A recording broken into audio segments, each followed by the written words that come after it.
Let's go.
Hello, everybody. How are we doing today on this glorious, beautiful May 29th, 2025?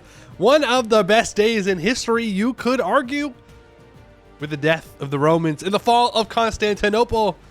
I guess the Ottomans became stronger. I don't really care about that. Not a Turkish nationalist. Sorry, Turks. But I do love to see Romaboos take the L. I do, and today is the day of the ultimate L, the death of the Roman Empire, the death of Rome. There is no third Rome, or fourth Rome, or fifth Rome. That was it. Done. Gone. No more. And today is that day when Constantinople has fallen. Huge. Unsubscribing? I bask in the Romaboo hatred. Hello, Edelbeck. Bujob, thank you for the 5 months. Appreciate that. Edelbeck, thank you for the 11 months. Appreciate that. Hello, Mark and Bark, Fallen Heart, Supreme Overlord, Froyo, Amy, Moffleet. Hope you're all doing well. You were not even sure I was talking about Ascension Day? I don't know what that is. I don't know what that means. Is that another big thing that happened today? What's Ascension Day? Ascension Day. It is today. The Feast of the Ascension of Jesus Christ commemorates the Christian belief of the bodily ascension of Jesus into heaven. Oh, no, I'm not talking about that. I was talking about the fall of Constantinople. Why was I talking about the fall of Constantinople? Why not? Am I not allowed to talk about funny historical facts? Or interesting historical facts? Are we not nerds here? Do we not enjoy a bit of history? A bit of map gaming even? I think it's right down the center in the ballpark of what we talk about here. I don't know. Maybe I'm being weird. But I'm not. But I'm not. How are we all doing today? I am hungry. But you know what? That's okay. Fake news. Byzantium lives on. The revolution will happen. Oh, yeah, for sure. For sure. The comeback of Rome. It's any day now. Any day now. It's going to come back. Just you wait. Romulus is going to... Actually, I guess this time it's Remus's turn.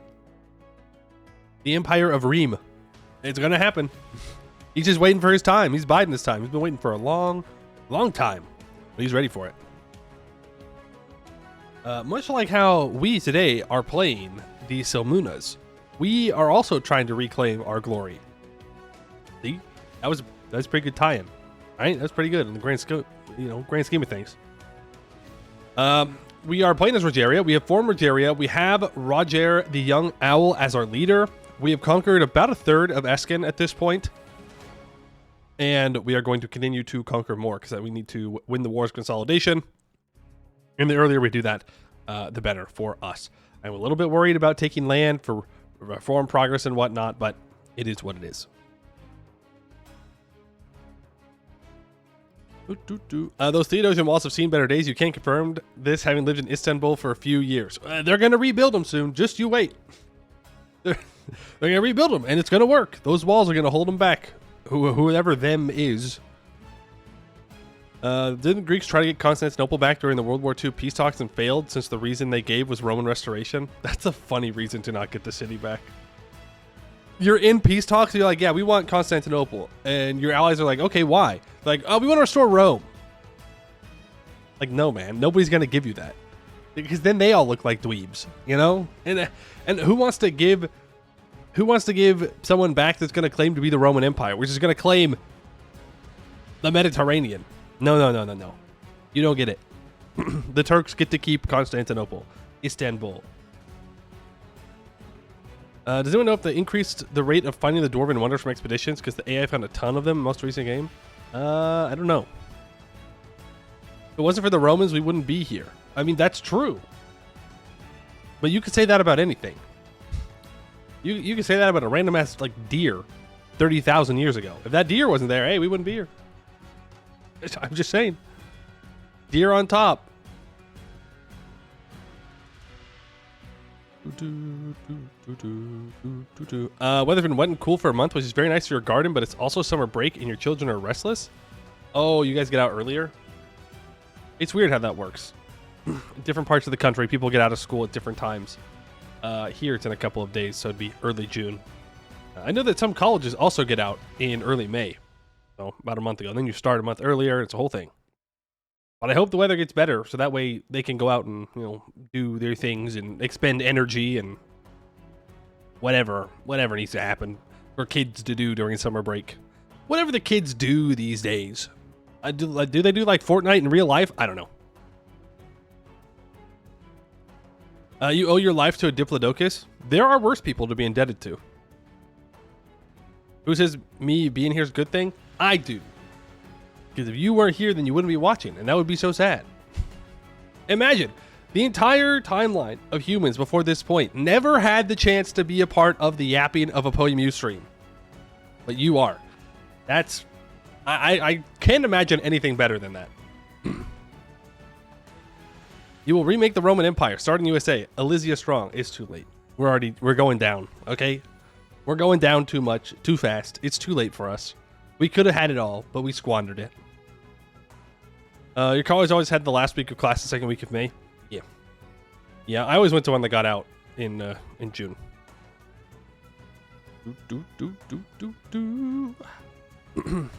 Yeah, we have Eskin to conquer today. I think that's it. I'm kind of regretting taking influence ideas. I'm not sure we need them.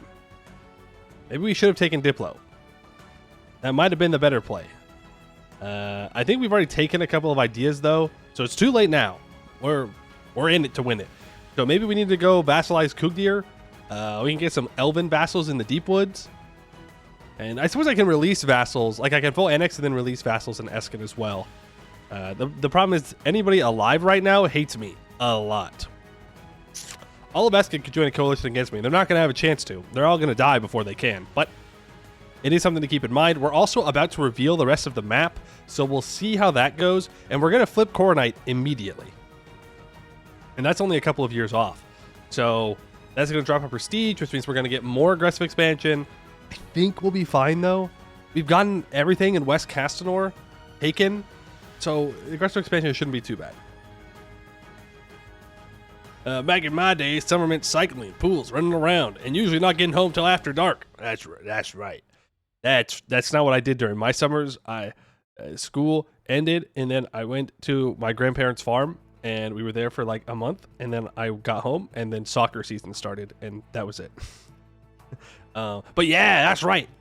That's right. That's what summers should be. Except now parents don't want their kids out late. And they like micromanage them, and they got like apps on their phones to track them, and they get upset when they're doing things, and they get upset when they're not doing things. It's a real tough time to be a kid. It really is. You'll become president 2032. Change USA name to the Elysian Empire. Good luck.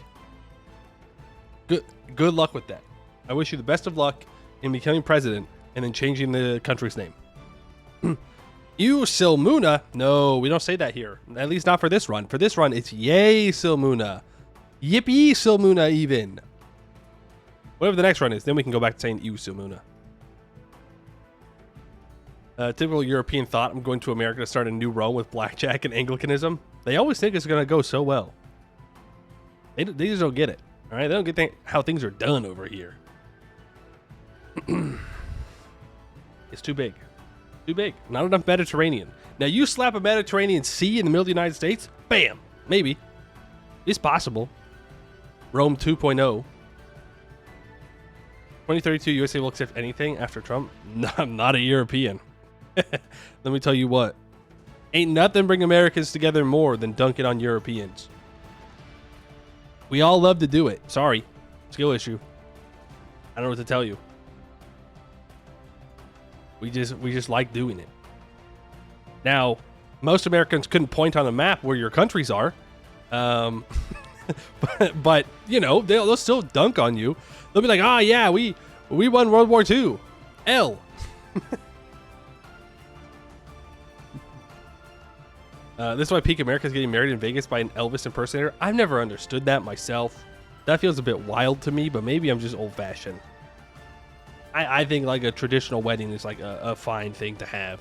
No, I don't like the idea of a destination wedding because then you can't have everybody show up because it's so far away. It's also a lot more expensive to do, and everybody's got to travel there. Ugh, that sounds like a lot of work and a lot of money. I think just like a normal ass wedding sounds pretty good. But I don't know. I haven't gotten married myself, so my opinion's not really worth all that much. Maybe my mind will change. You never know. In Caesar's Palace, it was just a bunch of shops. I was not impressed. Okay, I was not impressed. I've said this multiple times. Not impressed with Vegas. Didn't like it. Kind of bad. In the desert. Gross. Imagine living in a desert. Couldn't be me. I couldn't do it. Well, I could. I could for a short amount of time, but I would hate living in the desert. Too much sand, rocks, not enough water, too hot, way too hot. No thanks. I like trees. I like water. And reducing the amount of snakes I have to encounter. So, yeah. You could if you were next to a really cool river. I mean, that's true. You'd have a lot of excuses to go swimming, which would be nice. Claims to hate desert, conquers Bulwar at the Sly 6 series. Okay, but we all know you conquer Bulwar for the Saran. All right, you conquer for the parts of Bulwar that are not deserty, but are floodplains and farmlands. Okay, come on. That's where the value is. We don't care about the desert. We just take that for good name on the map, for big name, and good-looking borders. Plus, it's just so conquerable. It's just there. It's free. It's free. Who's gonna stop you? The elves? No. Well, if you let them live long enough, they might. The harpies? Well, after their war wizard dies? No. Easy. Never been easier. The gnolls? They're always behind on Miltech. What are they gonna do? It's just free. Plus, it's real flat, and you know who loves invading real flat places? Hordes, baby. Hordes #1. Always. You can raise that place to the ground. Desert places pretend to have green lawns are cursed. I agree. I think it's stupid. I think lawn culture is stupid. I think it's dumb. People always out here being like, oh, I want to be unique and different, and then just do the same thing with their yard. And I'm like, why? Just have like a natural yard, one that makes sense for where you live. And if you go, oh, well, I don't like the way the desert looks, and you live in the desert, that's what I'm saying. The desert's bad. Why have a lawn when you could have more house? You have to clean more house, to be fair. But I get what you're saying. Why have lawn when you could build a gaming room? It's like, come on, man. Gotta love a primary drain in the Colorado Basin legit being golf course watering. Don't get me started. Do not get me started on golf courses and how much water they use. Ooh, I got opinions, bro. I know I'm an American, so I've always got opinions about everything. But I'd let golf courses burn. I'd burn them all myself if I could get away with it, which I can't, because I would never actually do that, because that would be illegal. And I would never do illegal things, officer who might be watching. Okay, I don't condone the violence. But I'm just saying, maybe golf courses don't need to exist, or maybe they don't need to exist like that. All right, that's all I'm saying. Water for people before water for golf courses. Then where will the rich people go to waste money? Me. They can spend it on me. Okay? I could... I don't really have anything to offer them except my funny little goofs and gaffs. But if they need to just get rid of money, they can give it to me. I'll use it. I will buy more things, more games, and NASA computer. Taxes? Okay, well now you're just talking crazy talk. Okay, I didn't know that we were talking about fucking elves and dwarves, that rich people would pay taxes. That's wild. Imagine. I have to turn my fan on. It's hot in here.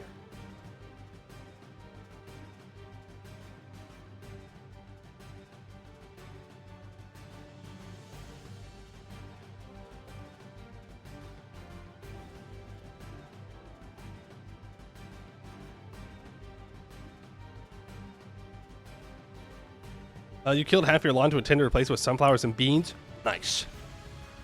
You also happen to live near a really cool river. Nice.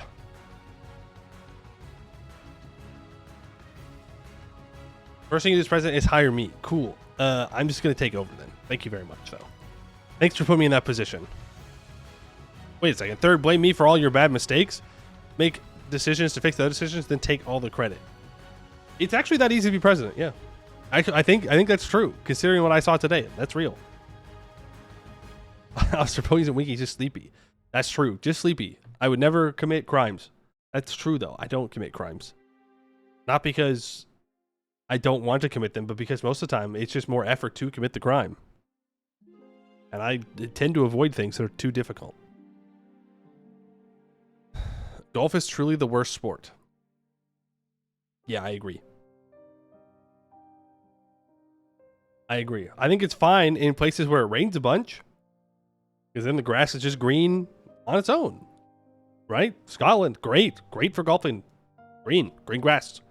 Los Angeles, not good for golfing. Should be illegal. No water for you. Death penalty? Okay, might be a bit dramatic. I've played gnomes before. That's enough crimes to be arrested for capital punishment. That's right. The gnomes would break me out.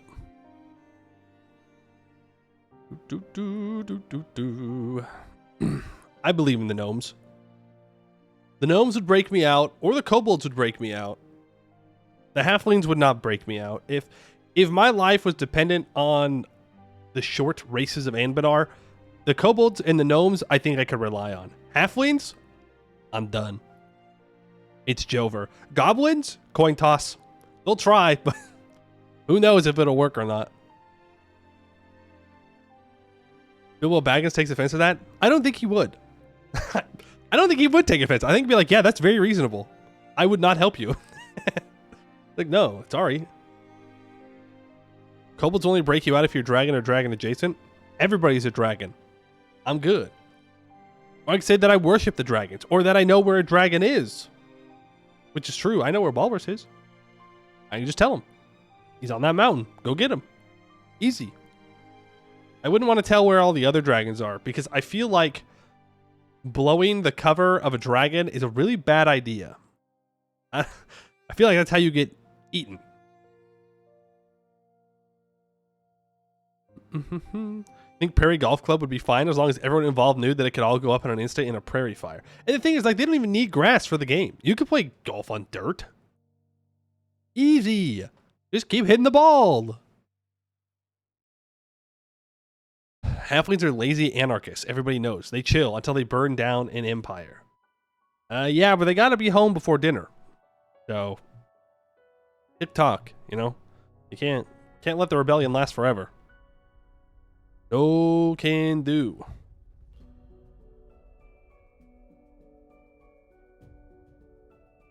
No can do.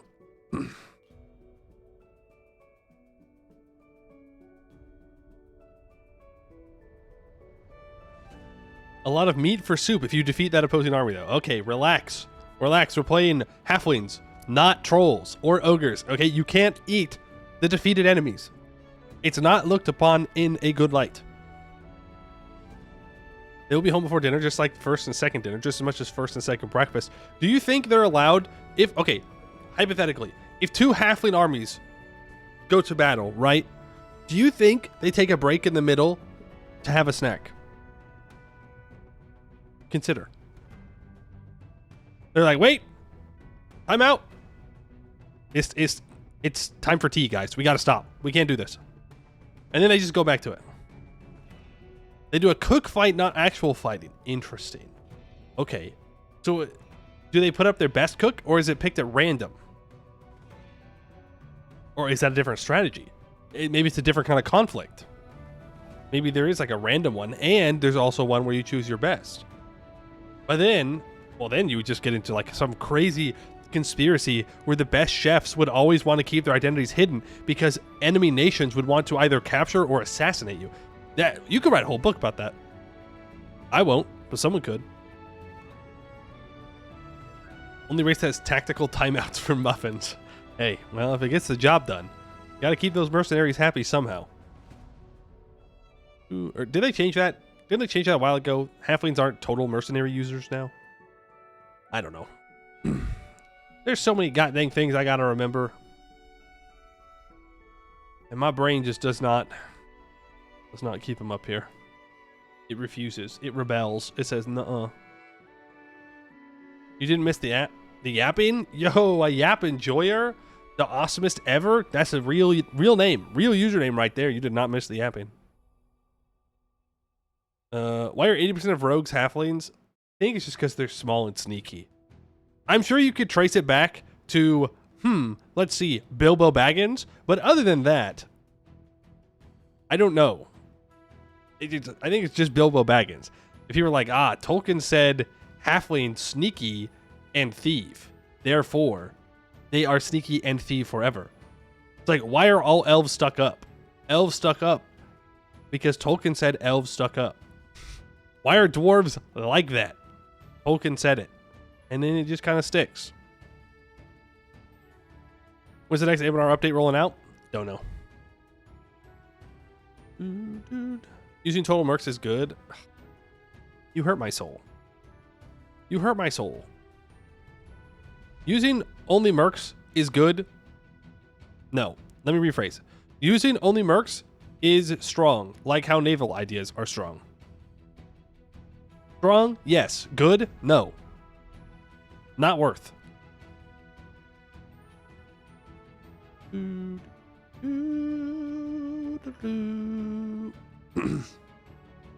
don't like using mercs. Maybe if mercenaries were like how they used to be, with the individuals that you could bring into the stacks and you could like split them all up, maybe they'd be more useful. I don't know. I don't know when they made that change, but I didn't play with those kind of mercs very much, if at all, before they switched over to the actual like mercenary companies. Even though the companies are a little bit closer to being more realistic, they suck because they don't have cannons, or they have too many cannons, or they have too many cav, or too many infantry, and it's never the right amount. The awesomest ever is one of the 3 unfortunate souls you've convinced to play Segdir. Am I one of those souls too? I feel like that was me too. I'm also one of the poor unfortunate souls. Unless you're talking about specifically for your Ask a Sir games, in which case I'm good. I'm free still. I did it to myself. I'd like to blame somebody else. I'd like to not take responsibility actually and blame other people. Remember, it was the big DLC after the England flavor deal. That's Rule Britannica. You for Rule Britannica DLC. That would be after I did it then. Rule Britannia. Sorry, not Britannica. Different. Yeah, that was released in 2018. So yeah, I never played with the individual mercs. We do have to go back and do Segdir at some point, but it's probably going to be a while. Don't need siege ability with barrage plus merc assault. That's not true. The mercs will run out of manpower, and then you have to pay to barrage, and then you have to assault, and assaulting sucks unless you have lots of morale, or you can find the very rare modifier of assault ability. But I don't know who's crazy enough to give out assault ability in a mission tree or ideas. Well, then you replace them. You will run out of mercenary companies. It is possible. Especially if you're barraging and assaulting everything.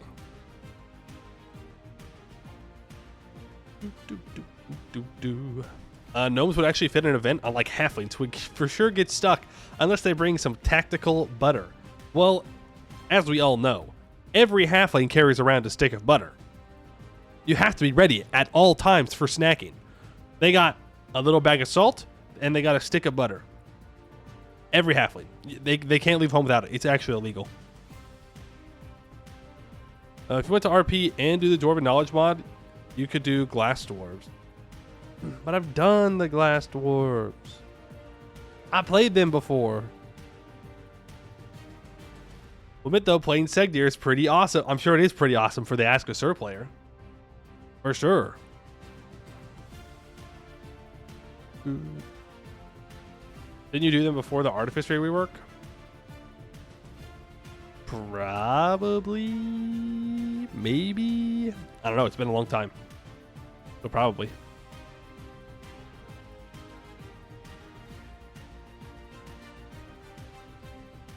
Probably, yeah.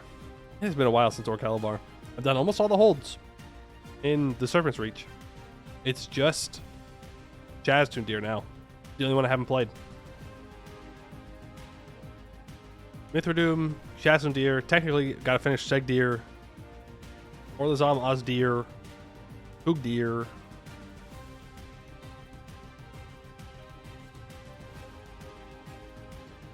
That's it. I think. Well, no, Abdel Azan, also known as Abdel Azdak, is getting content, right? They gotta get put on the list too.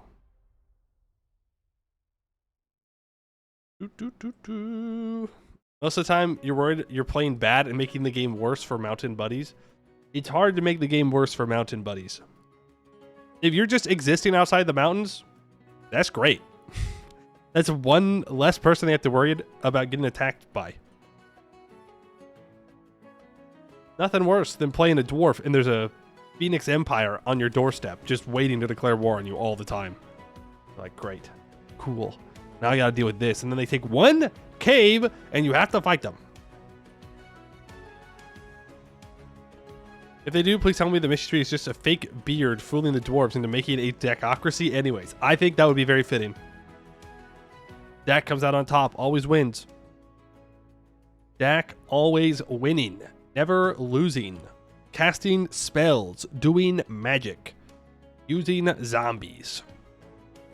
Except for the fact that you go super into debt early on, and you have a huge Monarch point deficit because you have to become a Lich, and that costs a lot of Monarch points. And it's actually really bad to become a Lich that early, but other than those things, Dak's always on top. Sure love having to stop Phoenix Empire Jad or whatever from destroying a dwarf hold because elves can't avoid entering Dwarven land. They can't help it. They gotta go into the caves, man. They have to do it. Suriel is telling them to. They gotta do it. Or, you know, whatever. They gotta get that one cave. There's a lot like Dak blasphemy. You won't catch me doing any amount of blasphemy about Dak. I love Dak. Dak is life. Dak is love. Dak is life. Dak, Jad, huge. Those are my guys. I've been thinking, have you noticed how Eskin will be in EU5? Surely with army-based countries or pop-based country.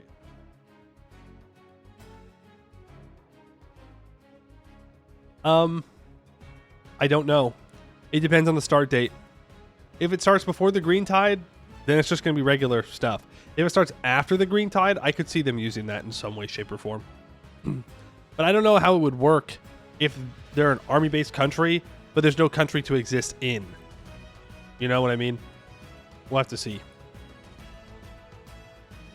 Love that Dak actually made the big three. He did, but not without losses. He lost to Abdel as Dak. Damn it. And now he's stuck in the caves. People just reasonably don't want to deal with it.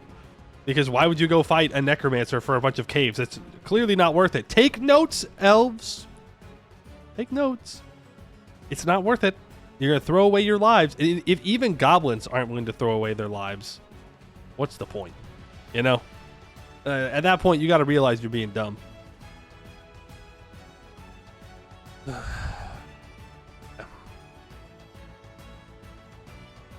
I think you hope when Anbennar is possibly transferred to EU5, they don't push the start date back because it's so much more headaches. I don't think they will. Or they push the date back and just retcon all the dates. That's my bet. I don't know though. I'm just guessing. But that would be my guess. Just because dwarves, Green Tide, Corn Knight, all that happens right around that time period. Or you could win the 4th Lilac War for the good guys. I guess that's true. You could keep the Silmunas on the throne. Date retconning is the easy solution. It is the easiest one. Well, actually, no, it's not. The easiest one is that they just don't move the date at all. They just keep it 1444. And they go, oh, well, yep, still 1444. But you know, I think they'll move it back. And then just move all the dates back. Green Tide was something looking forward to in CK3. Well, they're still developing Anbennar CK3. Yeah, I mean, it's still there. No yap. Too late. We've already been yapping. You couldn't stop us. Green time would be funny in CK3 because it's just Mongolia. Yeah. I'm assuming that's what they're going to do. So they just give it the Mongol stuff, which is kind of funny. I did look at the dev diary about All Under Heaven, which is the next CK3 DLC, the one that adds in the rest of the map. They are adding a unique government type for China and for Japan, and I believe also for Southeast Asia in general, at least in Indonesia, which is good. We'll see how it all kind of pans out when they go into more detail about this stuff, but it looks fine. It looks good. It makes me feel better than I did before, knowing that. Like, it made me a little bit more confident in the DLC. Super cool, but boy will PC spares. That is what I'm more worried about, is the actual performance of it. That's a lot to add in. And they're also adding in the coast of modern day Somalia, which is cool. Got more of the map in Africa as well. But it's 0 out of 10 because Pagan is now an ugly yellow color? No, really? I didn't see that. No, the purple Pagan was so good. It was such a good color. Why would they remove that? That's sad. But we'll see. It looks interesting. Looks interesting. We'll see how it goes. When does that release again? Have they announced the date? Or is it still just quarter or whatever? Probably not, since they just started the dev diary. They're probably just starting to talk about it. There's no specific date yet. All Under Heaven. Nope, still to be announced. Still to be announced. Trade? Trade in CK3 coming soon, TM? I watched the dev diary video about it, and he said trade is not a feature of Kingdom Under Heaven. Now, maybe that's me reading the tea leaves. Maybe it's me trying to read between the lines and high on copium. And that sounds to me like possible trade in the future. They're adding in the Silk Road. Different parts of the Silk Road are going to get benefits. It's sounding pretty good. I'm just saying, give me trade in CK3. I want it. You can't play games anymore? You don't have patience anymore? Just speed 5 and run it down until you rage quit? That's not good, man. I think you should stop playing games. I think you got to find a different hobby now. Yeah, and that's fine, but that's not good. Just run speed 5 until you rage quit. That's not good for your mental health. There are other games too. Maybe you just don't want to play strategy games right now. Have you heard of a little indie game called Minecraft? It's pretty good. New hegemony title is interesting for you. It makes sense for super empire like the Roman Empire, which when formed can absorb a whole heck of a lot of kingdoms and empire territory. I think they should just keep hegemony for China. I don't think they should allow. I don't think the Roman Empire should become a hegemony. I'll see when, like, I might change my mind when I see more stuff about hegemony tier. Which, for those that don't know, they're adding in a new tier title. So you have Count, Duke, Kingdom, Emperor, and then there's going to be a hegemony, which is for China, the Roman Empire. There's one other one they said. There's one other one they said that can unlock it. But I think it should just be for China.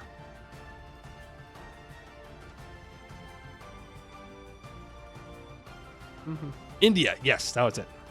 All of India. I guess that makes sense too. Probably HRE form. No, I think HRE is fine. Well, it's not fine. It's not even close to fine. But it is fine being an empire title, not a hegemony. Due to the amount of land, an empire title can't function. That's fair, I suppose. That's fair.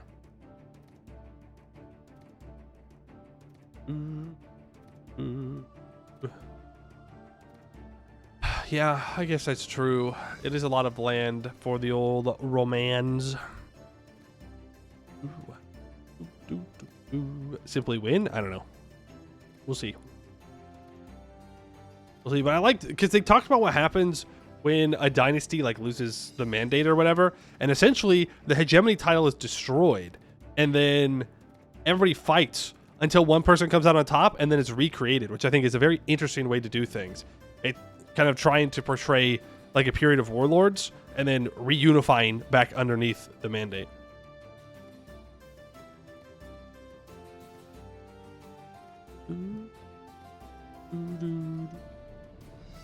Hegemony title is destroyed so instability can be simulated. I think it's an interesting idea in general, actually. But I get why they wouldn't add it into everything.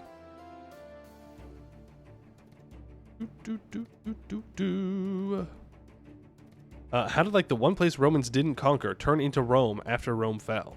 What do you mean? China is whole again. Yeah, just wait a couple years.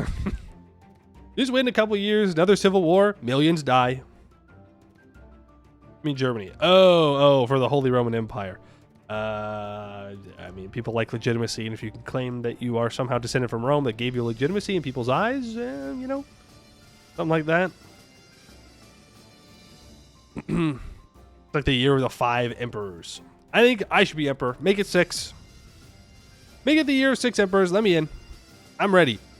I could be an emperor. How hard could it be? It could be that hard. You just sit there all day, right? You sit there, ignore all responsibilities, engage in debauchery, and loot the coffers. Boom! I'm like the greatest emperor of all time. When is Bladebreaker going to kill you? They're not. Bladebreaker is about to get dunked on by Goet when we start the game. They're not going to do anything. A big caliphate hegemony could be cool. That's true, but I'm a little hesitant. This is why I'm hesitant about the hegemony thing. Is realms in CK3 already feel very stable, and I feel like giving these hegemonies takes away from the ability for these empires to fall apart. Right? Like the caliphate formed and it fell apart, and it was reformed and it fell apart. Maybe that's how they want to portray it, though.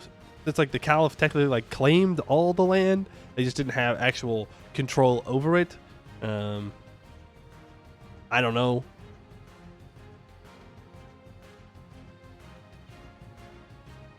There's been a year of 4 emperors, 5 emperors, and 6 emperors. Oh, shit, let's go to 7. We got to keep making the number go up. Let's see how it functions more soon enough. Yeah. Yep. We'll see what they're cooking up. We'll see. And then we can play as Genghis Khan and conquer China. I am a little worried because the way that Khan of Khans works is that you can threaten somebody with subjugation or death, essentially. If they deny it, then you attack them. And if you win, you take all of the title. You take it, the whole damn thing. Like everything. So I don't know if they're going to also do that with the hegemony, because that would be weird to take all of China in one war as the Mongols. I don't know. I feel like that's a little bit crazy considering that's not what happened. But who knows? We'll see.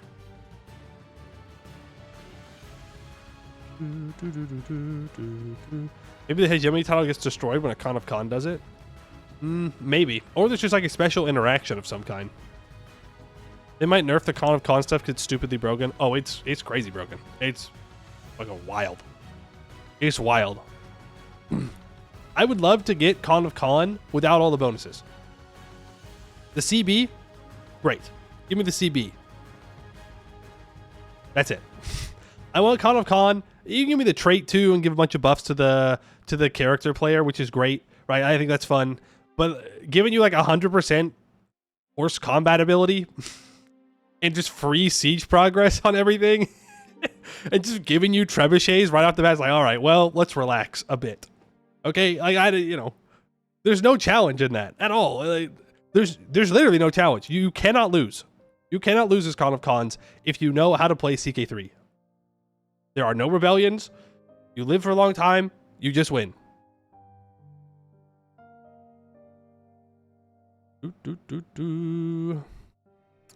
Luckily, they crushed many kingdoms and whatnot, but the whole DLC nuked the balance. I mean, it's the balance in CK3 is already nuked, man. Because the Vikings are not far behind Con of Cons. They're not Con of Cons. There's nothing more broken in CK3 than Con of Cons. Without a doubt, there's no competition there. But, like, the Vikings are also busted. You just build five units of Varangian veterans, and you just win. No one can stop you. You'll stack life every army you come across. Genghis Khan was stupidly broken IRL. Yeah, but I think the reason is that they gave those bonuses so that way AI Genghis Khan can do well, which is fine. I think that's perfectly reasonable. You have to buff the AI to make a big, strong, scary Mongolian empire. But when you give it to the hands of a player, it's just boring. There's no... The game is trivial at that point. And Nomads are already super strong without Con of Cons, and you get Con of Cons, and you just win. But hey, if you want to do World Conquest, now's the time. Before they add in that DLC. This to help the AI, which even with the bonuses is Dumbo. Yeah. They just like to walk around. I mean, they're better nowadays at grouping up before fighting. I noticed that the AI does that a lot more, which is good for them. But they still just like abandon sieges all the time. They just do weird things. They do weird things. I don't know. They love to take attrition. Like to go one deep into somebody's territory and take that attrition tick. The AI loves to do that. I don't know why they like to do that so much. They just lose like 1,000 troops just walking. It's like, okay, well, I guess, but it's like, why? If they're allied to you, don't get me started. Don't get me started on how stupid the AI can be when they're allied to you. Oh, man. It's just like, we have the war goal. Just sit here. Just sit on the war goal. We wait. We will win. And they're like, no. I have to walk around fucking Mount Everest to go siege down some random province in Tibet. I have to do it. I don't have a choice. I say this from experience. I was playing as Nepal. My ally did that. I'm like, just sit here. There is a conqueror Tibetan kingdom. Just sit here in the mountains. We wait. They die. Nope. Can't do it, boss. We got to walk around. We have to do it. I'm like, no. Oh, you're killing me, man. Oh, it's so sad. It's so sad. To be honest, horse archers are legit counterless in the time period. Yeah, until crossbows. I'm not saying that they shouldn't be strong. I think succession should be a lot more difficult. I think you should just get obliterated. If tribal succession should be rough, I think nomadic succession should be devastating. I think you should just get nuked. Just boom, gone. Disappeared. Unless you are particularly strong. It should be, because I was doing a Byzantine game the other day, because I'd never done the, what's their government type called? The imperial government type? Whatever that is. I wanted to test it out. Turns out it's very easy to become the emperor. But I had like a super strong nomadic horde grow on my northern border, and I was like, oh damn, okay, shit, you guys are tough. And they declared war on me to make me a tribute, and I did beat them, but it took a little bit of work, and I was like, okay, all right. And then he died, and they poofed. I was like, oh, okay, makes sense to me.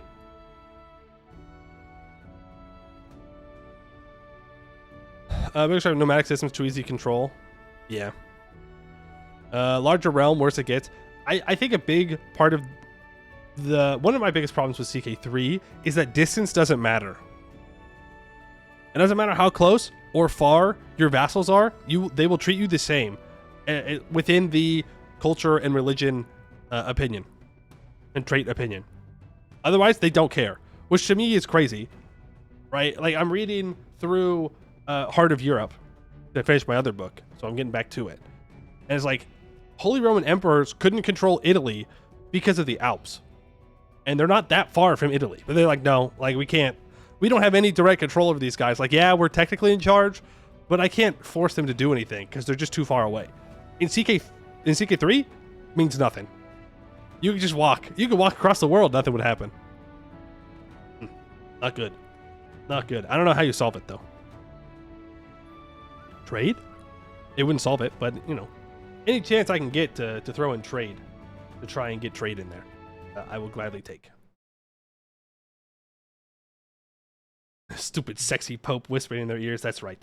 That stupid, strong body of, what is it? Body of mind, or whatever the trait is for the physician path. Stupid, sexy Pope. Ooh. Ooh, how dare he do such things. Holy Roman empires had to spend a large amount of effort to deal with Italy. That's what I'm saying, but like in CK3, that's just not a thing. It's represented. If you go in and you start as the empire, you can look at the different feudal contracts, and most of Italy starts off with low contributions, if not none.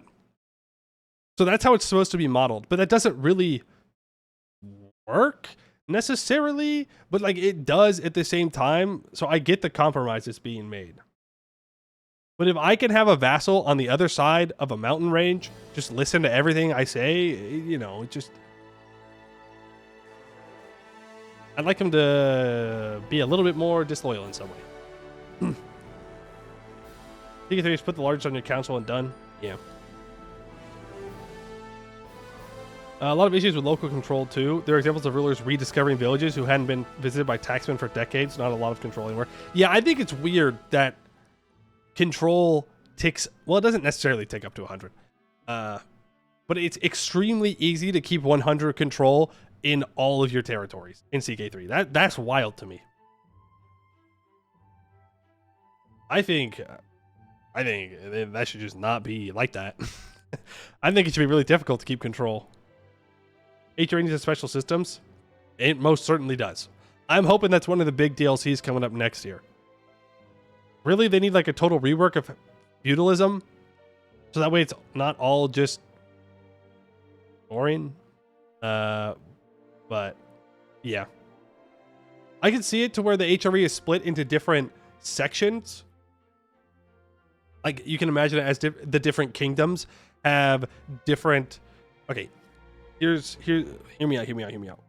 You have the kingdom titles separated into regions. It's something that happened later on where the HRE got split in like 10 administrative regions. It's not exactly that. And each of those is involved in a struggle-like system where they can each have differing levels of loyalty, of I guess of like population is not what I'm looking for, of service in some way.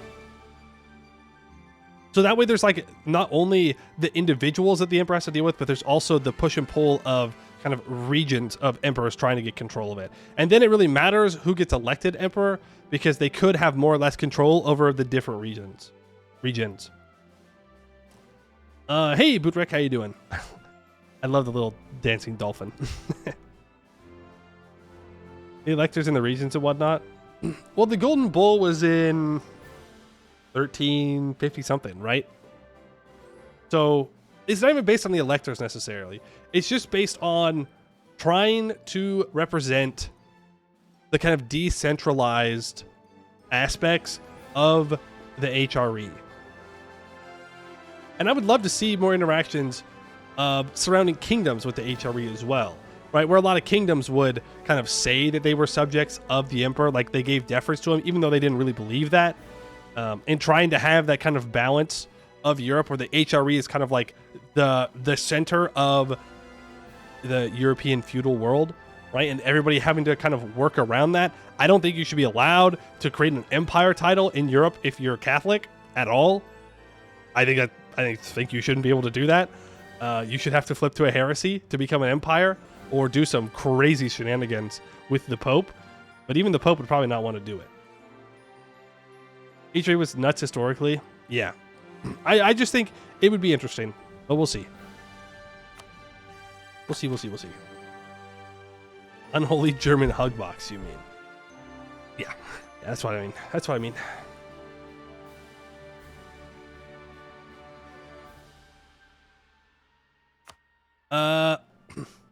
Hey, Jetstream Salmon. Finished watching yesterday's VOD. I got salty. I did. Look, yeah. My mom was watching yesterday, and she said that I had a potty mouth yesterday. So today, we are going to use less bad words. I got admonished by my mother as a grown-ass man for saying bad words about my video game. So we're going to lock in, and we're going to be nice today, and we're not going to say bad words, and we're going to say things like frick and dang instead of explicitives here, okay? Family-friendly Poemu confirmed. Just chilling my inner halfling. I didn't get my second lunch, so I just got so grumpy. All right, let me switch over here. But Mom, I like using bad words. We're not playing Eskin? No. We're playing an Eskin. Okay? We're playing Rogeria. We're not stopping. Did I have your third breakfast? I did. I guess kind of. I had like a smoothie I drank throughout the day, so it kind of counts. You want to speak nicely? Yes, I'm going to speak nicely about what we're about to do to these orcs. We are going to destroy them, obliterate them, kill them. All right, welcome in, Yap Skippers. We are back to playing some more Rogeria, where we are in a pretty good spot. Most of Eskin hates us. Good thing we're allied to Goed, because even they are starting to get a little upset with me. But it doesn't matter. We've allied Goed and Arboran, so the only person on this side of us that is really going to be mad at us is Ibavar and their elves, so it doesn't really matter. Look, they don't even hate me anymore for taking... Oh, no, they do. Never mind. I was on the diplomat mode. No, they do hate me for taking a bunch of their provinces. That's valid. The rest of the map is about to be revealed. And we are kind of locked in on our mission tree. We need to complete the King of the West before our ruler dies. And he is 33 years old. There's a lot we need to do. Though I think a lot of it is actually based on developing our core territory, which is fine. That does kind of incentivize me to not go crazy and conquer the rest of Eskin, but I'm going to anyways. Because I can. Yeah. Oh, yeah. No, they just want us to stay in West Castanor. They're like, no, you don't need to go conquer the rest of Eskin. Well, maybe we don't then. I was saying that I wanted to try and complete the mission tree before he died, but I don't know if we could do that. I don't think we can.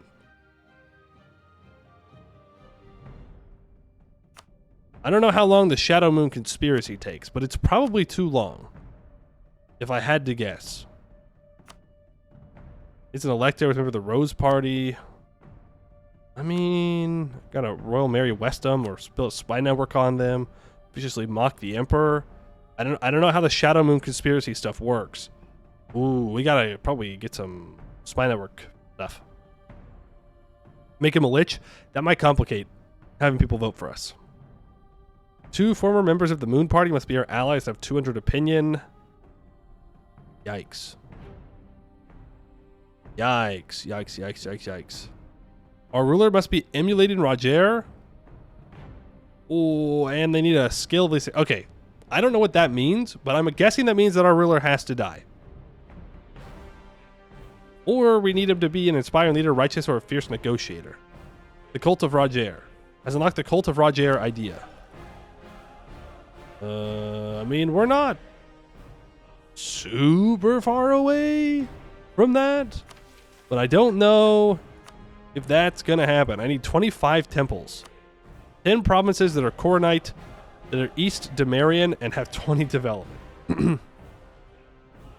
I mean, the year's at least 1550. Well, he could live till he's 90.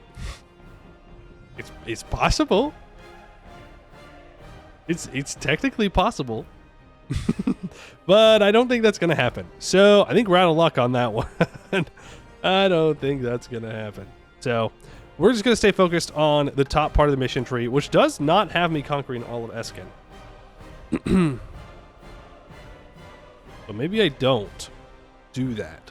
Right now, they want Tarantin to have a temple, marketplace, workshop, and 25 development. We are building the temple. And we have 6 provinces here to have 6 Diplo-Dev and workshops. I believe we're building all the workshops we need. I need my merchant's loyalty at 60 and 1,000 ducats dues. We can try and get the ducats dues from some wars. which will work. And I will develop Tarantin when our merchants and our mages are loyal. We'll have to sell tiles to get the mages loyal, but that's okay. Yeah, so we'll stay focused on the top part of the mission tree, but we are going to war immediately.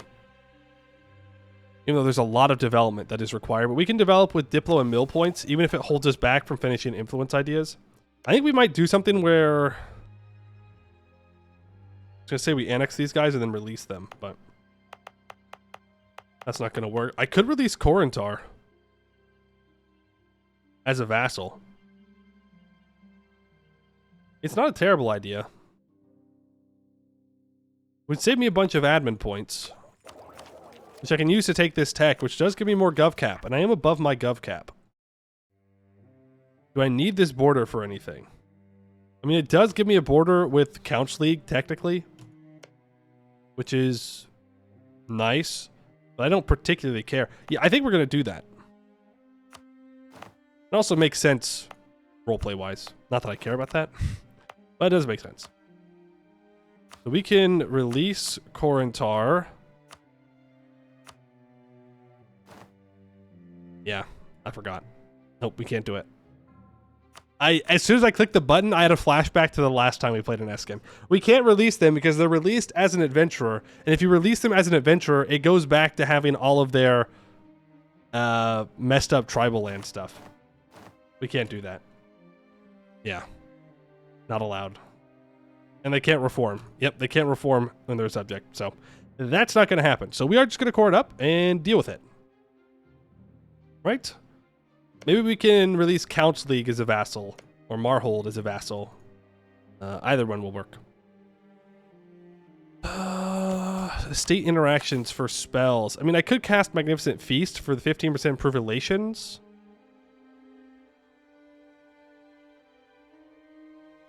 Could also go for a Broad Ward for some defensiveness.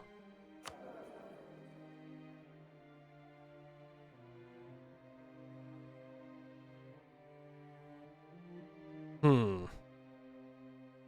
think for now I'll just... well... yeah, I'll just save everything for now. Because I might want to go for the improved relations one. Okay, go ahead. We are going to war. We are taking a frick ton of land. Frick ton. Not any other bad words, because I don't use bad words. We're taking a frick ton of land away from Bladebreaker here. We gotta take him out. We're gonna call him Gwed, and we're gonna let Gwed do a lot of the heavy lifting. I'm still gonna be involved, because I don't trust Gwed, but I will go deal with Bone Carver. And I want to make a claim on Kugdir. They do have a lot of aggressive expansion against me. 76, but I would like to subjugate Kugdir. It'd make a pretty good vassal. It'd make a pretty good vassal, which I would like to have. Is the VOD uploaded? The VOD did not get uploaded last night, no. Fell asleep horribly day after Rogeria formation? You had a horrible day because of the Rogeria formation? I figured that would be a great day. Who doesn't love a good old Rogerian formation? But no, I did not get it up last night. Again, phrasing. The phrasing, man. I did not get the VOD uploaded last night. One of these days, I'm going to get that phrasing right the first time. Missions. Order of the Ashen Rose is up in 2 years. Or missions. Truces. They gotta die. They gotta go. Mature slay werewolves. Very nice. Bring all of you together. Gotta traumatize the dwarves by getting them old. Well, they won't accept it diplomatically. Rome will live forever. Rome will live forever. Thank you for the 37 months, Amy. Copium. Rome is already dead. They're not coming back. Elnor should die pretty soon. I'd love to, but we have a truce. But when that truce is up, we will kill them. And there is vision on Canor. Let's see what we are working with here. Big Rogeria.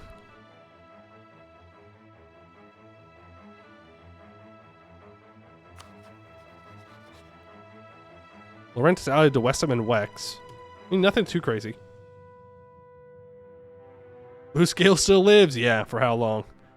For how long? Vern is pushed in a little bit. Right? No. Yeah. They took this from Ordo Aldrezia.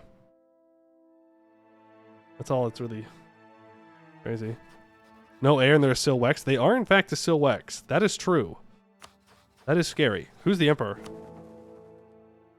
Well, that's bad. I think our mission tree specifically says that they're not allowed to be the Emperor. It'd be a great game to go for a dismantle, but we can't do that. Wex must rule? No. Nope. Wex doesn't get to rule.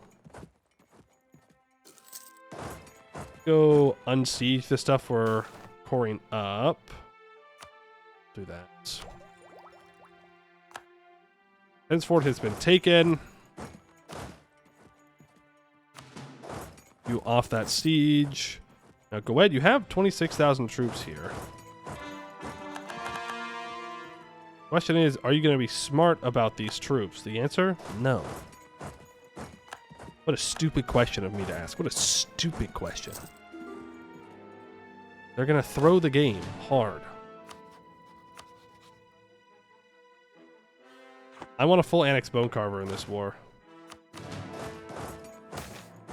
Invite gnomes? I'm not going to invite them. The refugees' beliefs.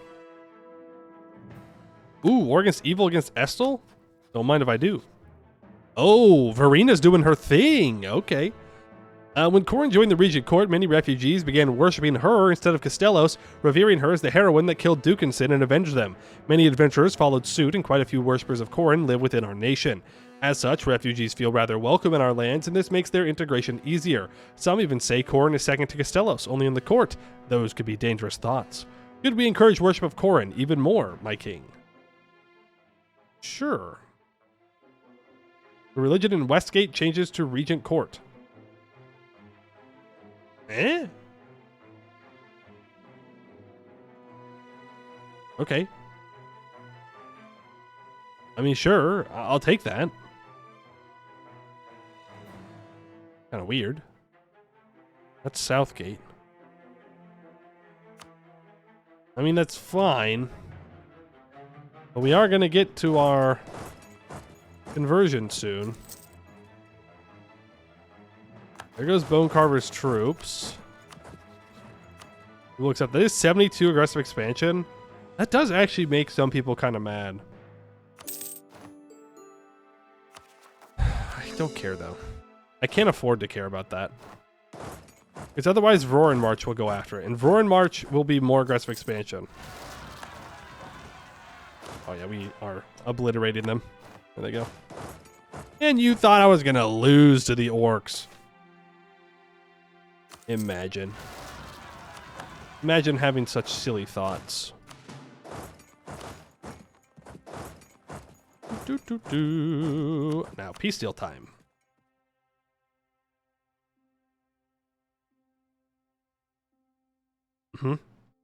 That's what I want. Take the gold mine.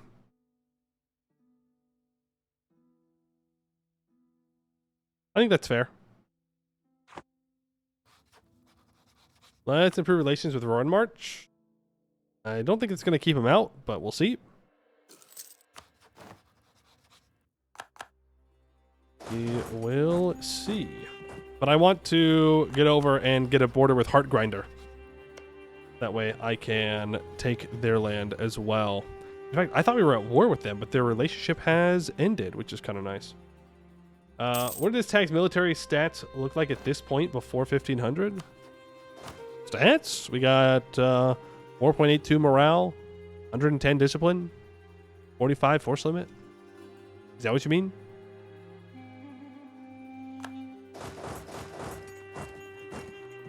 Ooh. Manpower in our mercs is almost gone. We're going to have to replace them soon enough. Fine.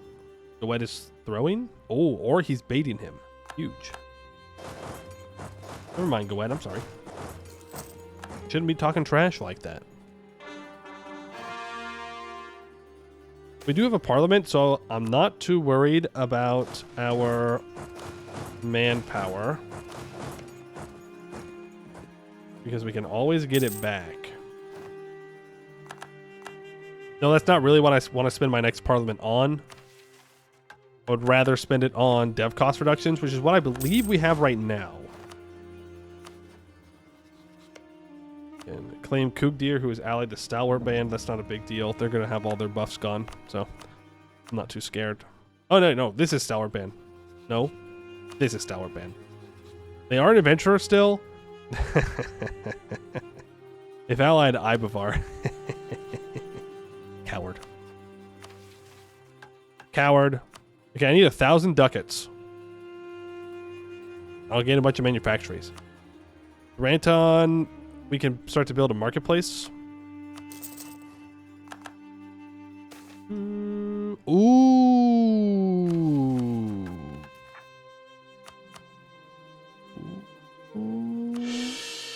We do need 2 stab for a mission. So I'm gonna do that. Love to take this, but we just cannot. We cannot at the moment. It's unfortunate. Grab my cannons from these stacks. Send them in. You are next. No way around it. Okay, I mean, there we go. That is next. If they start to form a coalition, I'll jump on them. If they don't form it immediately, I will wait. Prefer that they waited. Syrian peasants. Send you... Actually, Gowed's going to go deal with them. Share an investment. 100 admin or Rogeria the Young Owl gains 1 admin.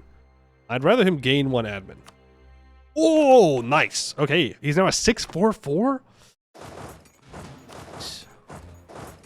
That is pretty sweet. We win these. What is my gov cap? Not enough. 525. That's the gold mine. We definitely want to get a hold of the gold mine. Remember that we have orcs accepted, so a lot of this land is going to be perfectly usable for us in the future. Got a bunch of troops in these caves here, so I don't want to move my mercs. 72% war score. Oh, you're a vassal? Darn. I was hoping to get a free truce reset on him. Okay, go ahead and unsiege that. Rude. Rude. I guess is the gold mine. I don't think I'm gonna... I know. Well, how much money would I actually get? 100 and... no, I'm gonna take gold. In fact, I think I leave Shatterwood and I take the whole gold mine state. And then I could drop Charwick and I can grab war reps. We can grab a couple of ducats.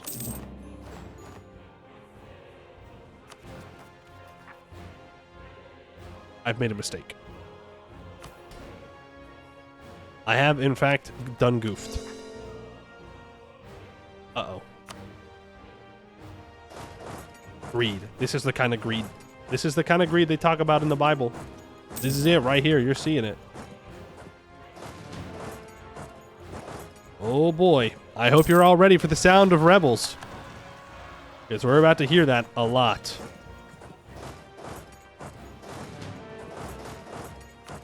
A lot. Good old plus 100% of our extension? Yeah, we're at 150. It's not the end of the world. But it is more than I was hoping for. Yeah. Inflation. Yeah. What was the other building I needed here in Taranton? Workshop. Get that built up. Yeah, well, I mean, we got to deal with all these rebels at some point. And one of my troops went in there. Dang. Yikes! Like Zoink Scoob! Unnecessary amount of particularists, might I add. Okay? If we weren't being kind today, I would have some harsh words to use right now. Luckily, they didn't have a general. Okay. We can use this time to recover. We're fine.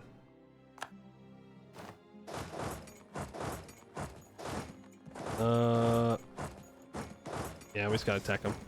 Ouch. Ouch. We gotta delete these mercs. And build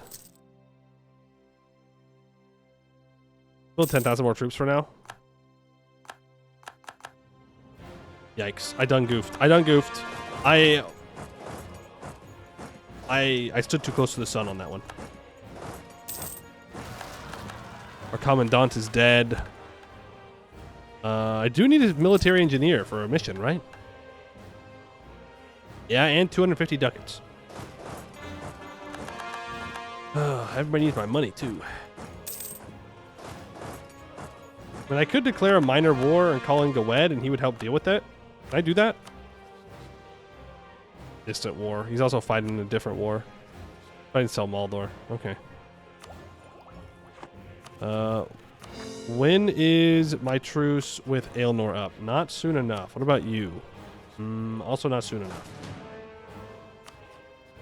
I should be improving relations. Oh, of course you have a 6. Okay, well, he's gonna die soon. Who cares? Well, he might die soon. It is Corvuri at the end of the day. Could live forever. They're just really good at aging, you know? They just age really well. That's all it is. We're gonna need more forts. We're gonna have to also decrease autonomy everywhere after this. Don't love these 27,000 particularists. That's pretty brutal. Yikes, man. Dude, I hate fighting rebels. Restore Balmire. Balmire was once a great citadel built by the ancient empire of Castanor under the auspices of Balgar the Builder to watch over the Hellenic tribes. But with the decline of Castanor, its maintenance was neglected, and now it lies ruined and crumbling, half sunk into the surrounding swamp. Rebuilding the ancient fortress shall secure our northwestern flank and incorporate at least some part of Castanor's legacy into our own. Okay, and you make me go into debt? Scammed?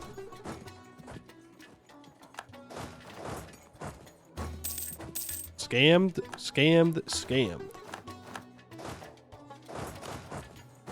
I'm gonna get all this unsieged. Actually, you can unsiege all this. Remember, we're gonna have to deal with these rebels again in like 10 years. Okay, those are my rebels. I was gonna say, did I get somebody else's rebels too? That would be sad. But they are preventing me from finishing my cores over there, so that's not appreciated. I'm going to take this Diplotech because I might be able to get Inno for Miltech, and I don't want to risk not being able to take it. There it is.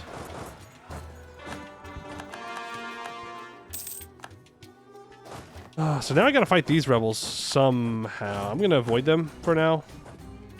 Only a 3-shock general, but they do have what could be considered a large amount of cavalry.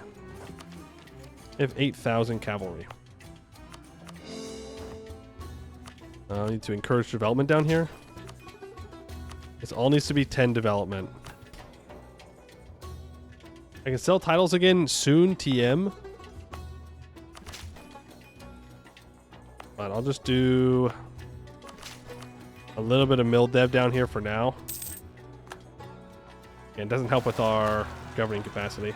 Man, I really done goofed. I should have waited on the peace deal. I should have just sat there and looted for a while. There's truce with the stalwart band up.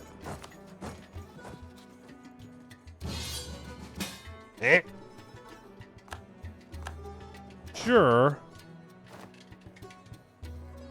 They're gonna move into Westwood, I believe. I'm a believer. No! Scammed. That's what I get for being a believer. That's what I get. Tier 3. Representative of the crowns, regional councils, royal favoritism, decentralized bureaucracy, centralized monarchical bureaucracy, expanded royal court. I think I just go expanded royal court. And I think it's also time for us to merc up.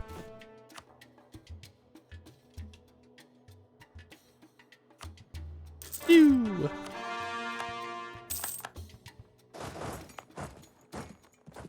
Am I still making 7 ducats? Is that real? That is real.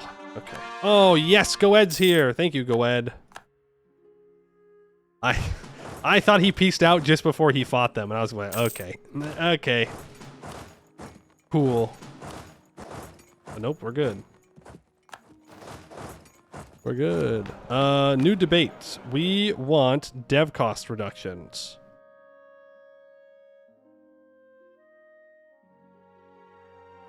No dev cost this month. Be a stable government? I agree. I am the stable government now. Okay, you can move down here. All of that has been dealt with.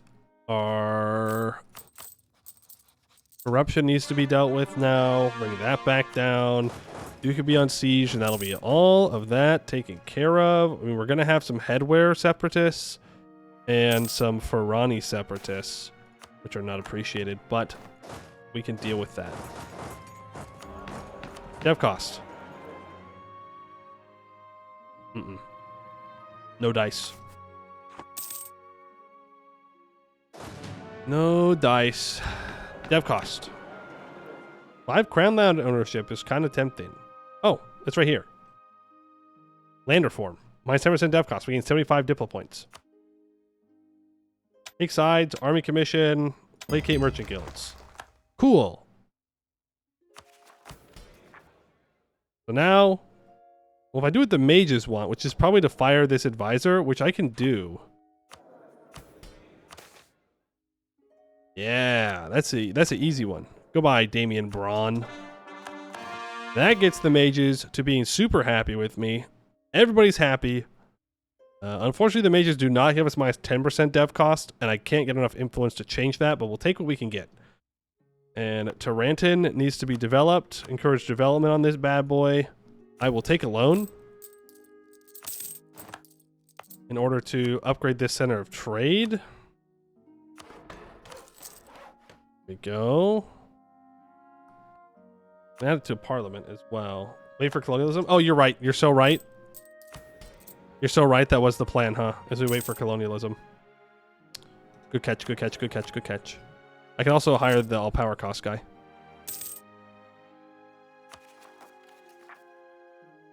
I think I can get rid of those rebels. No, I'd rather just go provoke them. Fight them. Well, here's hoping that we get the colonialism immediately. Brave Brothers is in 1501.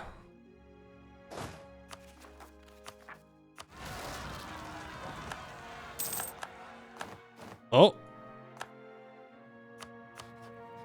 Blade Marches has formed. They're here. They're real. And our general died. Why don't you go ahead and drill a little bit? I think I should just go beat people up for money.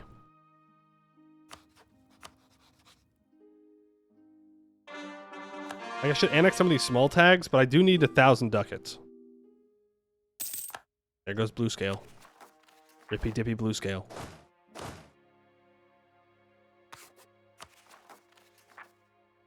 We're about to max out on mill points. Please, please spawn in 1500. Please, please, please spawn in 1500. Colonialism? Probably not, because I didn't get the pop-up. Frick. Well, technically it's still at minimum there, so it's not a huge deal if I do a little bit. Hey Blackout, how you doing? Well, I could declare war on Blade Marches for conquest. I can call in Goed and Arboran. bit larger of a war than I'd like. Like, this is an easy war.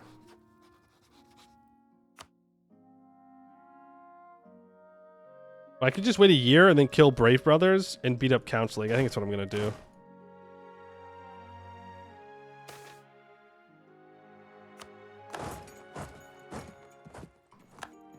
No, I'm not. Marhold just wants to fight me. You know what? I will declare here.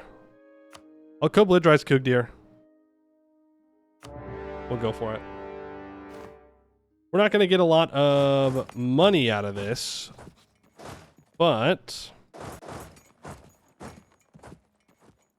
that's all right. Roaring March enters a coalition. That's fine. The coalition's going to break apart now. Adapting to unsettling life. There is a certain tranquility that Balmire brings to otherwise brutish marshlands. Within a sea of perilous marshes, it represents a beacon of hope, a testament to how the indomitability of will can persevere even in the most hostile landscapes. Although abominations continue to lurk in the marshes and wretched souls contort the landscape to trap unsuspecting victims, with sufficient experience, the darkness of the marshes can be traversed. Even as growing numbers of settlers continue to establish their homes within the shadow of Balmire, there is still much work to be done. If our progress is any sign of what we can accomplish, one day those restless souls will finally be put to rest, and these tainted marshlands shall be freed from the grasp of twisted silence. Yeah, it's been upgraded to level 1. That gives us 10% national supply. No, it doesn't. Primary culture is Green Orc, culture group is Ascani, part of Castorian Legacy, 14 development. So I can't even use this yet? Scammed. Scammed.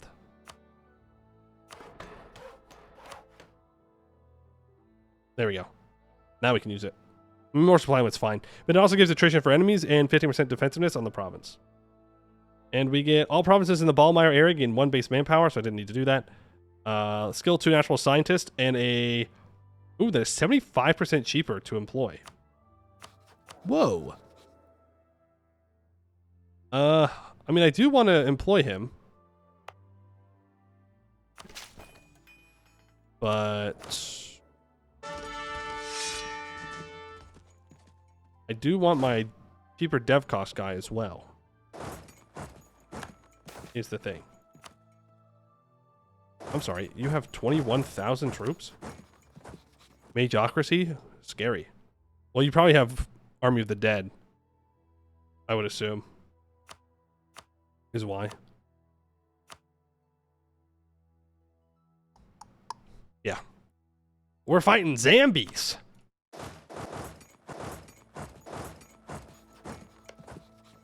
Zambies. Raven March has entered into a coalition against us. Do with these Ibavar troops. Scars of the past. My king, we've received a missive from multiple parts of the realm in which refugees have recently settled down. Oh, they figured out orcs. These are their lands too. 50 opinion with all the orcs gain 50 diplo points. 10 years of separatism. That's fine. I don't necessarily want to attack into this hold. Oh, Goed is here. All right, Goed, if you're here, then I'll join you. We'll fight the dead together.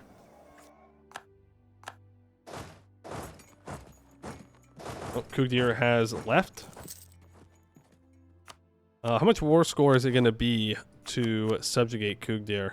Only 65. Yeah. That's definitely worth it in my eyes. Corvuria, let's improve relations with you to keep you out of any coalitions. I don't know how much I'm going to take from Blade Marches. We definitely want money, though. I don't like how this other coalition is formed. It makes me think that I should Oh, I don't have a CB. Ah, no. No. It's too late. I don't think I can get it in a year. Maybe we have a Spy Network construction guy. 1.9 every month? I might be able to get a claim. And I have claims on Aelnor as well.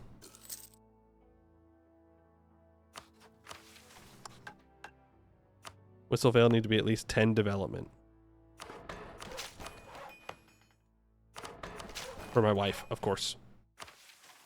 The Black Tree. Whistlevale was the beating heart of Faeronian and center of its realm. While many Ferani have returned to their former realm and original homes, the cities are mostly in ruins. As per the deal with Marjorie, Rogeria has agreed to restore Faeronian to its former glory, and Whistlevale is the first step. By restoring the cities and populating the countryside, we will now attract more than just Ferani refugees to our realm, but sellswords and businessmen alike, future allies and pawns for Rogeria to use in his plans. Lose 100 crowns. We gain Ferani half-elf as an accepted culture, and the culture in Whistlevale will become Ferani half-elf. By the end of the game, it gets 5% local defensiveness. The development of each province will increase by 1 on a random category. Huh. And Eskin, the province, gets minus 5% local dev cost for 10 years. All provinces in the Cursewood area now need to be at least 10 development. Heart of the Valley, Eskin needs to be 25 development. Yikes, dude. I need that to spawn in. I need colonialism to spawn in. Troll migrants arrive. Don't tell them where the elves are. Might be a little hungry.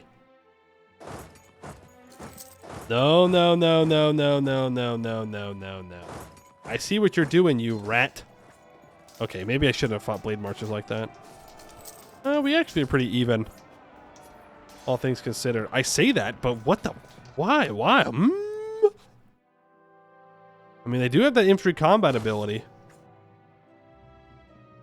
Yeah, I mean, okay, yeah, fair enough. I'm not going to complain about blade marches being tough to fight, but like, come on, man. We're pretty even, all things considered.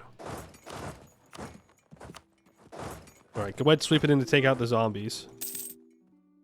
Go is sieging down blade marches. I'm going to walk down here to protect the carpet siege. Arboran is dealing with that. I mean, I'm going to have to 100% Kugdi here, so let's just get to it.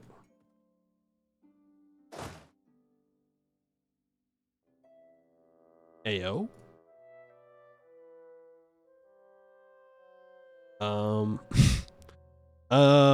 Game? That's cheating. I don't know how else to say it, okay? I get that the AI can ignore the zone of control, but that feels a little different.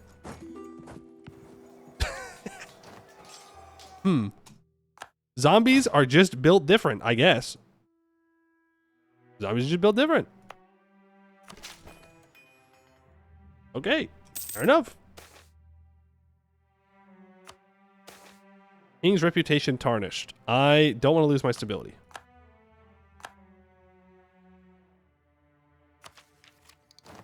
I will take this tech. I need the governing capacity.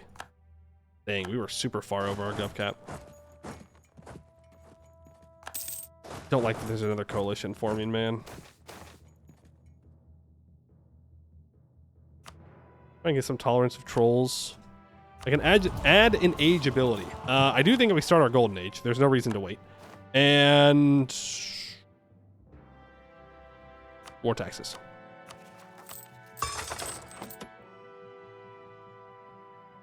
Maybe I should be expanding infrastructure? No, because that just adds to gov cap.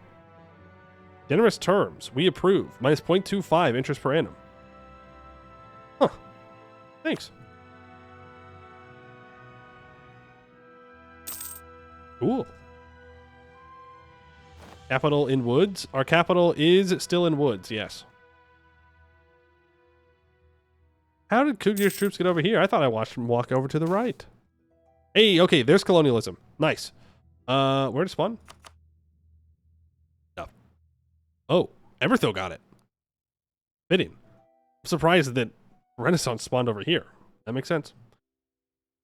Everybody's happy, right? Everybody's still happy. Let's... I think I develop... Well, I have to develop both of these, is the thing. Tarantin, you have encouraged development. Let's...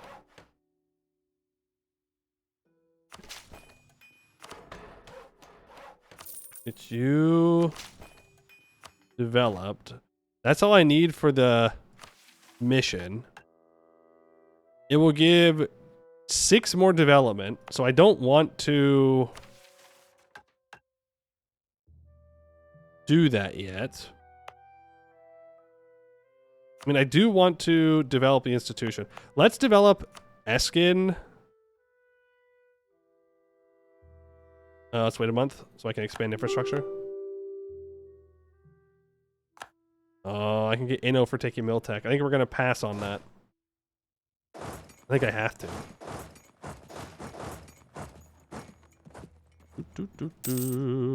Okay, now I can expand infrastructure here. Oh, this isn't level 2. Sad, but fine at the end of the day. So that's now at that level. Oh, I also didn't have a temple. I should have looked ahead a little bit more. So that way I could have known. That's okay, though. That's okay. Then I need to state this up.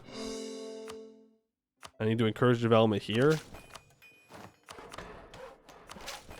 You gotta get to 12. You gotta get to 12. You gotta get to 12. And then the rest can go into Ranton. We'll wait until we can expand infrastructure here. We can become an empire. That's super nice. That gives us a little bit more gov cap to work with. Always appreciated.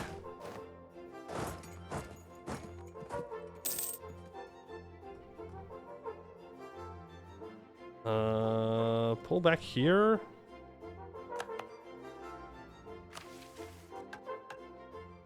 Good stuff, good stuff, good stuff. I don't want to click that in case it's messed up from it being occupied. I'd rather them not take that siege. That's Kugdir. They're gonna force me to full occupy them. It's fine. There's a truce with Brave Brothers up, so let's claim their capital. And immediately declare that war, so that way they can't join any coalition. Gawain got pushed back down here, which is a little worrying.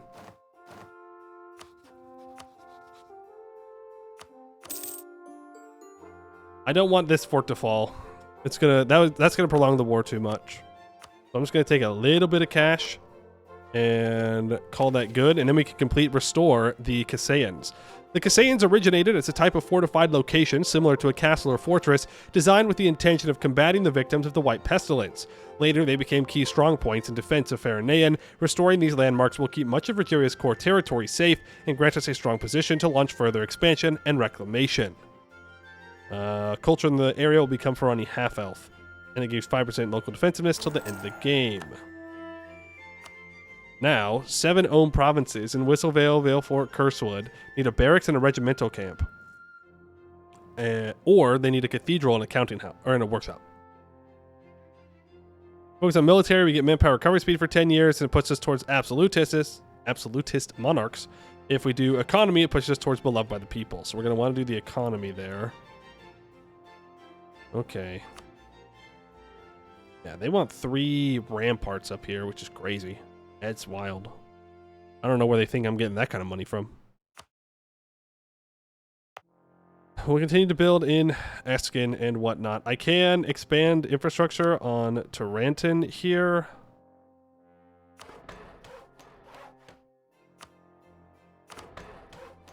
Use the Diplo points. Go, colonialism has appeared there, so now it just needs to spread out. Pretty good.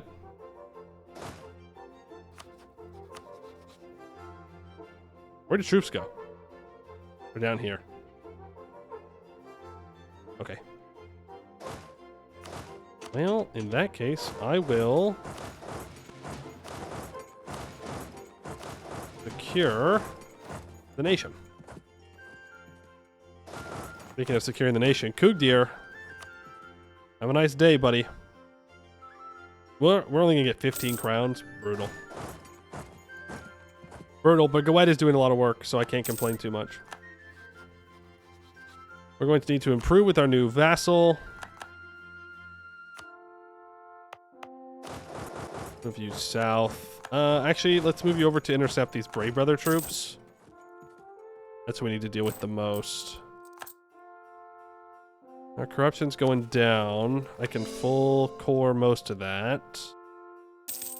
That'll work. Are we done with all of our development for now? Because if so... And it looks like we are. What's this? 3 owned provinces. Well, I don't have any Diplo. So I'm going to switch over to the 75% off advisor. Get him to level 3. I even want to level up higher. How much to embrace? Nothing. There's still 13 development, or 13% autonomy there. Okay, that coalition's breaking apart. Let me get a claim on you. And a claim on you doesn't matter because I'll annex you. Let's improve with Kugdir. We are.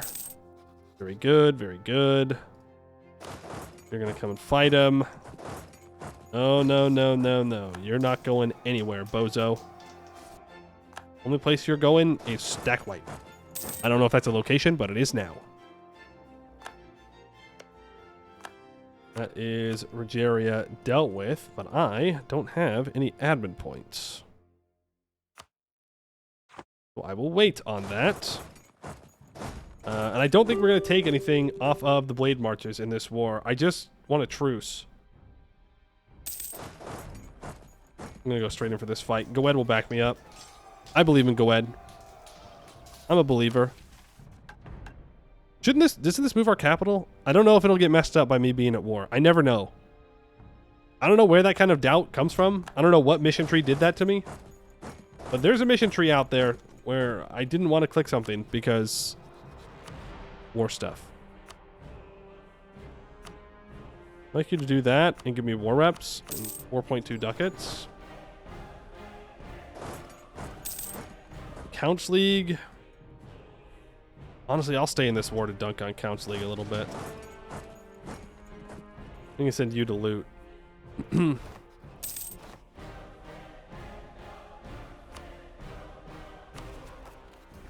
need to do that. I think we can go speed 5 now. It'll be fine. Take the 12 crowns from you. Take the full money from you. 194? I thought it was 119. Not there yet. Not there yet. There's our truce with Oh, Aelnor?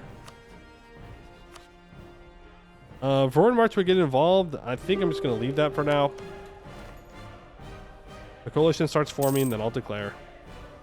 For now, it looks like we're fine. I'm not going to fight them if I don't have to.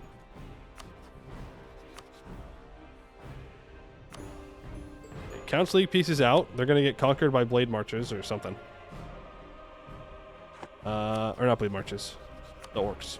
Blade Marches, on the other hand, is going to give me war reps. I will get 38 ducats. I'm not taking that. No, break your lines with Ibavar. I don't really care about Counts League. Short truce. We'll come back for him soon enough. Thank you, Goed, for your hard work. Thank you to you for dying. Another one bites the dust. We're up to our gov cap again. Yikes. Okay, we can get rid of that edict. I could seize land. I could sell seize land, and I will. Because that's going to give me 1,000 ducats. Which means I can complete... Frick. Okay, I just got to make sure that I get their loyalty back up. I should have sold and then waited and then seized. But we can now complete the city of Rogeria. Tarantin was the capital of the knightly kingdom of Adenica, but now lies in ruins. It is not the same smoldering, goblin-infested ruin we reclaimed, but the city has seen better days. Its past history, its position in the center of Roger's domains, and its access to the swift Tarsker River makes the city an excellent site for Rogeria's capital. Roger himself has taken the project under his wing, designing the new city in the outskirts of Tarantin on the eastern bank of Tarsker. He spends his free time tracing roads, designing buildings, and demarcating the districts of his legacy, the shining beacon of West Castanor, the city of Roger. Roger looked out over his new city from the restored battlements of Tarantin's castle. Of the ancient city of the knights, only the citadel had survived, built upon a hill near the Tarsker River. The lower town and the old docks had long ago been burned and reduced to dust. When he first arrived, the walls of the citadel were crumbling, and the tower stood half ruined. The throne room of the Night Kings was throneless and roofless, a reflection of the devastated state of the lands in the former kingdom, now under his rule. Years later, a new throne lay in the throne room, and the tower stood tall, overlooking the city that now extends between the citadel and the river, a city designed by himself. A new wall was built, encompassing both the citadel and newly built buildings, broad streets, squares, temples, and docks. This was his city, a product of his mind in the hands of his subjects, a city that bears the name of Rogeria, or Tarantin. Calling it Rogeria moves us closer to absolutist monarchists, and Tarantin is restorers of the old order, which I don't care about either of these. I would like the admin points. But come on, we gotta rename it. We gotta rename it. And it moves our capital there, which is wonderful stuff. Moves our capital away from this forest and down onto these cows. No money spending allowed.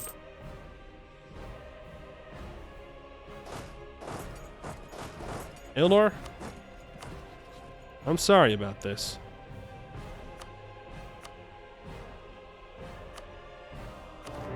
But you've got to go before you ally Gwen. Because I know you want to. I know that you want to ally Gwen. You are an Hellenic after all. And I can't let that happen. You've been allowed to live for far too long. I need your land for my missions. Therefore, you die. The math is really that simple. Why is Voron March's capital in Mammoth Hall?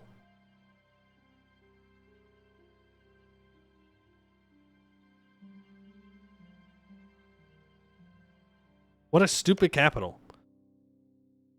Isolde or Balvorin, I would understand, but I don't know why or how they moved it to there. Yo, 30,000 troops! Did you merc up? No. I just didn't pay attention. Uh-oh. I mean, that's okay. We called in our ally, Arboran.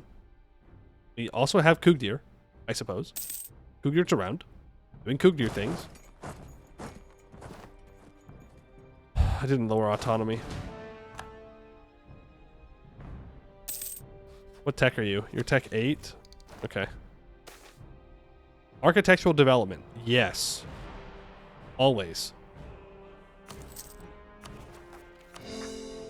I can always get more money to get the 1,000 ducats I need. I still have a little bit of time as well. No, extend the loan. Can I get over here in time? No. So my ally's throwing. What's new? And we don't have any forts built up here yet. I mean, I could build more troops. I have a force limit of 58,000. Reparations through slavery. No. That'd be real awkward as a half-orc. It'd be super awkward. No thanks. Feels like a bad path for us to go down. Out of just pure self-interest, if anything. That just don't make no sense. That just don't make no sense. Rogeria, you're gonna die. I just want you to know that. You are in my path of expansion here. Why are you mad at me? Declared war on neighbor. Aggressive expansion. Improve relations. Lost a general. No, I didn't. We're good. We're fine.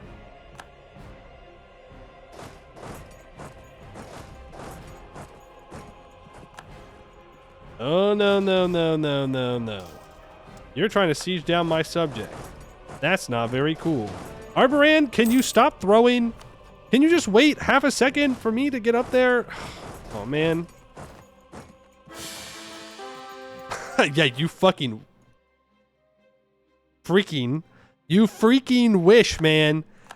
You freaking wish that Robert the Young Owl died then, don't you, huh? Nuh-uh. My man was like 35 years old. How about no? How about no? That's just not cool. He's got to live longer. How old was he? Okay, he was 42. But still, that's way too young. He's way too young. Walk north. Reality can be whatever I want.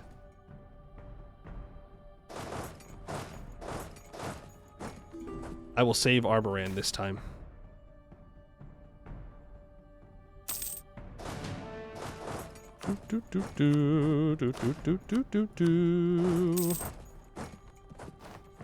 That bird is supposed to be here.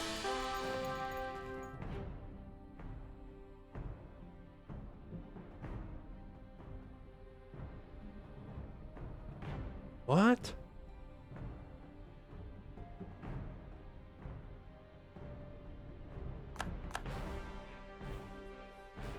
What are the odds of that? He's not a general, and he's only 43. A scripted death? No, there's no way it's a scripted death that early.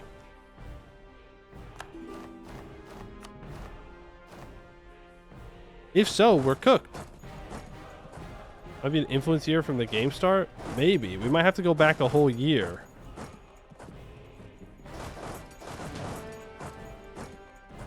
Sus. That's weird.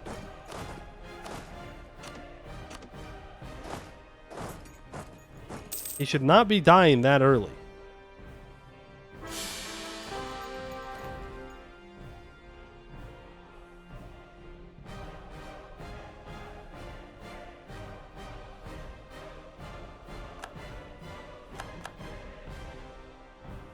Rogeria caught Lascaris' curse? Uh-oh.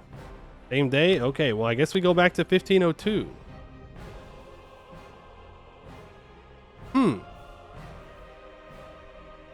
Curious. He was 42. Usually I wouldn't care all that much, but, like, I do care because we need him alive for the missions.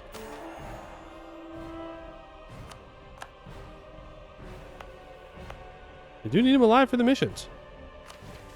Well, at least I can do the sell and seize afterwards thing. I can just sell right now.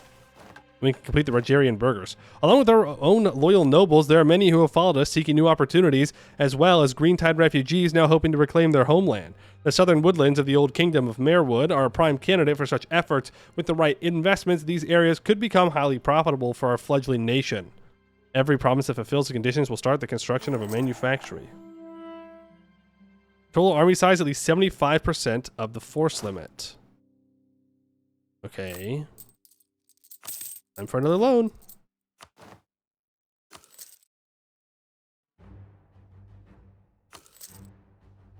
Ah!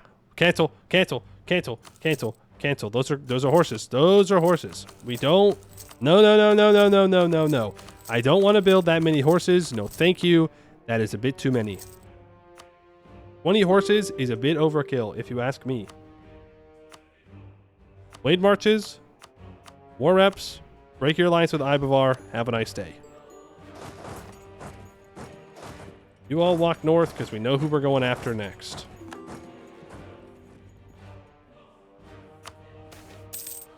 Orcish refugees? Yes, I'll take the money. Now I'm scared he's going to die.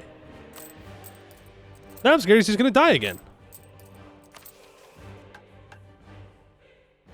All provinces in the Middle Allen and Kenwood areas are owned by me, and there's a fort in Entelham. Okay, I need more money.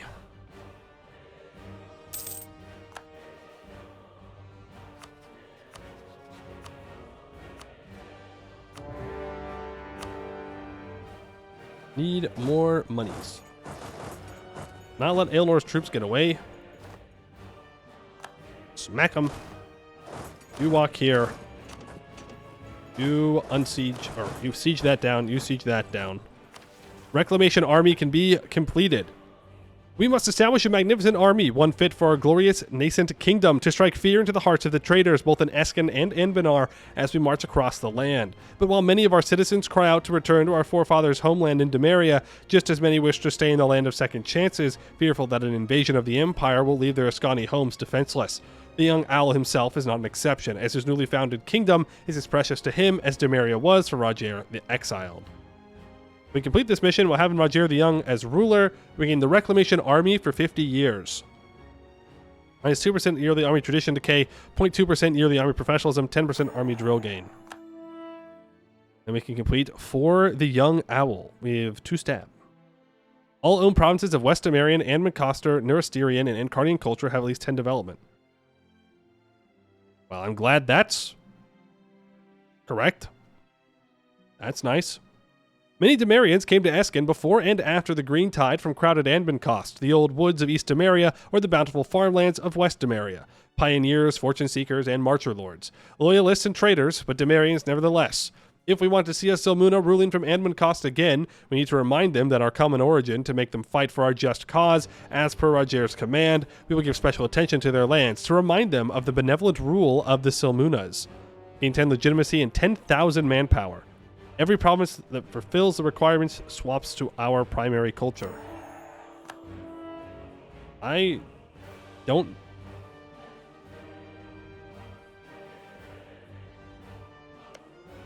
know. I don't know if we had any provinces of that culture. Don't care. It works. And you want 3 provinces in the Tarim Plains that are grasslands to have a workshop and 5 Diplo development. I will work on it. We'll get there.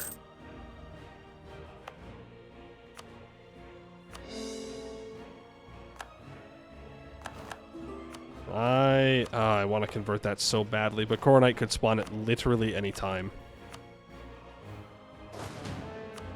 Ooh, and I didn't save up admin for this. Yikes. Well, we'll start coring what we can.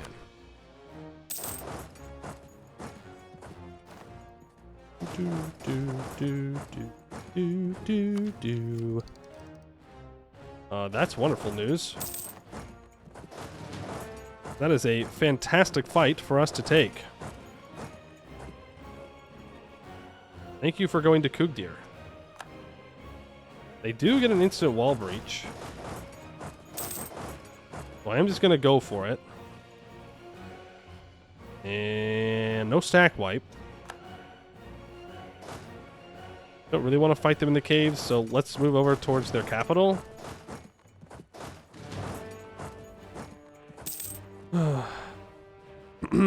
I couldn't figure out how you can get outmaneuvered. Army of the Dead is minus 40% movement speed.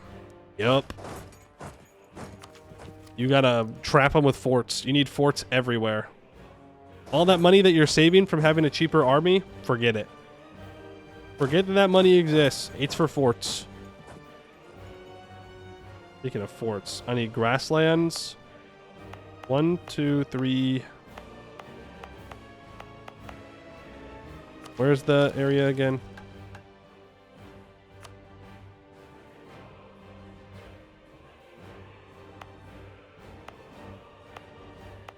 Listfields needs to be 1.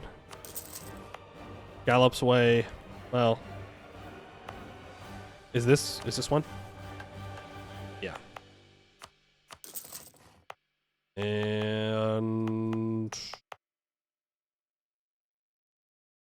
this will work too. Cheaper to develop. There we go. And Cantor Curse.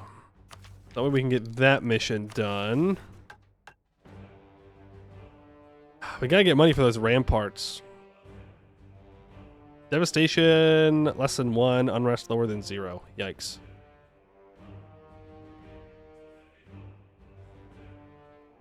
This is gonna be an additional +1 monthly Diplo. And this wants me to develop the forest a whole bunch. 6 own provinces. Where am I going to get all this money? I'm going to have to fight these wars on my own. That's the answer.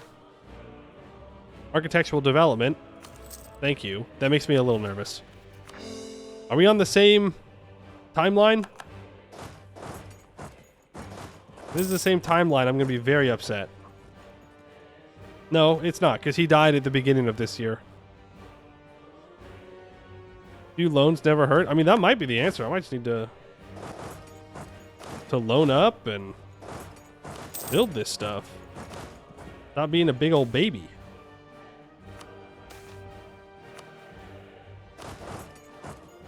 Just get it done. Oh, he died next year? Don't say that. Don't tell me that. Come on. Let me live in my delusions. I need them. How consolidated is Eskin looking? It's pretty consolidated. We're doing some more consolidating right now. Speaking of, I need to build a spy network here. Recall you from Covenblad. Make the claim on Covenblad. And begin to improve relations with Goed. That way they don't break up with me. I'd rather never siege down Balvroin if I'm not forced to at the point of a gun or mission tree, so I'm not going to do that.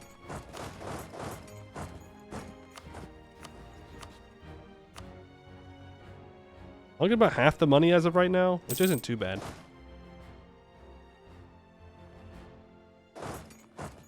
These 16,000 troops are stuck here. I mean... fine. Start the siege. I don't want to. But it is what it is. It's gonna take forever.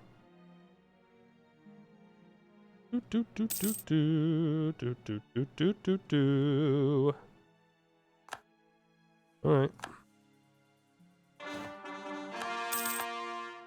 In the philosophical terminal. I could see Sarcassabid. White piece. Another Zaka Jad white piece.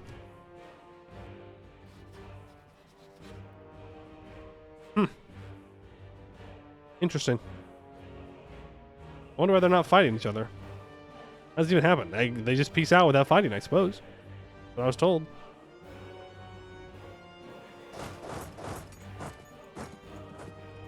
I'm not sure what they were doing then. No, you have to stay here to keep that siege down.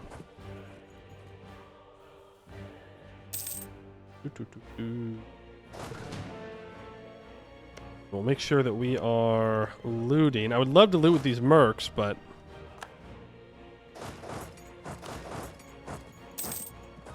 instead, I shall be happy with looting with everybody else and keeping his troops trapped.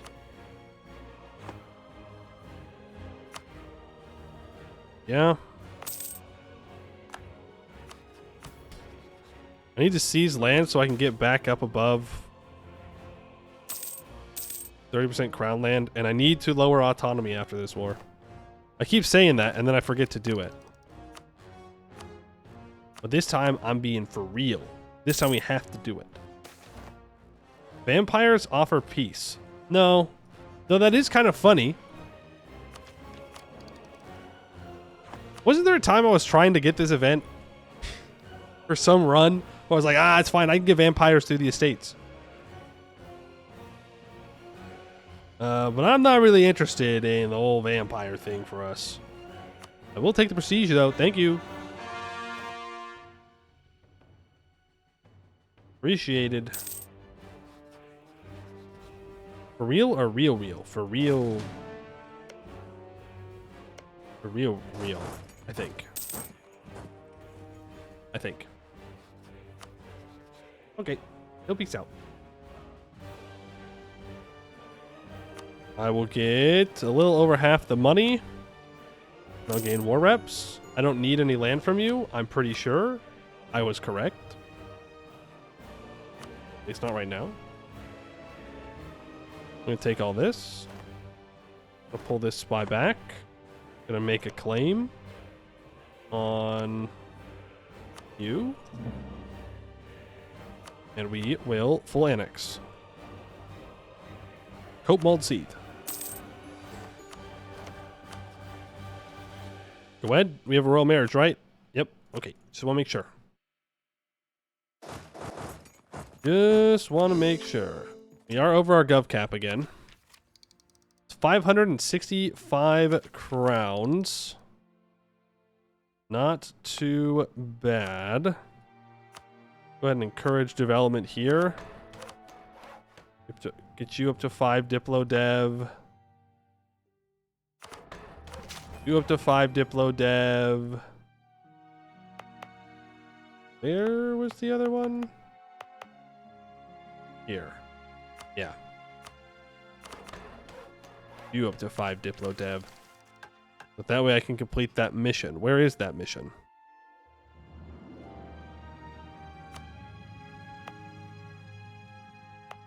Frick! That was in the other one. Dang it, dude. Okay, our development is super cheap. I don't know why it's so cheap. Golden Age, land reform, adventurers settling, tourist development. Dang. Oh, like playing Tall-Esque, kind of nice. Lothane's blue. Though originally introduced to Canor by the elves, tea has become synonymous with Demarian culture. It is only natural that we carry on such treasured traditions in our new home. The difficulty of imports from Anbennar has encouraged some farmers to develop new varieties. Indeed, one known as Lothane's blue has gained particular popularity amongst our people, gaining its unusual hue by the same magical means as the traditional elven silver. Every province that fulfills the conditions will change its trade goods to tea and gain 2 base production. Ooh. While I would love to get more provinces developed, I'm just going to take what I can get. And now, all provinces in the Terran Plains area need 15 development.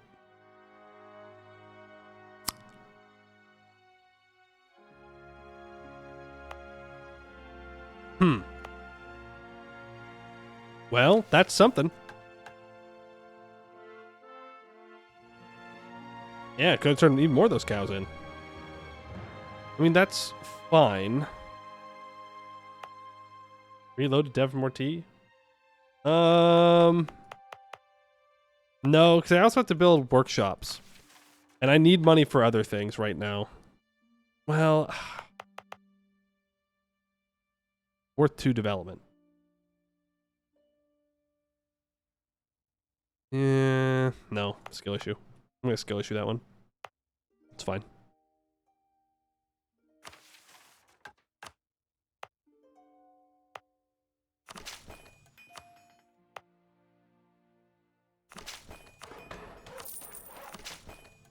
Dev there. I mean, we have plenty of mill points. I'm not too concerned about it. Our other monarch points, though, are not as impressive. But it's just so freaking cheap, man. It's free. You're already developed. You're already developed.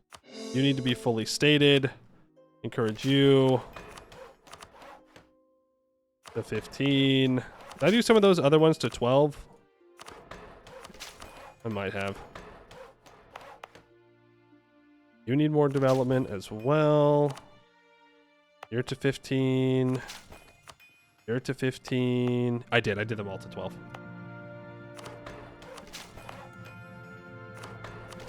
Three. Actually, I should be going 1, 2, 3. 1, 2. You're already high enough development. I'm wasting points. And Balgerton. 1, 2, 3, 4. Okay. Damn, we should just be developing like crazy. What am I doing conquering all of Eskin?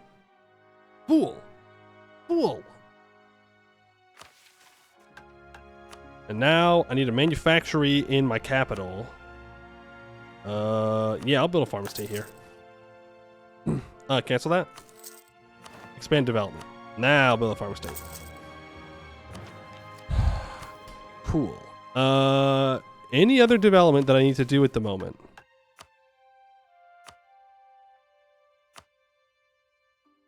I don't have enough Diplo.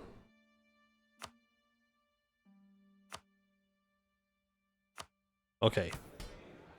Then I'm going to seize 50% crown land, wild. I'm going to lower autonomy in a bunch of places. We are going to rearrange, well, not rearrange, but recoup our economy a bit here. Like that. I want to build a fort in this province at some point. Eskin needs buildings. You are correct. Thank you. We go from making 1 ducat to 7.5 ducats. Marshes and will-o-wisp. Bodies preserved beneath the marsh for centuries peer out from beneath the swampy water, their glassy eyes peering into the sky forevermore. Their souls cling onto the world with rage, festering with malice as they seek a revenge they cannot obtain. Yet the magic of the one they hate lingers on, allowing the souls to pervert the landscape little by little. When a sufficient number of souls converge, they intertwine corpses, flora, and mud into a shambling abomination. While for a while acting upon their fury with this vessel they have merged into, only to then disintegrate back down to their constituent parts. This cycle continues until the souls have lost all concept of who they once were, a void filled only with rage. Once cleansed of their mortal past, an abomination which only knows rage is born and roams the marshes, seeking an enemy they no longer recall. Valmire was once one of the greatest fortifications in Canor until Zemalot the Black burned down the fortress and made it his lair. Centuries after his death, the lands surrounding Valmire remain tainted by an unknown magic which only powerful mages may cleanse. The influx of settlers, however, precipitates a novel approach, as even if a patch of land is purified, if the village is wiped out, the marsh will consume what it has been forced to give up for a while. Valmire itself is not tainted by this corrupting magic, and if rebuilt, can become an oasis of tranquility from whence the reclamation of the surrounding bogland can truly begin. Huh. Interesting. Sure. For 10 years, I get minus 25% local great project upgrade cost. I mean, I'm not going to use that. But it feels good to click the button, even if it does cost monarch points. You do not need this many troops.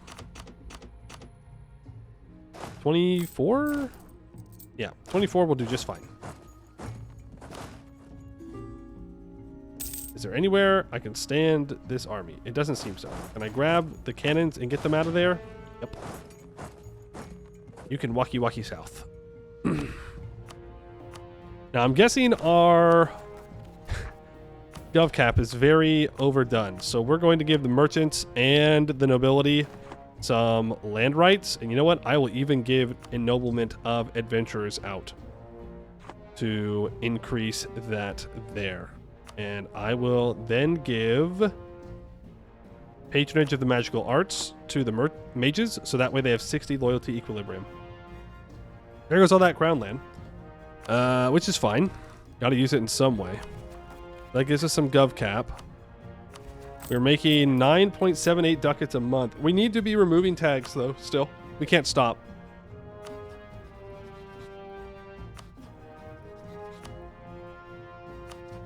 You would bring me into a war with Estel? When's my truce with Estel up? 1509? 5 years? I mean, that's not too bad. I mean, I know that I can go to war with Heartgrinder.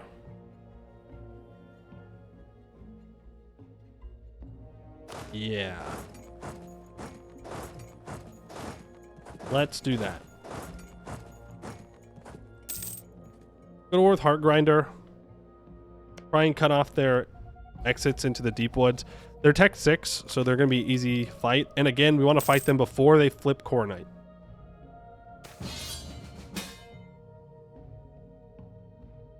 I mean, that's fine. Yeah, I can accept that. Not thrilled about it, but I have my other stack over here that can defend stuff.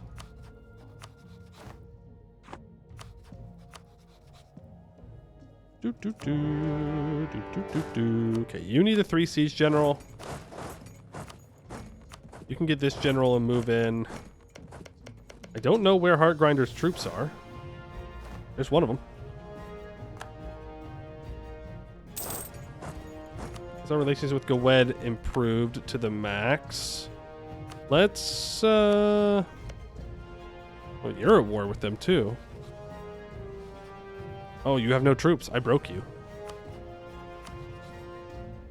Oops. Oopsies.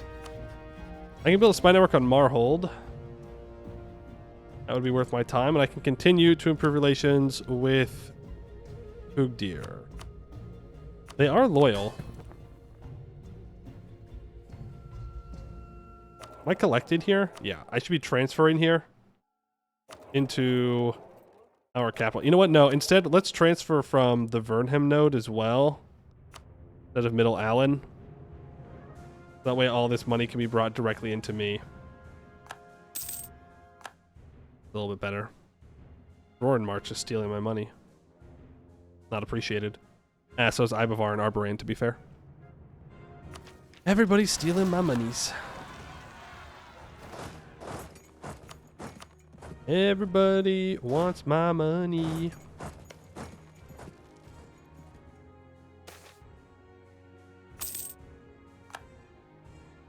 Oh, I should occupy these two provinces to make sure I have a direct connection to the capital.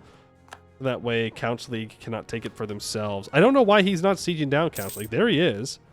I guess he was busy sieging down the blade marches. Musket or bow?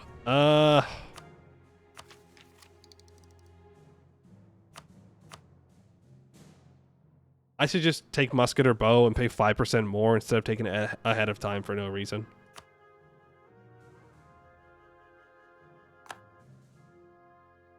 I'm making 23 ducats a month? Oh, war reps. Loans. I was like, that doesn't seem right. In fact, that seems downright wrong. That's too much money. Half-orc legitimization. Yeah, absolutely. Ooh, or money. Yeah, you know, I think if you want to legitimize half-orcs, you should pay me money. The noble staring at me like I'm a crazy person because I'm the half-orc. They're like, what do you mean? You some kind of, are you stupid or something? Like, what's going on here?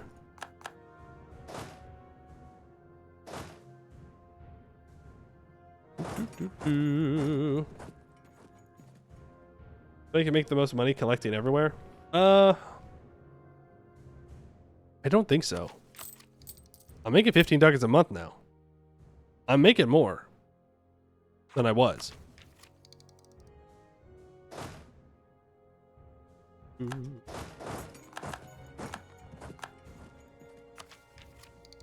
losing my Inno. I'll just take the Miltech. It's fine.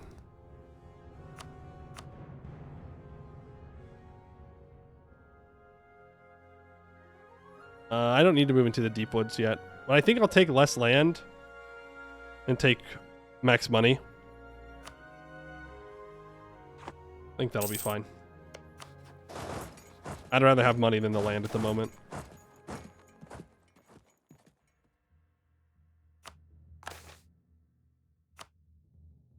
Just for a month? I'm pretty confident I'm making more money.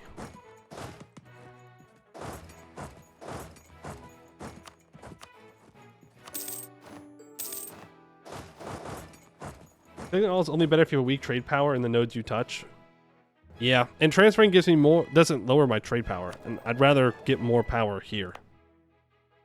With that money, we're not going to repay loans or anything. We're going to start building for missions. What was it? 7 provinces down here need to have temples and workshops. Let's go for 1, 2, 3, 4, 5, 6, 7, 8. Hold on. Cancel, cancel, cancel, cancel, cancel. 1. Recheck. A free tower does count. 1, 2, 3, 4, 5.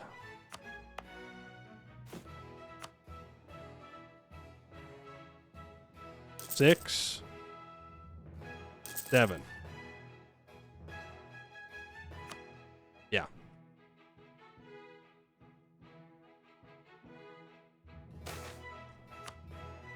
Refugees dispute our claims.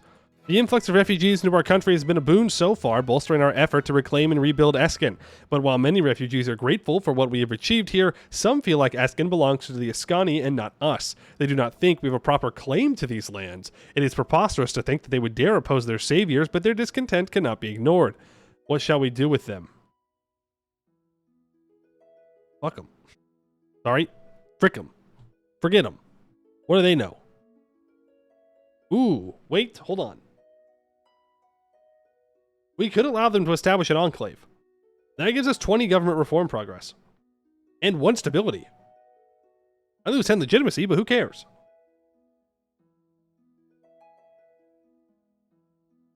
It flips the culture, but I also don't care.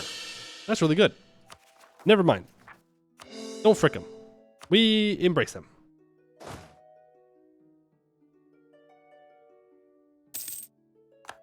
No! Our spy master is dead. We get the trader. Okay.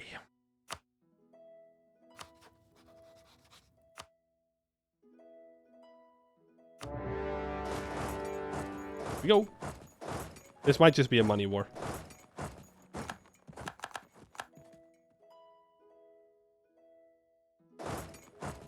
Where in the frickety heck are they running to?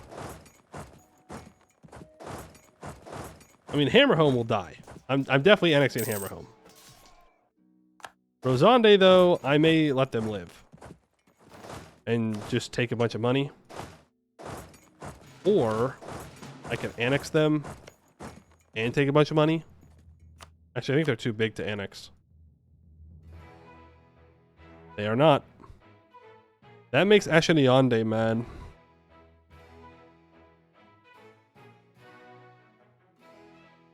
$200 ducats. If I do something like that, that could be a good peace deal for us. Let's start improving with Ashenionde, since we know they're getting mad at us. I want to make sure they're not too upset. What about vassalizing? No. They have negative 200 opinion from aggressive expansion. They're going to hate us forever. I can bring these 24,000 troops down in. I want to build a fort in this province when we can. I need to upgrade my infantry as well. You can try to attack these troops. Yikes, 24,000. After all the development I did for you, that's how you treat me? I see how it is. It's fine. I get it. Not everybody's loyal. Yeah. After all the work I did. We do need a bunch of forts. But we're going to stay focused on the missions. Bladeskeep has fallen. Rosande has been taken. I can make my claim on Marhold. I probably should have gotten a border to the rest of Marhold's land. Kind of a bozo move there. Too late now.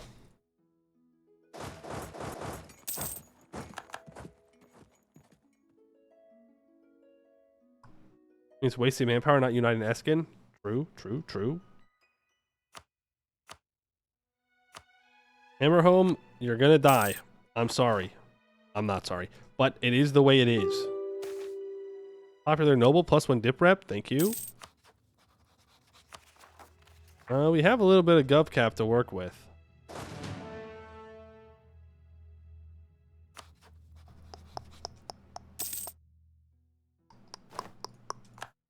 Nathwood, let's do the peace deal. What do you mean no? What the? I mean no. You crazy or something? You get cored up. We do have enough admin, but I am overextended. So if I just chill here for a moment, I can go and loot. Great. About to have a bunch of Hammerhome separatists. Never mind. Wait for those. I've learned my lesson. We're not just going to peace out immediately, okay? Let's sit here. We're going to make some money. But I can complete Gateway to the Empire. Oh. Oh, it's like literally either... Oh. I'm good at reading. I thought I needed temples and workshops, but no, that's just workshop. Oh, well, that's a whole lot less money than I thought we were going to have to spend. Gateway to the Empire. Faranian borders the Empire of Anbennar, and its restoration is an early step towards the restoration of Silmuna rule in Anbennar. What we rebuild will shape our focus in the years to come. We get 10% production efficiency for 10 years. Ooh. And now I need no devastation here and no unrest. Well, I can do that.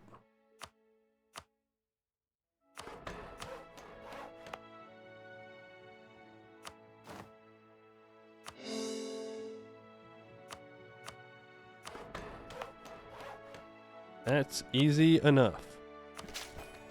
Boom. Didn't even need forts. The Kogaluis Ball?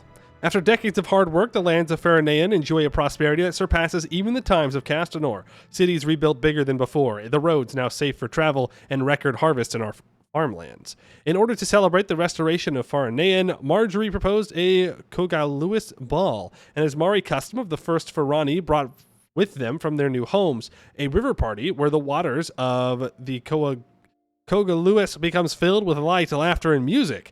As goes the saying, Marjorie's wishes are Roger's commands. Great, I couldn't escape the freaking Esmeria river parties. Time for all my generals to die, and for my capital to catch on fire, and who knows what else. We get King Consort of Faranaean until the death of our ruler, gives 10% improved relations, plus 1 monthly diplo power. The Kogaluis Ball. Luis Ball. Bang! The night sky turned green and gold from the glow of the fireworks. In the river, dozens of barges floated slowly at the mercy of its waters, full of light and music.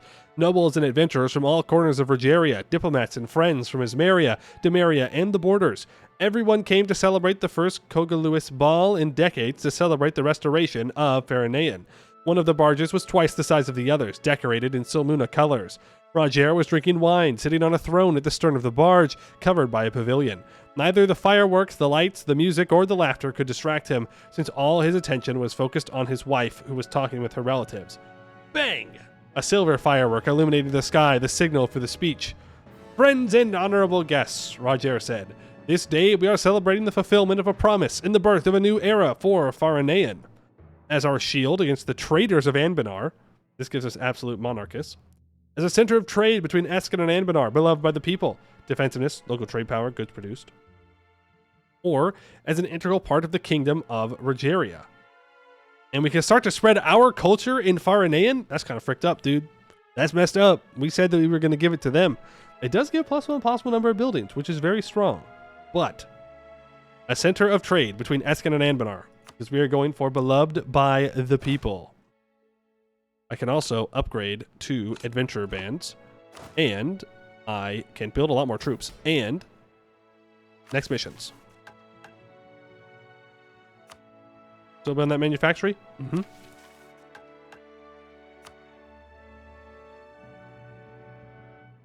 I need 5 Diplo Dev up here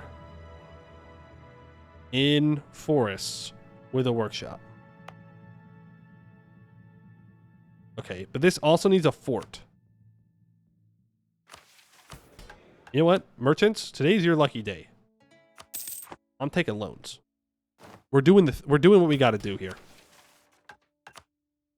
3 owned provinces in Ballmeyer, all these areas need ramparts. So Ballmeyer, you, congratulations, get a ramparts. You get a ramparts. You, yeah, you get a ramparts. That's in the area, right? Mm-hmm. Let me check. Is there any other specific things we need here? Not for right now. But that's where we're going to have our 3 northern forts. Pretty good spots. That does mean I don't get my workshop here, though. You know what? Okay, I'm clicking too many buttons. Build the workshop first, then we'll build the ramparts. Eskin building, thank you. I would love to upgrade all my trade stuff, but I'm going to stay focused on this.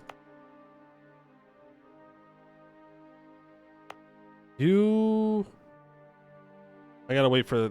We gotta wait for the core.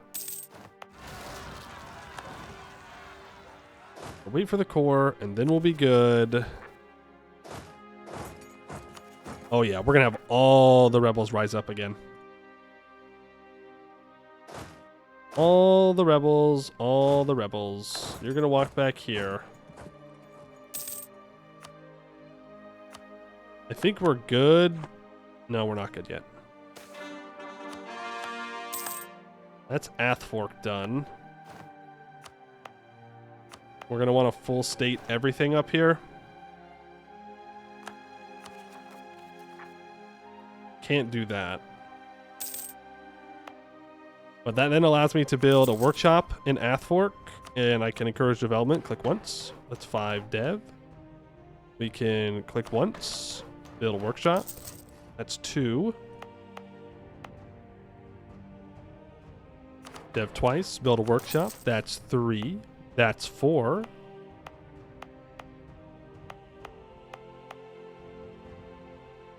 One, two, 3, and that's 5. So that will complete this mission. Nope, I need 6. Wait, one's already done.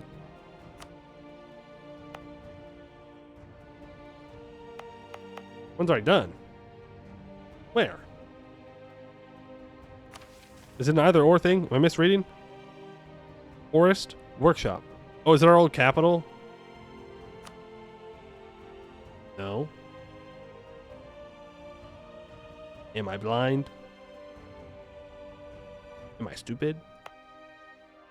Maybe. Aha, it is our old capital. Okay, well, 5 works. That's the number I'm looking for. Rosande, I'd love to piece you out. Am I good on the overextension? We currently have 66%. This is going to be 40%, so no. We wait a little bit longer.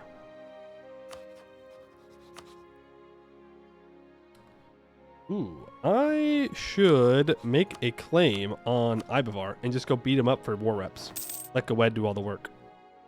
Ooh, do I embrace institution? No. I do not. I'm gonna keep going.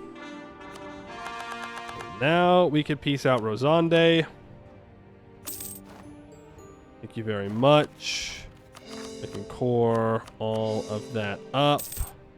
I will not pay back that loan. No way, Jose. No way. No, sir. You need to move down here into a more central location.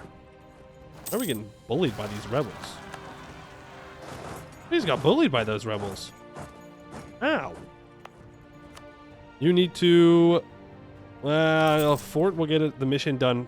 A mission done faster, so we'll do that. We can get rid of all these edicts. I just want to get the ramparts built up because they take the longest, but technically as long as it's building something, it'll get done in the same amount of time. I'm not rivaling Gawed, game. It's not going to happen. Gawed, don't do it. Don't do it. We're the best of friends, Gawed. Don't ruin this. Don't ruin this for us. We're very good buddies. The best of buddies, even. You wouldn't dare ruin what we've created. I'm gonna grab that general. Ooh, 4 siege. Okay. Nice. What other missions? Missions. Eskin. Oh, it needs a manufactory? Sheesh. Okay. Build the farm estate. Increases it by 1. Okay. That'll complete that. That's going to get completed when the fort gets built. You're going to be done when those workshops are built. I can just get rid of unrest and devastation, and you are good to go as long as we can keep 3 prestige. Which means we definitely don't want to become overextended because that can ruin our chances and get rid of a stability. Cool.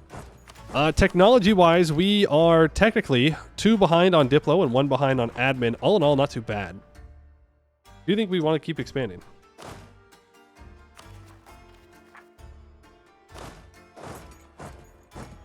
I should build more troops with this money. Build more troops. You've been dealt with. Go ahead.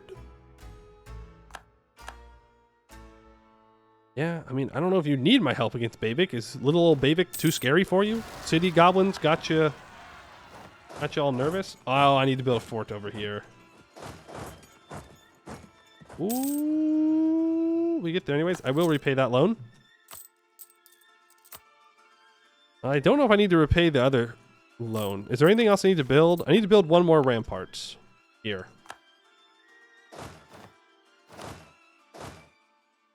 Send these groups down south, and then have you to deal with rebels here, and you to deal with rebels here. I thought truce was Coven Blad up. Why is the game always like you can't rival your biggest enemy, but how about rivaling your ally? I don't know. I don't know how exactly it chooses who you are allowed to rival and who you're not allowed to rival. I mean, Goed is the other largest person here. I am the #1 great power, and Goet's #3. And Goed has double the development that Laurent has. What a weird great power list. The man died. They got France. Rogeria, the Raj, Goed, Laurent, the Centaurs, Nugden Sarai, Baihan Jin, Amion. Another big Baihan Jin game, huh? Interesting. Interesting. Okay. Is what it is. Any interesting personal unions?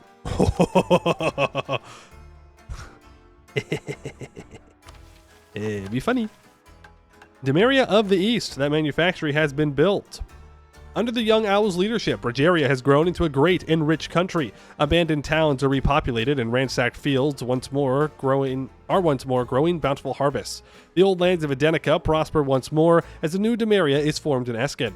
Founded upon the legacies of these 2 mighty nations, it yet remains to be seen what Rogeria itself will be. Is it solely heir to Demeria, an Anbennarian nation carried on in Eskin, or is it heir also to Adenica taking place amongst Iskani nations? The decision concerning Rogeria's own legacy falls ultimately to the young owl. What is Rogeria? Roger considered this question during the few moments he had alone in his chambers. He had forged a prosperous new nation, a powerful new nation. He'd accomplished his ambition in full, but what was Rogeria?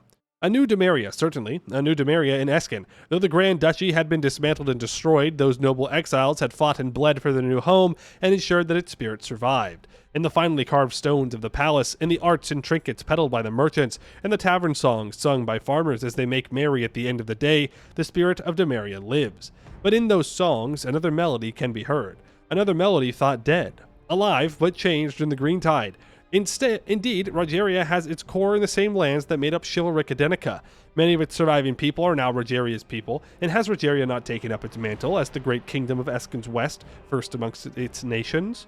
My lord, the voice of a servant called Roger out of his musings. The people have gathered. They await you. Roger rises and follows him to the palace balcony overlooking the great plaza filled with a multitude of his people. Predominantly Demarians, of course, but also Adennars, and here and there of Horania or his own kind, the half-orcs. My people! Many decades ago, we were but a band of exiles and adventurers, suddenly confronted with the task of building a nation. The land was ravaged, her towns destroyed, her people scattered or dead, but look around you now. Through our work, our toil, our indomitable struggle, we have become great. Where once were tents, now are great buildings of stone. When we once scavenged, now we rest with bellies full. Rogeria stands proud upon the legacy that came before. Rogeria stands, a glorious and true heir to the Grand Duchy of Demeria. This puts us down the absolutist monarchs. All directly owned provinces in the Terran Plains, Adenica, Rohibon, and Vertibon areas gain minus 10% local regiment cost and minus 10% regiment recruit speed. So faster. Or the Grand Duchy of Demeria and the Kingdom of Adenica. Led by the people. Minus 1 local unrest and local prosperity growth, 0.1. Sure. Whatever makes us loved by the people. Sounds good to me. Oh, I can also see Anben costs, so I should start building a spy network on them. Should have done that a while ago. It's at least 1531. We can do the Death of Lothane. We need to become Coronite now. Half-Orc needs to be an accepted culture in Demeria. Or in Rogeria. Sorry, getting a little ahead of myself. Well, there's only one place I know where there could be half-orcs, and there's none up there right now.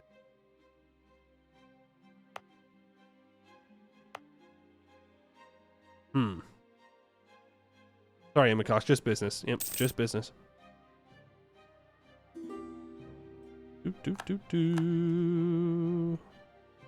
Just waiting on you, Corin. Waiting on you. Making a bunch more claims as well. They never really stop making claims on people in here. It's just more, just cheaper coring is what it is. But we only have 1 year until our war with Estel, so not too much longer to make claims. I could sell titles. We're at 31% crown land though, so I don't think it's all too worth it. I suppose it is. You're Beast Eater, right? Yeah. Tech 5. I want that province. I could threaten war, but I could also beat him up for money.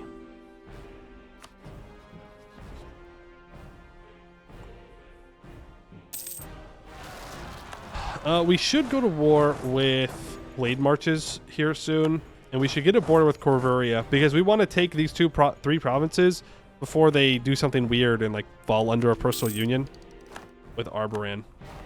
Or not Arboran. Asheniande. Alright, a noble from House Silmuna will go to the throne if Goed dies right now. It should be kind of sweet, just saying. Be kind of cool. Just pointing out facts, not wanting you to die or anything, but I'm just saying it'd be real swell if you died. You know, nothing personal. Just want the Silmunas to be successful.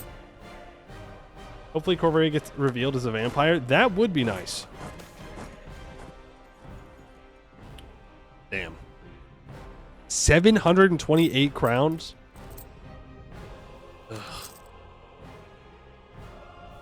Yikes, dude. Yikes. What I gotta say about that?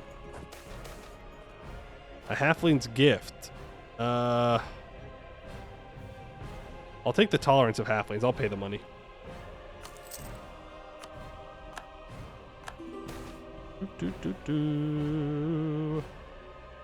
Half-orcs, like any racial minority, will grow when in provinces that are prosperous or above 20 development. The day I learned. I didn't know that. Did not realize that prosperity and development level affected that. Mission fulfilled. Ah, that means that I can build soon a ramparts up there. In fact, what happens if I buy this down?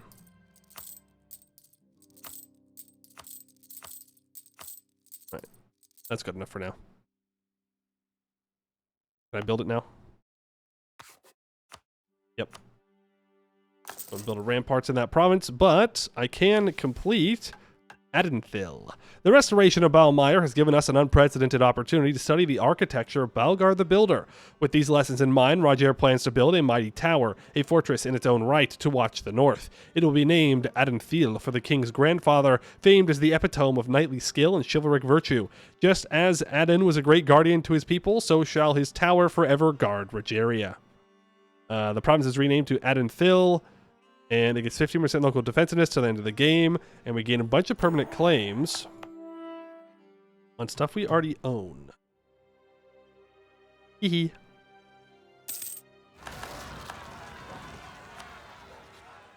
There's our Blade Marches truce up. I want to keep fighting these rebels, though.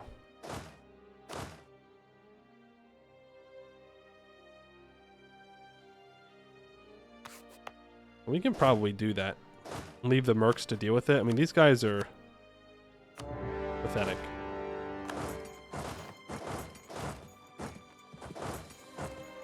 You go this way. We're going to leave Couch League alone. I'm fine with them taking these 2 provinces off of Heartgrinder. Ooh, they got by rebels. Yikes.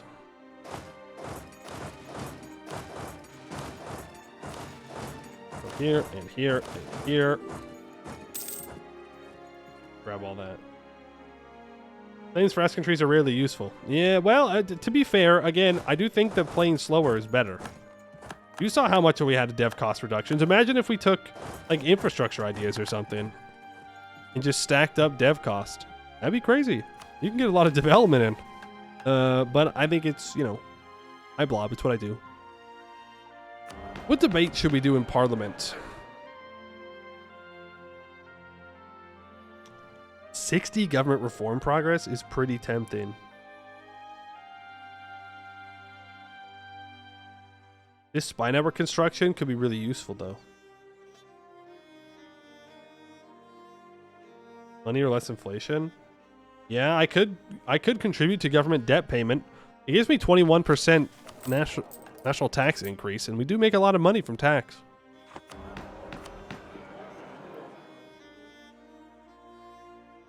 You can also do increased taxes for the 10% national tax and 116 ducats.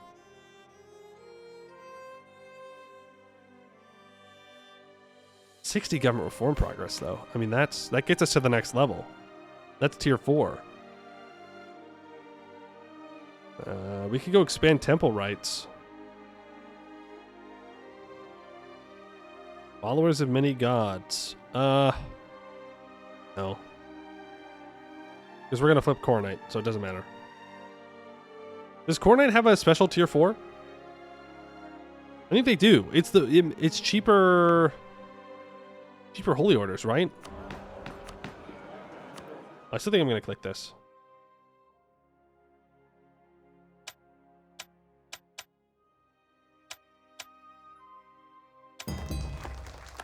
I'm just not going to take the reform.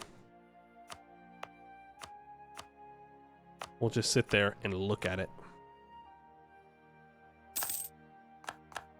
I've lost war against evil. Should have hesitated. Should have just gone after him immediately. It's not going to matter all too much in the grand scheme of things, but unfortunate.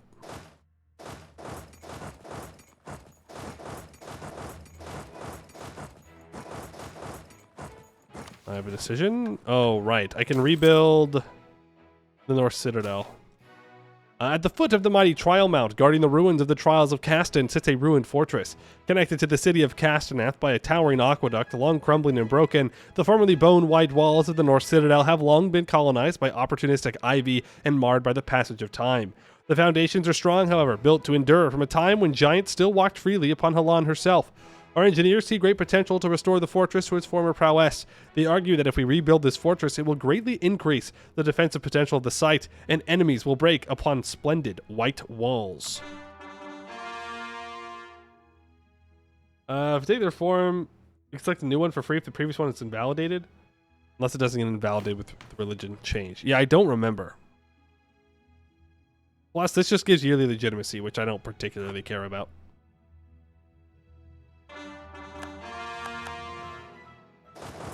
Didn't take anything. Sometimes the AI is wild, man. I don't understand. It's like, nope, not interested. Don't want to take anything. We're halfway done with that farm estate. I did co-belligerize these guys, right? I'm pretty sure I did, so. We will annex Council League. Sick and tired of them existing. No good. No good.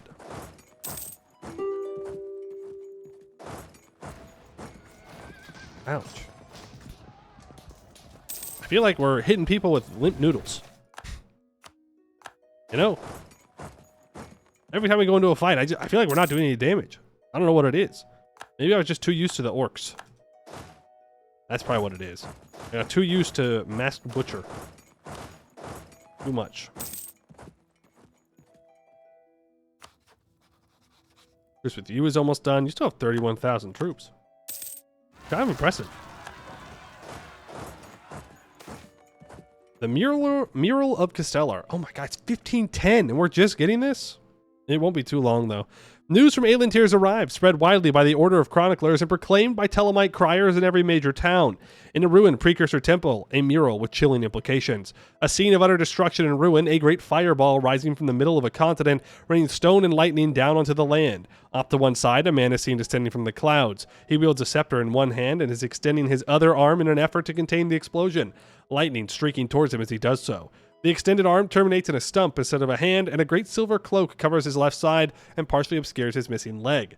The artist's inscriptions have been partially translated, and our scholars believe they labeled the figure Castellar, god of the sky, and the explosion is denoted simply as the end.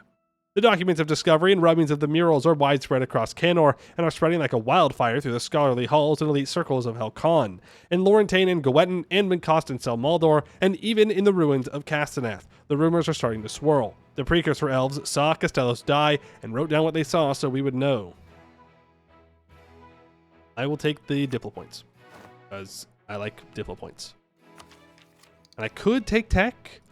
I don't see any reason why I wouldn't. Yeah. We take that.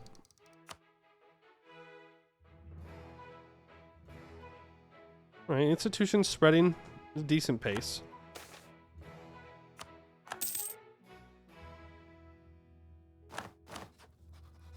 But yeah, now they're down to no troops. Influx of sellswords and adventurers. Not all who come to Esken are former inhabitants of Esken or their descendants. There are also those who wish to gain fame, glory, and riches. While they are a bit late and the main phase of the reclamation of Esken is over, we can still make use of them on the fields of battle. We can also try to convince them to settle down instead, but we will have to give them substantial incentives to abandon their peripatetic way of life. What will be our stance?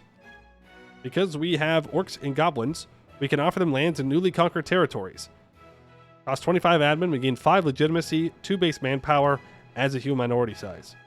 And that feels kind of fricked up. I'm just saying. That feels kind of fricked up. I'm going to do it. But 9,000 manpower also sounds pretty good. Let the record show. Peace deal.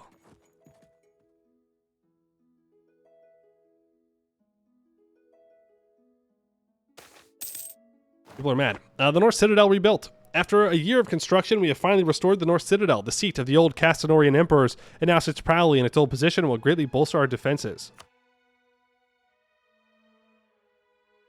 I don't know if I'm going to be able to annex Council League. Also, I can't take a couple less provinces and take money. Take that. You don't get as mad. They are still mad, though. Which is interesting. Why? What'd I do to you, huh? What'd I do? That's 57% overextension, and this is only 19, so we can do both. Goodbye, Council League.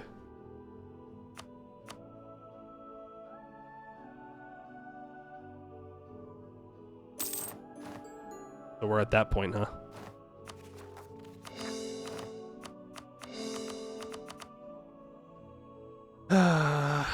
Yeah.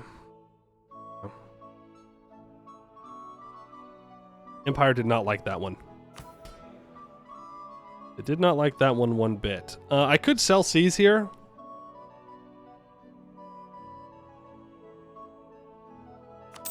I'm going to. I can use that to pay off some loans. So 2,000 ducats of debt? Yikes. A lot more debt than I thought. I should be looking for more allies.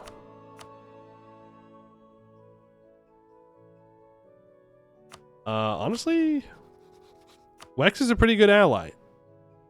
Now, lore-wise, I'm not sure how that works.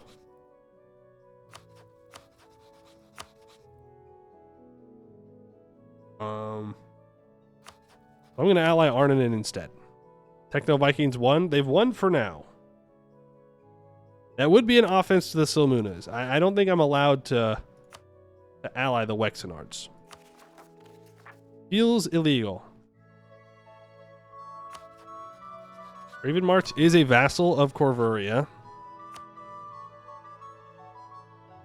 I need to build a spy network on Corvuria to get claims. But I mean, that's the last super big peace deal we have to do. And we do have the Blade Marches, the rest of their land still, but nowhere near as bad. We've got yours. That's almost built. How are we doing down here? That's being built. Just waiting on... Ooh. Ooh.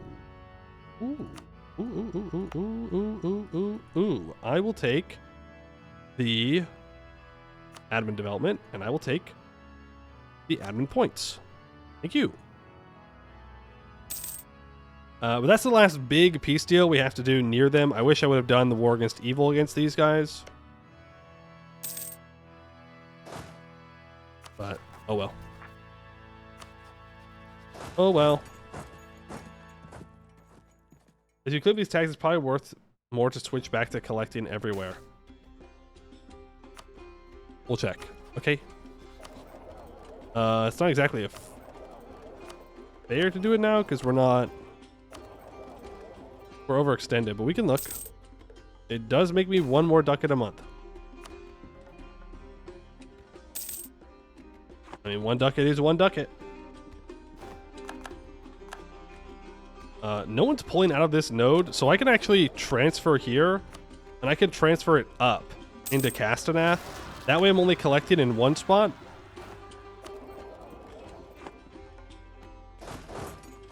Mission fulfilled.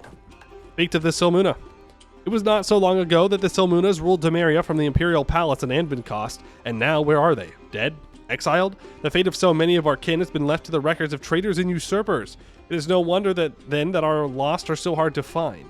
Let us begin our hunt where it ended, the city of Anbennar, where the Fourth Lilac War ended, where Silmuna dominion over the Empire ended. The following was overheard by a Rogerian agent, not while engaged in a spycraft, but after a fruitless day while they ate dinner at a tavern on the edge of Dove Market. Bard, tell me about the Silmunas. They're gone, son, gone. But what happened? Where did they go? It's a sad tale, not for a cheery evening or a cheery lad. But I want to know, please. What is there to say? They were betrayed. They fought all the way up to the Dove Road. They fought, dying for their throne and for the rightful emperor, and they lost. But then what happened? They died, and a piece of Anbennar died with them. But what happened to the dead? Ones? The dead Silmuna? I'll not tell a child a tale of corpses.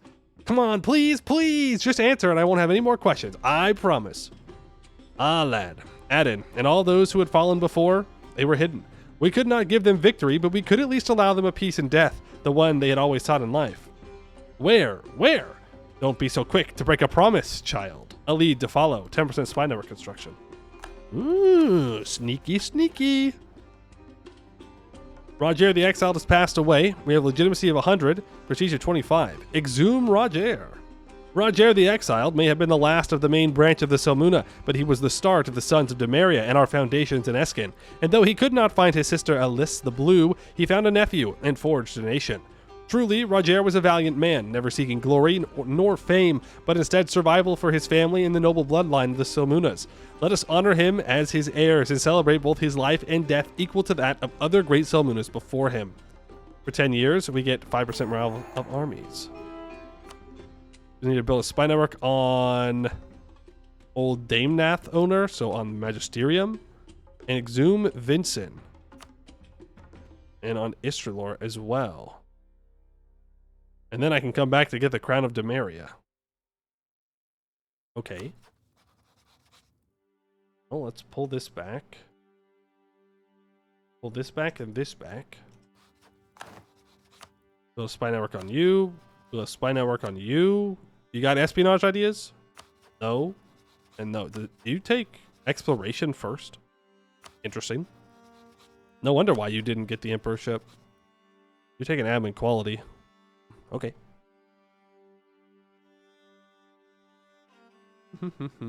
Wars consolidation gonna be wild? No, you can fire it early now. So once we own all of Eskin, not including Dostanor, then we can fire the event and we can choose the option, and then we have to click a decision to choose what we want, when we want it.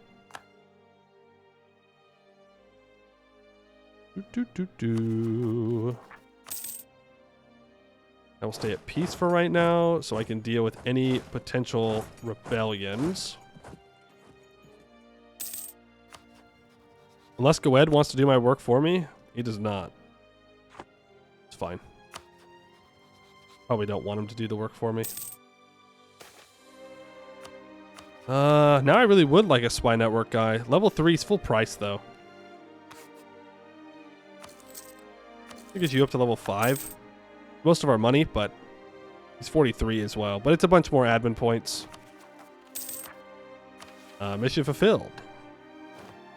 The heart of the valley. Eskin has finally built its manufactory. Queen Marjorie was raised on stories of Eskin, Faranaean's prestigious capital, a prosperous city and a nexus of trade between Eskin and Canor. However, when she and the king saw the city themselves, it was little more than collapsing ruins and burnt-out shells. It is of great importance to Her Majesty that it be restored without delay, so it shall be. Call for the workmen, the settlers, the returning Farani. Eskin shall be Faranians' beating heart once again. Center of trade is increased by 1. For 10 years, we get 10% local trade power modifier. Yes, dear. That's all we gotta say. Yes, dear. Understood. We got it. Consolidating and then becoming emperor through war seems too strong. I don't know. Once you own Eskin, you've already won the game. So, I think it's fine in the grand scheme of things. No one's going to be able to stop us. I mean, we already have a force limit of 91.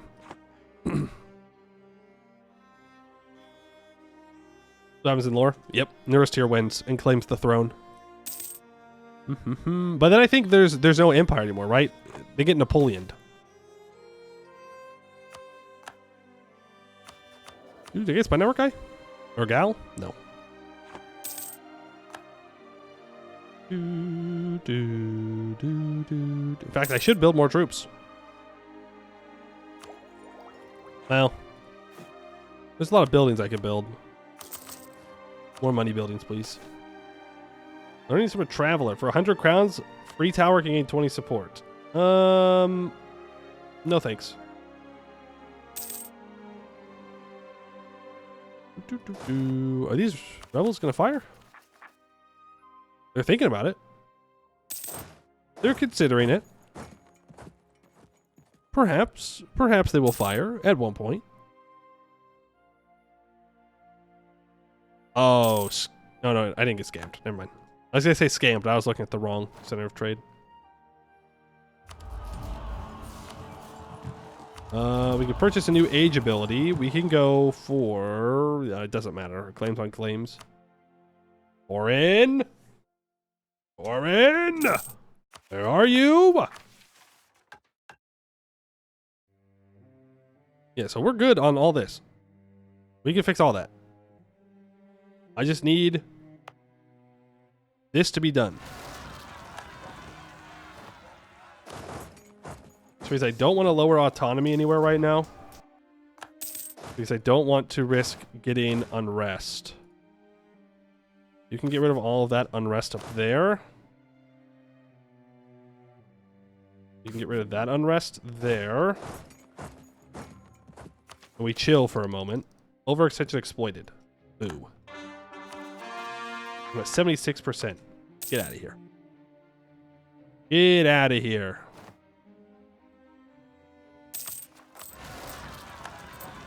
Raid Marcher Rebels. We'll deal with you. Monster Hunter. Nice. Corin is sleeping on the job. It should be soon, though, because we got the event. There we go. The Untamed Frontier. With Balmire restored, the time has come to secure the rest of the cold north. Though rich in furs and game, it is a wild, heavily forested land, the outpost of civilization few and far between. What's more, stories abound of men who become monstrous beasts in the moon's light, too common and well attested to be mere myth. It is essential to Rogeria that we establish fortified positions in the region to both clear the way for proper settlement and ensure the northern border of his kingdom is properly protected. Every province that fulfills conditions gets 10% local manpower till the end of the game. Riches of the North. 6 provinces that are in forests have 5 Diplodev and a workshop. We have tamed the North. Now we will reap what we have sown. These wild frontiers are perfect for hunters, tanners, and the like. The bounties of the forest are endless. Great wolves, deer, and all manners of beasts, ready to fall prey to our hunters. Let us support these frontiersmen however we can, establishing workshops for them to butcher in, settling the forest with outposts they can reside in. There will be furs to spare this winter, and riches too. Every province that fulfills the conditions will change its trade good to furs. Most of this already is. We get 10% local production efficiency, 10% local trade value. Pretty good. If we complete this with Rogeria the Younger, we gain 1,000 crowns. And now, provinces in the 3 states in the north have no devastation and no unrest. The location of Rogeria is something of an accident, determined by where Rogeria's forces were positioned after the Battle of Castaneath, and yet it has not gone unnoticed that if ever the Green Tide was to reoccur, or if our northern neighbors sought a new Grey Tide, we would be the first to face any foe. To be a Silmuna is to accept duty, not shy from it, and so just as you must hold a shield strong against even the hardest blow, we must ensure the land of Balmire is firmly in our grasp. If we complete this mission with Rogeria the Young Owl as ruler, we gain permanent claims on Vrorin March. And some Gwed provinces as well. They're saying that we could go up here. I don't think we need to, but we could. Pen Warrior, thank you for the follow. The Shield of Canor. We invested in Balmire to make it a strong bulwark against any foe, and we have succeeded in that. But our success has had unanticipated side effects, and though positive in nature, they have caused a dilemma only Emperor Rogeria Young Owl can resolve. We sought to build strong forts, but that required well-maintained farmland to ensure well-stocked granaries. But of course that required a significant logging industry, and then that revealed untapped potentials in fur hunting. Already, mercantile interests are vying for control in the region, and Balmire's former inhabitants are eager for the chance to claim some of this new prosperity for their own. We intended this land as a strong shield firmly in our grip, and it can remain so, but so too is there an opportunity to show the locals just how good Silmuna rule can be. What says the Emperor? Our reign in Balmire must be absolute, let the defenses slip. That just seems bad. Who cares about national garrison growth? Or we've rebuilt Balmire and must share in its flourishing. Until the end of the game, we get minus 15% fort maintenance. Yeah, that's way better. I don't care about national garrison growth. Cheaper forts when you own all of Eskin, though? Very nice. Very, very nice indeed. And the King of the West. We have at least 200 development in owned provinces in West Castanor. 3 stability, 50 prestige. This mission is tied to our Silmuna legacy, which it should be of the people. We'll see, though. After the chaos of the Age of the Green Tide, from the ashes of feudal Eskin arose a new kingdom, with a soul and might never seen since the times of ancient Castanor. The legacy of one dynasty and one man. A legacy that includes the Grand Duchy of Demeria, the kingdoms of feudal Eskin, and the warriors of the Green Tide from both sides. The legacy of the Silmunas, the Kings of the West. The event the Kings of the West happens, we gain permanent claims on Inner and South Castanor, and until the end of the game, we gain plus 15 reasons to elect, which is a pretty big deal. We will be able to request the devolution of our former lands in the Demarian Dales and the Commons when we recover the Imperial Throne. We gain permanent claims on Castaneath, Northmere, Lower Nath, Westgate, Trial Mount, and Northhill areas. The King of the West. The last member of the council closed the door as he left the throne room, leaving Rogeria alone, illuminated by dim candlelight.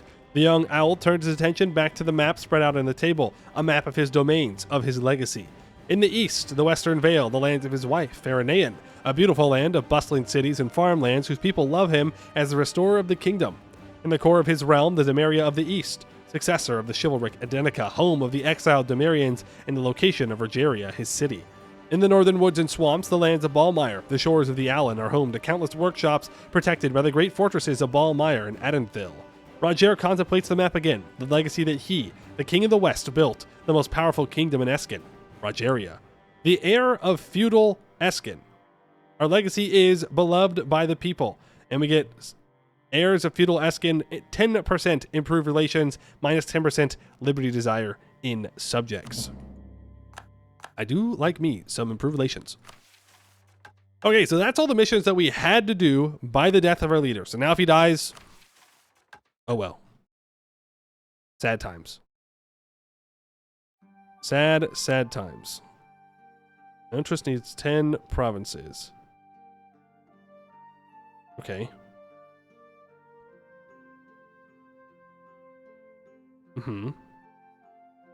1,000 ducats. Demarian patronage. We have to convert a bunch of provinces to coronite. Roaring batteries of Rogeria idea. We need 40 artillery. Army equal to or larger than 100,000. Half-orc tolerance is integrated or primary. Half-orcs is an accepted culture. Half-orcs are oppressed. That's kind of funny. It's kind of funny. It's kind of funny that half-orcs are oppressed. We still gotta do a bunch of these. Hey, can I convince people to vote for me? They say no. Oh, right. We still have a disgraced family. Well, I think that's ridiculous. Gnomish public lectures. Gnomes love to think and love to debate, and as such, some of them in hag style have begun hosting public lectures, inviting any to come and listen to and discuss the ideas presented. This has led to a culture of innovation in the province, but also one of skepticism, both against religion and the government. Some advisors have suggested cracking down on the meetings, while others have suggested supporting them. The decision, however, is the rulers alone. I don't care. It's fine. Give me the innovativeness. Great economic policy. We lose 1 inno. Huge. I could pay off loans. I think I'll save the money, though, to embrace the institution. I can seize land again in 2 years. Actually, it's about 3. And our cores are done.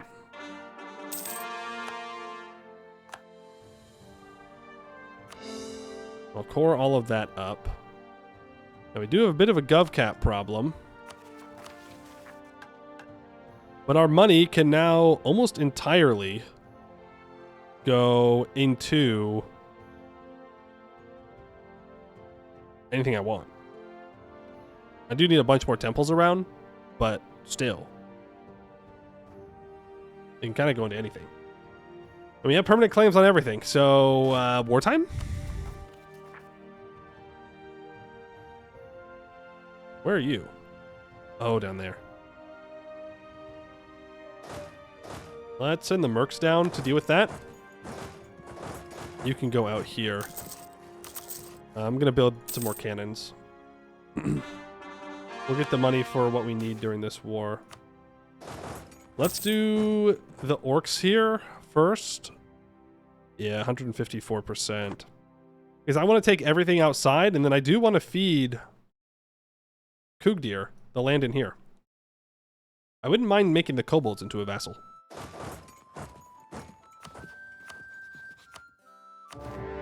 It'd be kind of funny. You're gonna go stand in this cave. Never mind, you're not gonna stand in that cave. That's not so great idea. You are going to try and make sure some rebels don't rise up. Deal with rebels when they do. Can I stop those? Yes. Cool. Good stuff. Good stuff.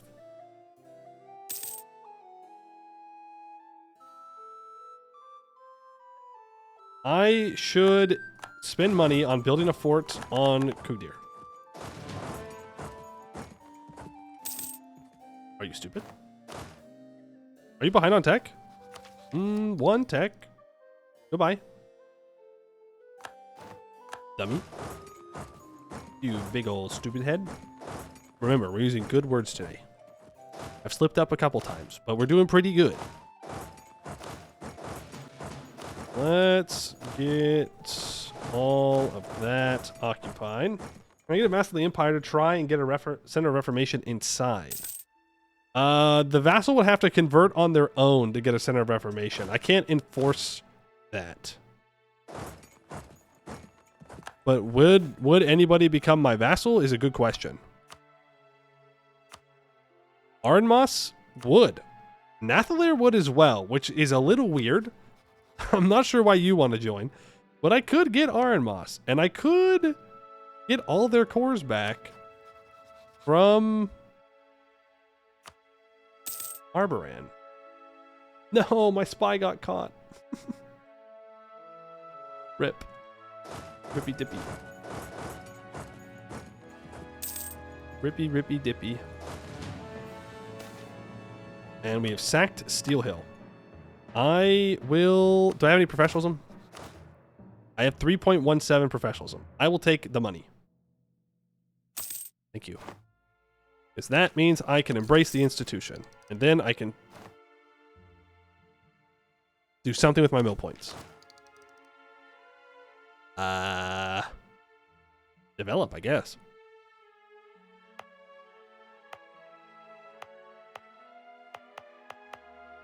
Rogeria is actually cracked.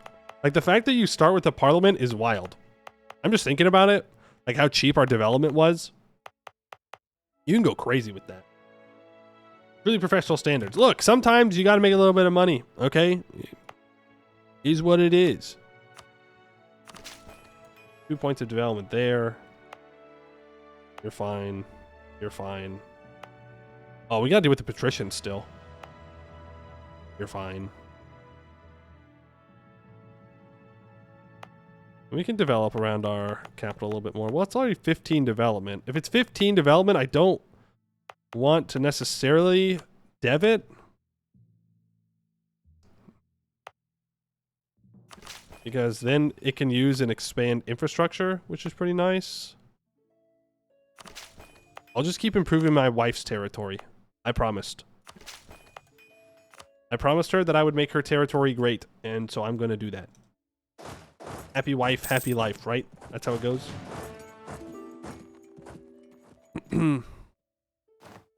Knowledge share from Gawed. Absolutely. Thanks, Gawed. Why did this fall so fast? Orc moment. Orc moment. Oh, I gotta siege down Dogwood. They still have a lot of troops. I'm gonna want everything outside and money. And I'll give Kugdir stuff later.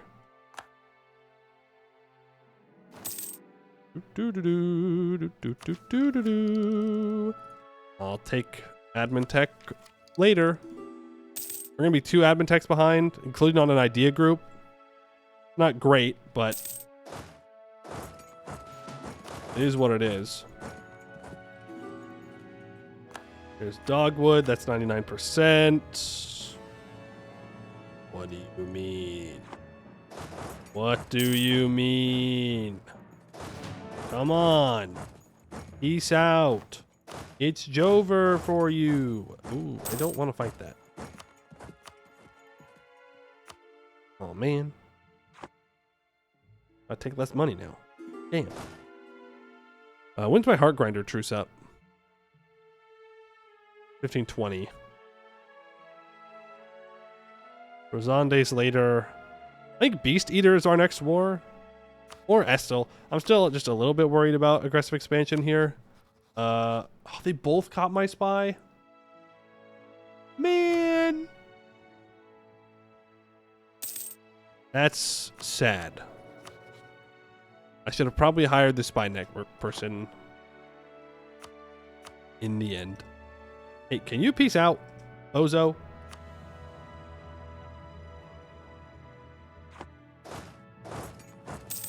A is just a number. I mean, it is just a number. You're not wrong. It do in fact be just a number.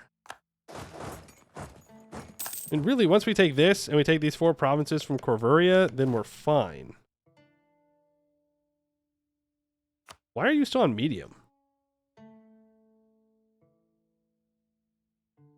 Military strength. I guess I haven't killed any of their troops.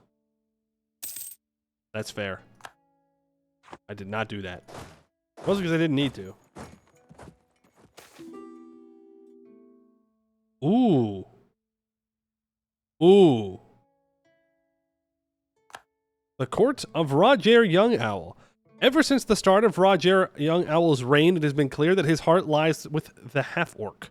In time, the palace halls of Rogeria have become to echo in merry conversations entirely held in the half-orc language, as even the East Demarian nobles have taken to using the language of the Emperor. Perhaps it is time to codify the special status of the half-orc culture.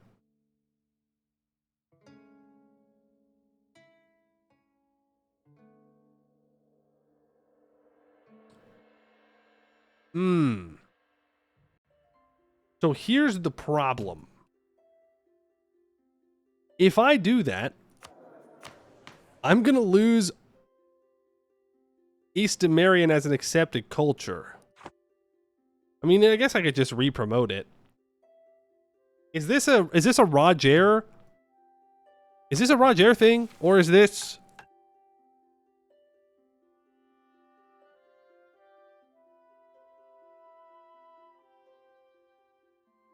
F-Work increases. Heirs of Lothane will establish bases in some of our provinces, changing their culture to half-orc. Yeah, this might just be a normal event. In which case, I don't think I want to click it. Because it might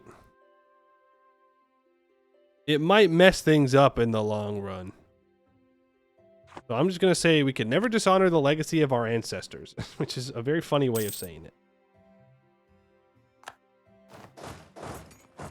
Man, are you going to give up yet?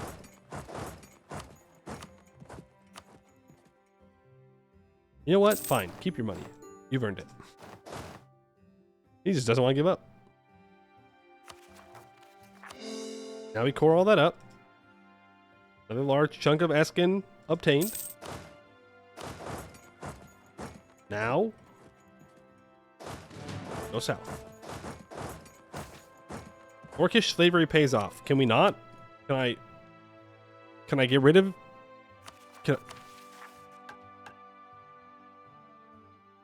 I'm being forced to do slavery. I can't help. I can't stop it. I'm not allowed to not do it. Where's my button to obliterate the patricians? Devastation less than 1. Youch.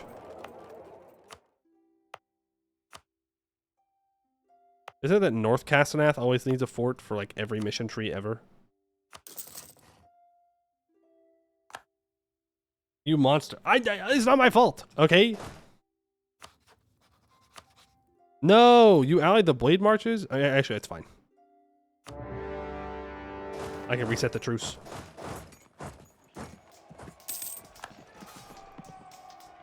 Blade marches gets away. I shouldn't say this because it's gonna cause him to die. But I'm surprised that our 3 siege general is still alive. Now he's gonna die. But still stands that I'm surprised he's still alive. Kugdir will siege that down. Arrowfield has fallen. You walk here. The broken scepter. Okay, it's almost time. It's almost time. I can take Miltech early. How much admin is this going to cost me? Almost none. Let me take Diplotech. And I will take Admin idea? Yes. Sons of Demeria. The Sons of Demeria were composed of exiled soldiers and nobility that once served under the Grand Duchy of Demeria. Resigned to their fate as losers of the war, many sought a new life of valor elsewhere in fighting the Green Tide. By the 1800s, these men and women who lost everything and proceeded to fight for a place that held no stake to them was one of the main catalysts for the Romantic movement. +1 Diplo rep. You know? Yeah, I know. I might as well.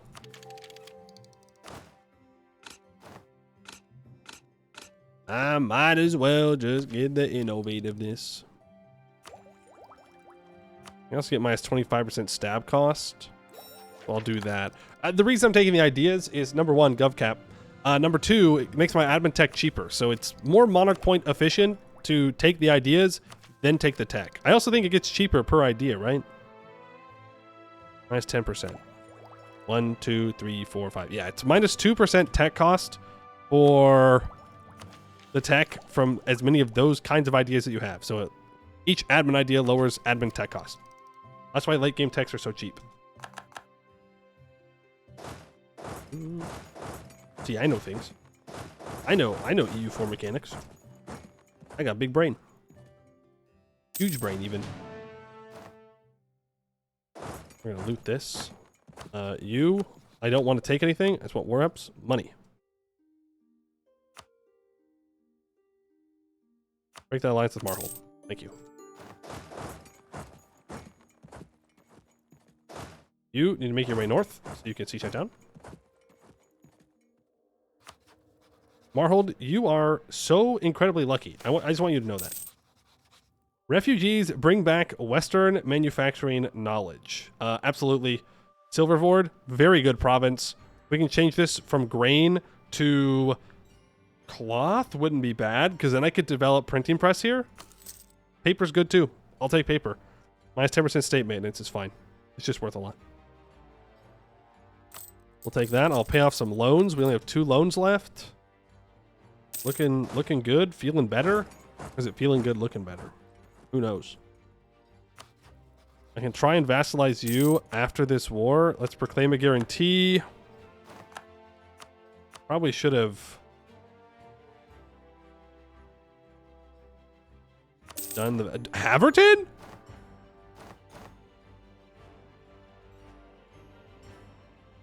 Huh. Why are you alive? Weird. I was gonna say, I should have vassalized before I did that. Yeah, no. He's not gonna... We're not gonna get to 190 opinion here. Rip. Rippy dippy. Uh-oh. 102% overextension. I have made a mistake. Again.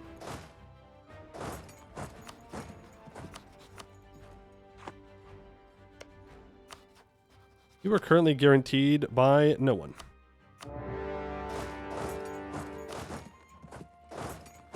I mean, you're not going to find a better time to go to this war. So. He's got no troops. He's got no homies.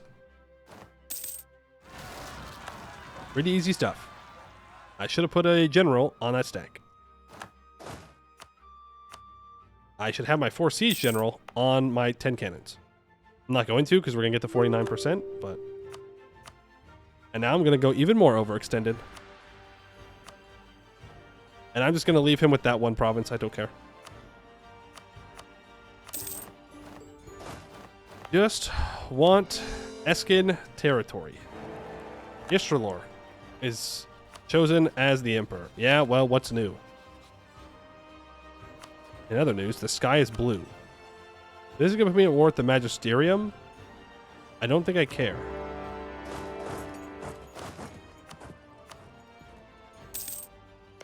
Corvaria, classic, deletes their capital fort. It's all they know how to do.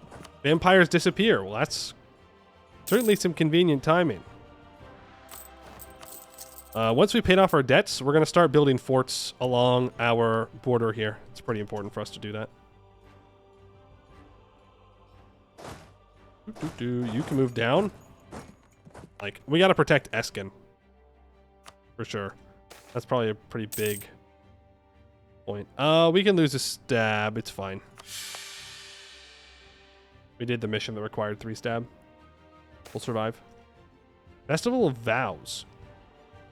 The Festivals of Vows is upon us. Rayala, the blessed goddess of love and beauty, is honored by the jovial festival. A renewal of vows between lovers, both in private and in public, is followed by a procession of said couples throughout the streets of our capital. Donning their finest attire, devoted couples, young and old, rich and poor, are cheered on by onlookers during this celebration of Rayala's divine blessing of love. This parade lightens the heart of all our subjects as surely as the following feast fills their bellies. The festival provides an opportune time for Rogeria young owl to show himself as a paragon of devotion for his people. How should the sovereign celebrate? Renew vows in front of the court as a symbol of love. Throw a magnificent feast for the lovers or celebrate privately. Let's celebrate privately. Mostly because I don't want to spend money. Greed. The greed is real. And we can exhume Aden. On some obscure cliff lies a clumsily marked grave in Old Damenath that overlooks the South Dame's Head. Our findings at Anbennar have led us here, to this somber scene. Such a tragedy is enough to bring tears to the eyes of a Silmuna, but not today. Today we have come with a purpose, not to mourn, but to exhume the corpse of Aden Skylance Silmuna, father of Roger the Exiled, son of Vincent, the old owl Silmuna, and the last Grand Duke of Demeria. Now let us take him far from this sorrowful sight and give him a proper burial worthy of his stature. For 10 years we get 0.05 yearly legitimacy. So we can pull back on that spy network, and I can start to rebuild a spy network on Anbennar. You need to go deal with these rebels. And get that general. Rogeria, I just want these 3 provinces, 4 provinces, money and war reps. Okay, don't cause any problems for me now. Don't be like that. Don't be like that. Arca Corver has fallen. Are you going to come fight me? It might. But until they do, let's make sure we're getting all these provinces occupied. We have access to them? No.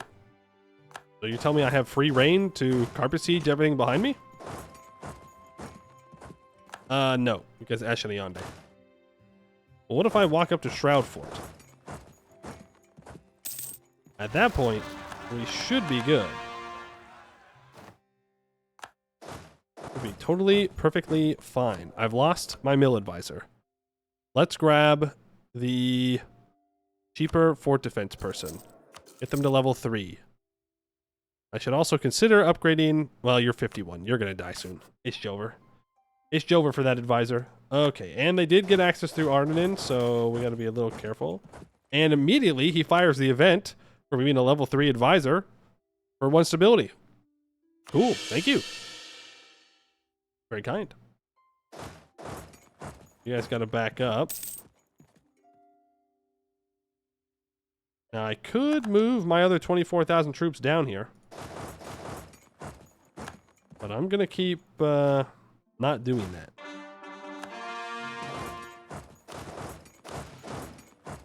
Keep not doing that. Bring him down the least amount that I possibly need, and the other guys can stay up there and make sure that I get that built. No devastation, so it keeps building prosperity. Even though it will be a border fort, so, you know, prosperity is a joke and a lie. But it's fine. Dog Eater Separatists. Or like, Dog Water. Got him. Easy. There's a lot of grave robbing. Whoa, whoa, whoa, whoa, whoa, whoa, whoa. We don't call it grave robbing, okay? That sounds bad. That makes us sound like the bad guys. We are liberating the dead from the enemies. That's right. We're liberating them. I am a liberator. You're welcome. You should be thanking me for my liberation. That's minus 0.05 monthly autonomy change. We're collecting our boys. It's like Pokemon. I'll lose prestige. And no, we are not doing slavery. Ignore our slave provinces. It's not real. It's fake news. Okay? Big Anbennar doesn't want you to know. Can I get access through Old Aldresia, please? Thank you. That's crazy. Istralor went exploration, offensive, and still got elected emperor. Disgusting. Disgusting. They didn't even have to take an idea. Yeah, get the tolerance of trolls up. Not spending money on that. And the general died in combat. Rippy Dippy. That was our 3 siege guy. He did last a very long time. 5 siege? What? What did I do to deserve this? That's just straight up 5 siege pips. I don't have any ideas for that. That's wild. That's actually crazy. Today's just one of those good days, I suppose. That means tomorrow's not going to be great. Tomorrow's going to suck, guys. That's just how it goes. But today's pretty good.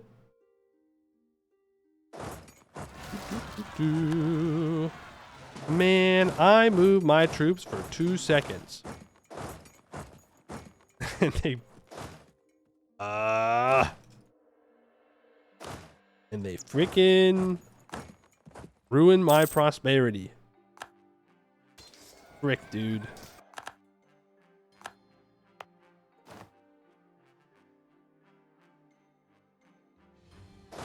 Did I win this? We're about to find out. Ouch, ouch, ouch, ouch, ouch. I mean, I did win, but they lost 1,000 and I lost 7,000. We're just going to go over that. Don't pay attention. It don't matter. It's fine. We've got men to spare. I do want to cancel my access with Ordo Aldresia. It's costing me a Diplo point a month.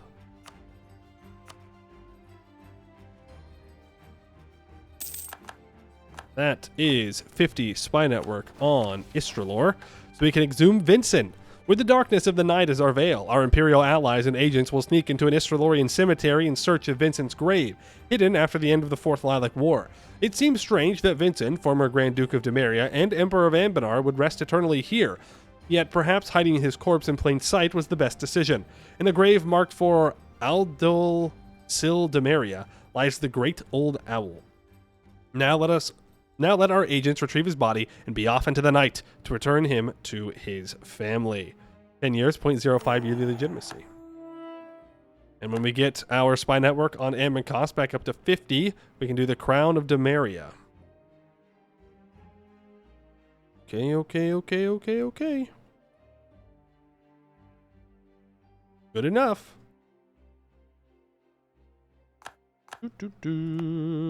Prosperity should build back up, even though it went down super fast. You need to go help our vassal. Make sure that he is not suffering too much. A little bit of suffering is fine. A lot of bit of suffering affects me, and that's not okay. You go to Land's End. Rogeria is having a pretty good game, too. Sucks to suck. Rogeria, can we be done? Oh, advisor.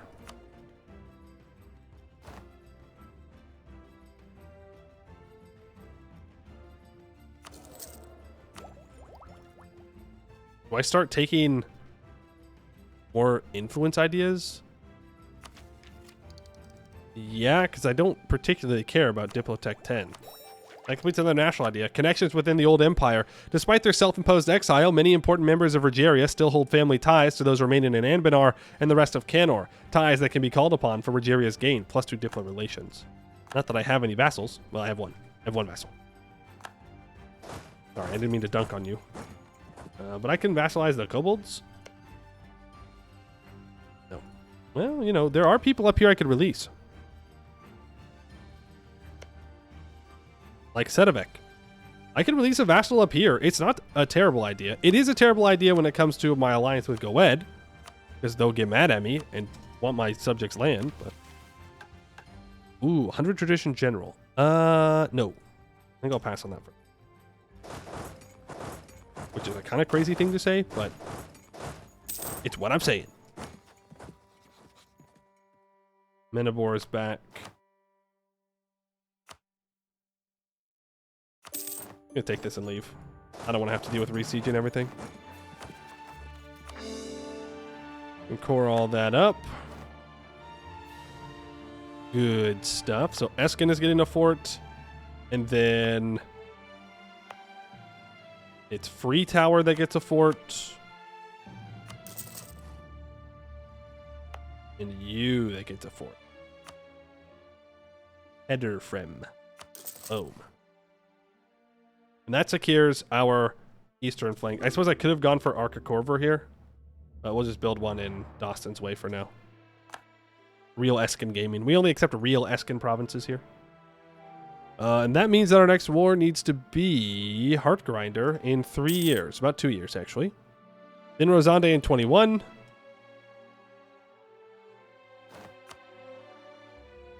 I'd miscalculated.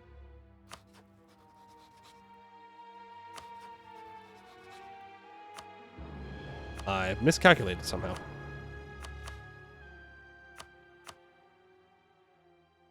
Rogeria, are you allied to Goed? Nope. Abdel Tunger. You know what? The Tungies?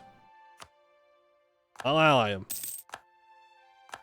I mean, it's not gonna, like, fire. It's gonna suck that Marhold's gonna join, but they're gonna join when I declare war on Rosande anyways. How much war score are you? Ah, too much. But I'd push them out of the coalition at least. It's not gonna fire. We're fine. We're fine. We're fine. We're fine. You're being so dramatic. That's me talking to the people in the coalition. What have I done? What have I done? I haven't done anything wrong. Okay, I've taken a little bit of land. All right. Oh, yeah. Okay, fine. Maybe I took a little bit of land. It's not that big of a deal. You're being dramatic. Okay. You're being dramatic about what I've done. Relax. Relax. Here comes the Rose Party, too. They're like, huh, those Silmunas are looking kind of big. They look back 10 years later. Oh, my God. What the how did they do that? How much money for Magnificent Feast? No, he caught my spy. Please say you didn't take espionage ideas. Okay, not yet. They gain 50% inno gain? Wild. No wonder why they're always ahead on tech. Feeling my inno. All of you get built up. Then I can build more. Build me another 2510. I am aware that it's going to take me over my force limit. I'm just going to delete the mercs. I don't care. I'm improving with my allies to make sure they don't abandon me. Adventurers can no longer do pioneer initiatives. We have lost colonial charters. That means we no longer have access to our colonist. Which, yeah, I don't care. And delete the mercs. This is very expensive. This is going to be a pretty big hit to our economy, is to paying for all these troops, but whatever. Whatever. It's got to be done. We can finish admin ideas here, which is great. We'll take those admin points too. That gives us enough governing capacity. Look at that. You love to see it. Love to see more governing capacity. Because that means we can continue to kick people in the teeth. I like kicking people in the teeth, I guess. No, I don't. That sounds kind of mean. It sounds kind of rude to do that. Not really. I don't really like being rude. I like being nice and kind. Except to chat sometimes. But chat deserves it sometimes. Wex remembers. Wex is getting kind of big. They're getting kind of large. No debate in parliament. I mean, part of me wants to grab the manpower when I go to war. I could get manpower recovery speed plus 10%. But I don't think we're going to be going to war with the big coalition, so I don't really care. In which case, minus 5% construction cost is a pretty good deal. You know what? Yeah, I'll take it. I'll take minus 5% construction cost. Okay, well, the estates did not like that answer. They're like, no, wrong answer. That's going to allow me to build up a bunch more buildings, which I do need to do. Cough, cough, govcap, cough, cough. Am I still overextended? Damn. I wonder why. Wonder why. We're not going to state things up. Rosande's in... Or Heart Grinder, sorry. Heart Grinder is in a couple months. Who's like really mad at me that I care? Ooh, whoa. Ardenen's almost ready to break their alliance with me. Let's get that improved back up. I'm surprised they're joining the coalition. Gwed must not want to join. I don't know.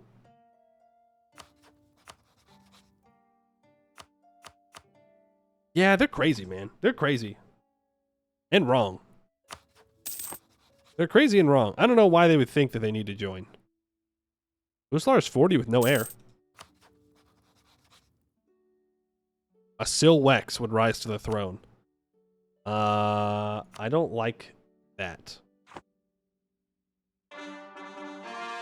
End of sentence. I don't like that. I don't want the Silwexes to be spreading any more than they already have.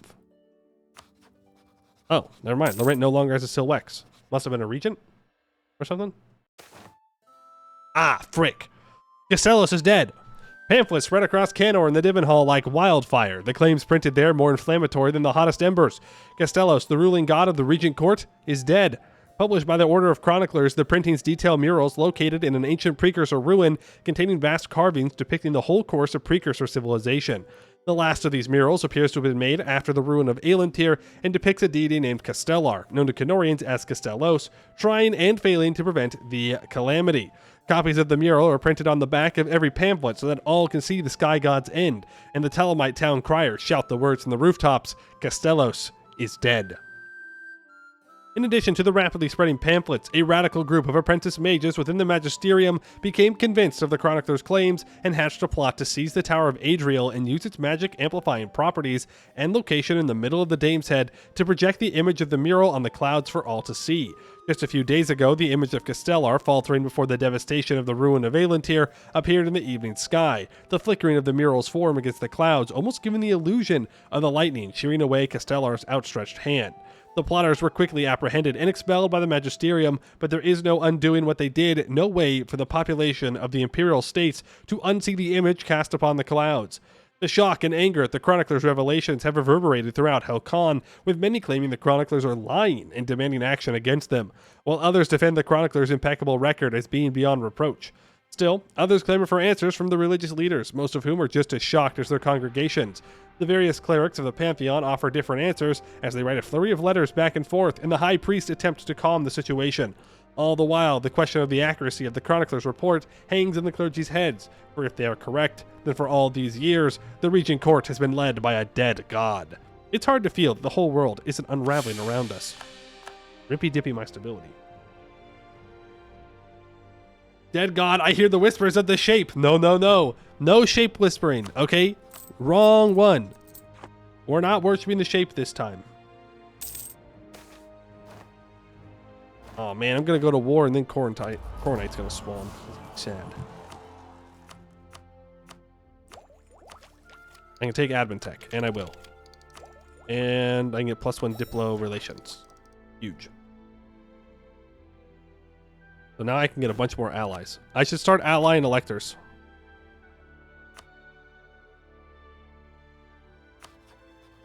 Because eventually... Well, we gotta see where they flip.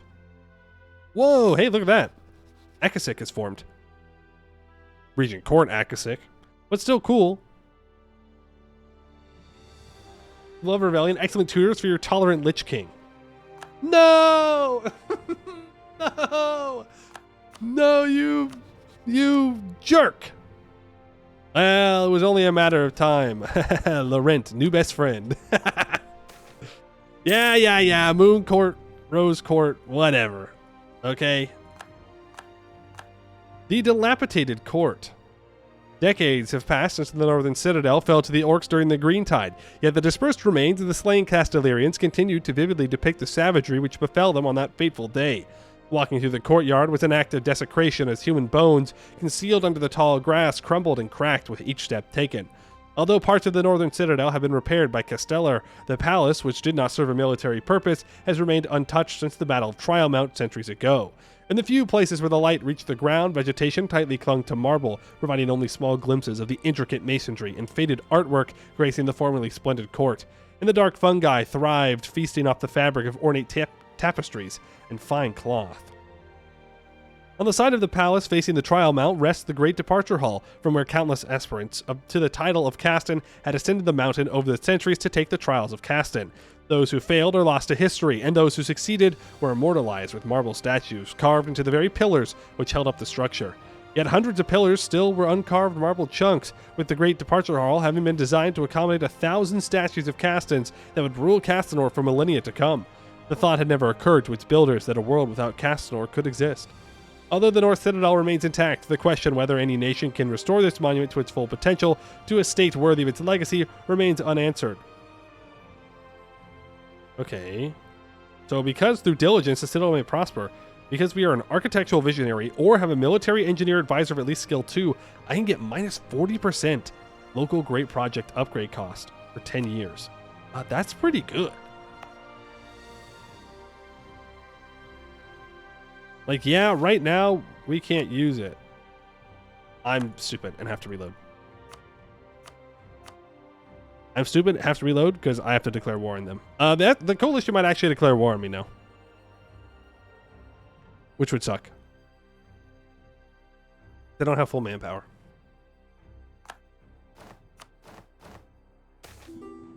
Which means now we're probably not going to get that event. We're going to get that one, though.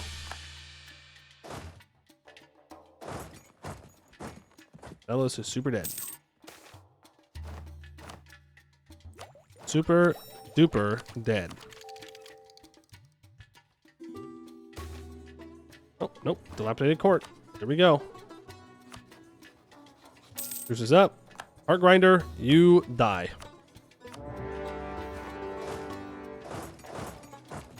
I see your troops down here. You can't hide from me. I will find you. Send you over. How's your defensiveness looking here? It's actually looking better than I thought it would. I won't lie. H ability. It's gonna be really funny if I could have taken a reform at some point here. The scars of the past. My emperor, we have received a missive from multiple parts of the realm in which refugees have recently settled down. They seem to have left in a panic. Oh, they discovered orcs. These are their lands too. I guess Gawed has not broken their alliance with me. So I can try and save this. And it gets us to 75, which is probably not enough. All things being the way they are.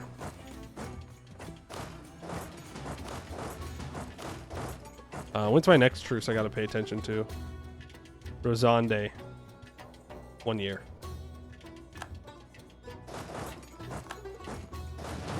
Walk in here. We'll beat them up. That's full relations improve with Arnanen. And that will get to the war. I'll take these 2 provinces, 4 provinces, and we will peace out. We can deal with particularists and separatists. Our fort line over there is complete. Let's build a fort up in Doston's Way for down here. We're also going to want a fort in Flaygarden, and we're going to want a fort in... We'll put it here. There.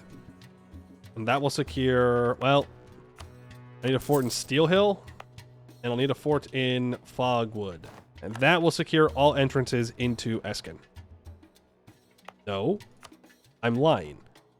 I didn't build a fort in Giantswood yet.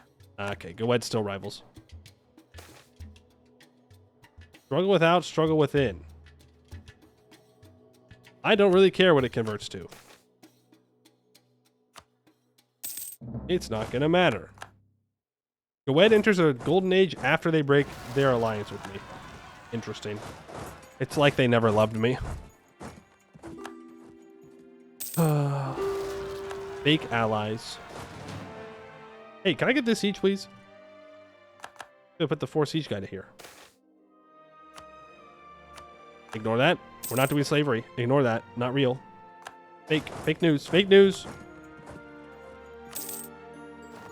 We're going to take all that. We are going to core it up. We are going to ally Laurent, at least temporarily. And I can complete the Crown of Demeria.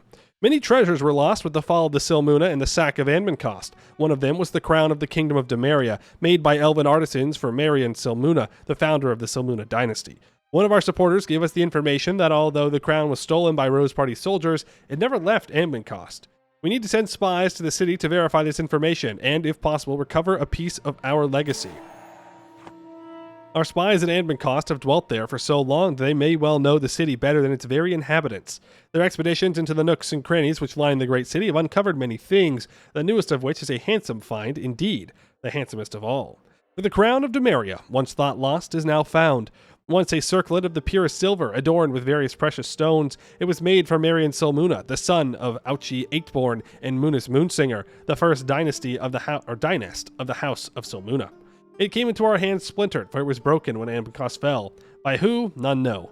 Nevertheless, through several long and trying ordeals, our spies were able to retrieve all of its fragments as well as a few of the jewels. The next logical step, then, is to decide what is to be done with it. We can melt these piddling remnants down and make a new crown. That gives us an absolute monarchist point.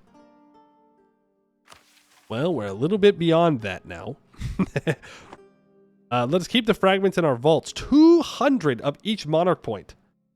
Or, let us reforge the crown, greater and more brilliant than ever before. And we gain 20% loyalty equilibrium for 15 years with all estates. No. Give me 200 of each monarch point. Put it in the vaults. Thank you very much. That allows us to get an additional +2 Diplo rep and complete another national idea, the Cult of Rogeria. Many years after Rogeria's death, a man named Owen the Mad began to rave about how Rogeria was one of the most important and best Silmunas around. This eventually spread across Rogeria and reinforced the idea of Silmuna hegemony and the quasi-worship of Rogeria within Rogerian beliefs and traditions, much to the dismay of its neighbors. +1 monarch admin skill. That's good. So when this person takes over Rogeria Silmuna, we should get 6, I think. I think that's how that works. Reclaim what is ours. Minus 50% aggressive expansion. I mean, yeah, there's still a lot that is ours that we don't own yet. That's true. Good harvest. A lot of money or 50 admin points. I will take a lot of money and pay off the last loan. Lost our claim on Kugdir, which is fine. Let's... I can't risk Westham getting this. That's for damn sure. Let's try and contest that Bucelar succession crisis. Only the real Silmunas are allowed to get Bucelar as a subject. Well, I guess we rival Gwedbeck, and I could send an insult. We have a truce, doesn't matter. Into it. Okay, Rosande is in 9 months. Blade Marches is in 24. So they're probably all allied to each other. Nope.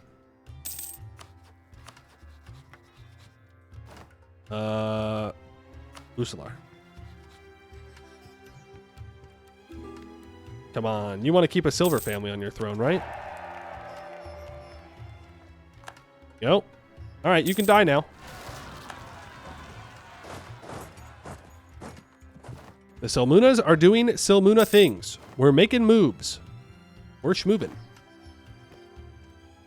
We can negotiate with Castellath patricians. We have to do this eventually.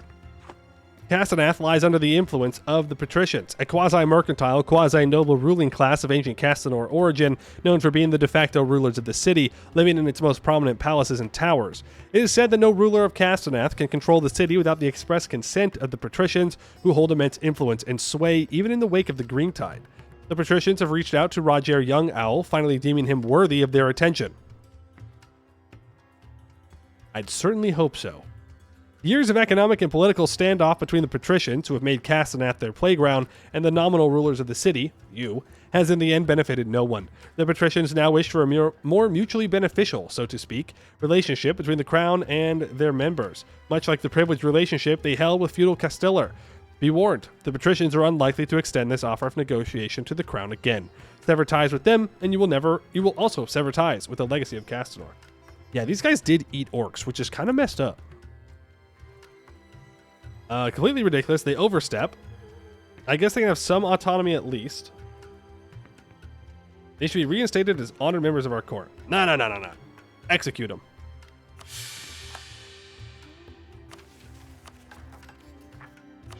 Absolutely not. Absolutely not.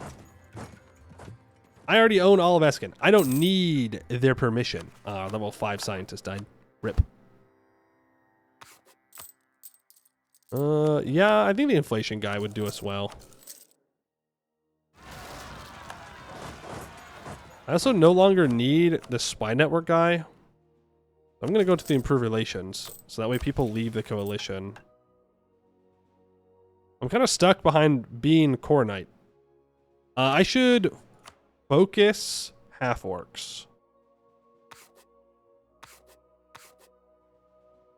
Because we need to have them tolerated or integrated. And I know there's a mission about that, but still.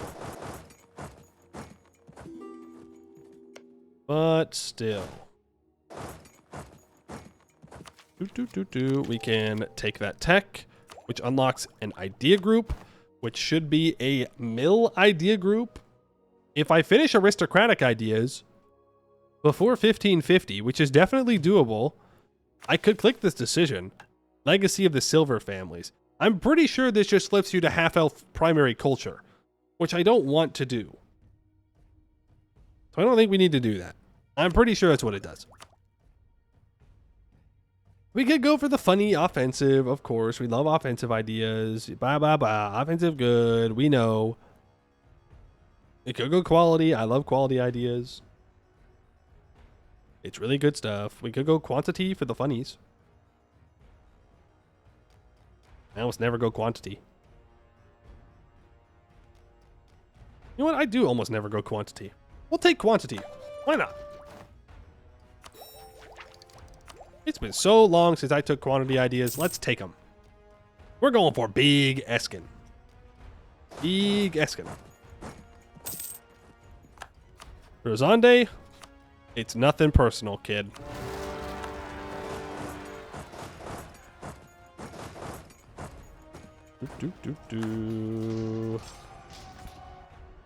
You've got the 5 siege general. You've got a 0 siege general. You've got a 3 siege general. So you got to get the 0 siege general, because that just don't matter. You can get him, I guess. And you can get the 3 siege general. You can take those troops off, send you there. Arvale, whatever that is, whatever that is. Litterdale has fallen. I should consider building a thing on my capital. Let's get a barracks here at least for the manpower. You're trapped, I'm afraid, Rosande. It's over for you. It's Jover for you. Now, I can't full annex Marhold, which is very sad. But I think we just white piece them out. We can annex them in a couple years. That is the end of Rosande.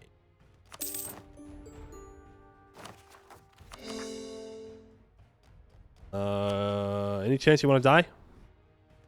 I'd love it if you died.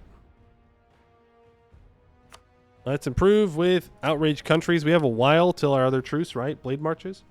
2 years, actually. Not that long. Long enough, though. Long enough. And you are one war, right? Mm-hmm. People are going to be mad about it, though. But if we can get our next idea done, we'll get an extra 15% aggressive expansion impact reduction. And if we can get that done before the age ends and all that, then we'll be in a pretty good spot. What the? That's embarrassing. You're going to attack my Blight Seed. Bad. I should probably say what these ideas do. Quantity plus 33% national manpower, 20% manpower recovery speed, minus 10% regiment cost. Reclaim what is ours. House words of Rogeria and Silmunas. Long scorned from their homeland, the king of Elis of Rogeria eventually made peace with the Westamerian branch of the family and joined houses with his marriage with Duchess Laurentine. Years later, he infamously tried to reclaim the Grand Duchy of Demeria and lost Westam's lands in Madelaire.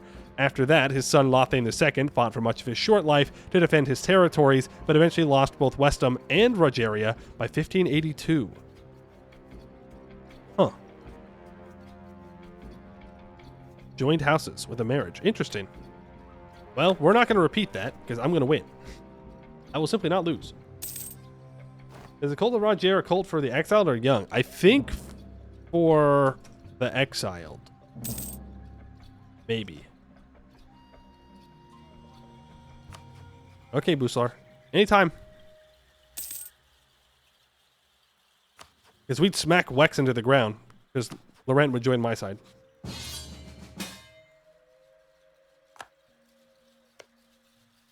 Nope. Not gonna happen. Nope, nope, nope, nope, nope. Sorry, Arboran. The answer is no. I will not join you in that war against Ibavar. You could have waited for the Blade March War, but I'm not doing anything against Blade Marches till I go to war with them here in 2 years. You cannot stop me from uniting Eskin today. Yo, Darkscale's a... Wait, is Darkscale winning? Yo! Darkscale is expanding. Huge. Hammer Home Separatists. Yeah. Everybody's got Separatists. Plugged up almost all the holes. There we go. All holes will be... I never built it up here, did I? Throwing. Throwing. How much money is Kugdir making a month? 2.36. Let's ruin that. Goblins flee our lands. No! It started with 3 families. The next day 2. Then a lone woman with a tormented look upon her face. They fled the chaos of Eskin, all the way to the Reach. They speak of bloodthirsty marcher lords killing their kin without batting an eye, and brutal orcish warlords bringing back the slaver's yoke. Devastation, death, grief, the loss of the home they claimed for themselves after the Green Tide failed. Thus, these refugees set off for the only place where they would be free from persecution. During their journey, many died to hunger, exhaustion, bandits, and so-called adventurers, not even counting the threats lurking in the Ballmire and the Great Woods. And yet each step was proof they were alive, and they brandished their will to live in defiance of their foretold doom. They are gone from our lands, Emperor. History has not yet concluded whether for good or ill doth this occur. I don't know why I said doth. I was feeling it. City Gobos. Yeah, well, good luck to them. It does remind me, I could probably ultra convert the Gobos away if I converted the provinces. We can do that later. Or I could accept them. That is the other option. But we should stay focused on completing influence ideas first. Minus 25% envoy travel time, minus 10% liberty desire from subject development. Again, Salamina would be a good subject at some point. Wow, Poe, look, I would accept the Gobos more than Goed will. That's just a fact. That is just an absolute truth. Goed is going to purge them. No! You rat. You bastard. bad nation. You put... Ooh, he put his dynasty as heir to the throne using the favor interaction.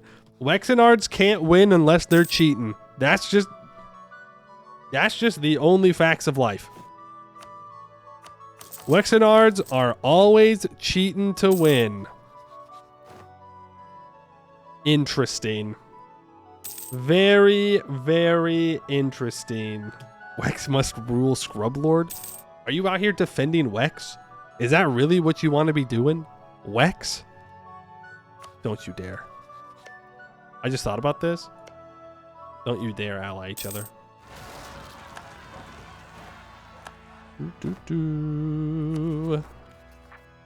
Hammerhome, Rosande, Severed Ear. Don't have any more overextension, so that's nice. We're making a lot of money now. When my truce with Goed is up, I will insult them. Ooh, that's probably going to... Oh, no, we're fine. We'll get there. Wex stands for only W, no L. Is that what that means? I'll keep that in mind. I'll remember that when we take the Emperor chip back. Ghouls are attracted to the battlefield. Yeah, of course. How are people feeling? Oh boy, oh boy, oh boy. They're not going to be feeling great. Improve relations with you. Not improve relations with these guys. Oh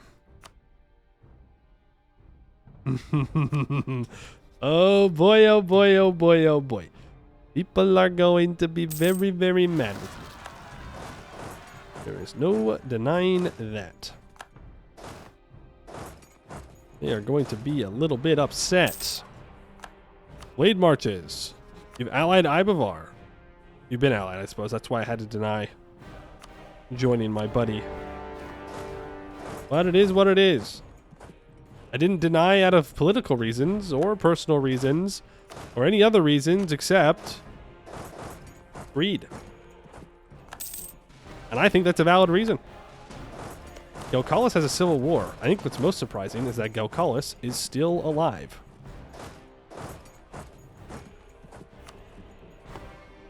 How you doing down here? Well, they're not doing great. Oh, Centaurs in Bulwar! Yo! Yo! Centaurs in Bulwar! Real great power! Huge! This is the game. This is the game when the Centaurs come to get revenge on Eskin. Unfortunate game for them to choose. Rise of Half-Orc Gangs. I don't want to spend 461 crowns, but I will. I think it's half-orcs too tolerated. They might get in institution. That's right. Wait, you can ask an ally to do that? Oh, yes. Sorry. For 90 favors on normal or below, you can... Where is it? Request relative as heir. It does make everybody that you have a royal marriage with mad at you, though. They get mad, but other than that, it's fine.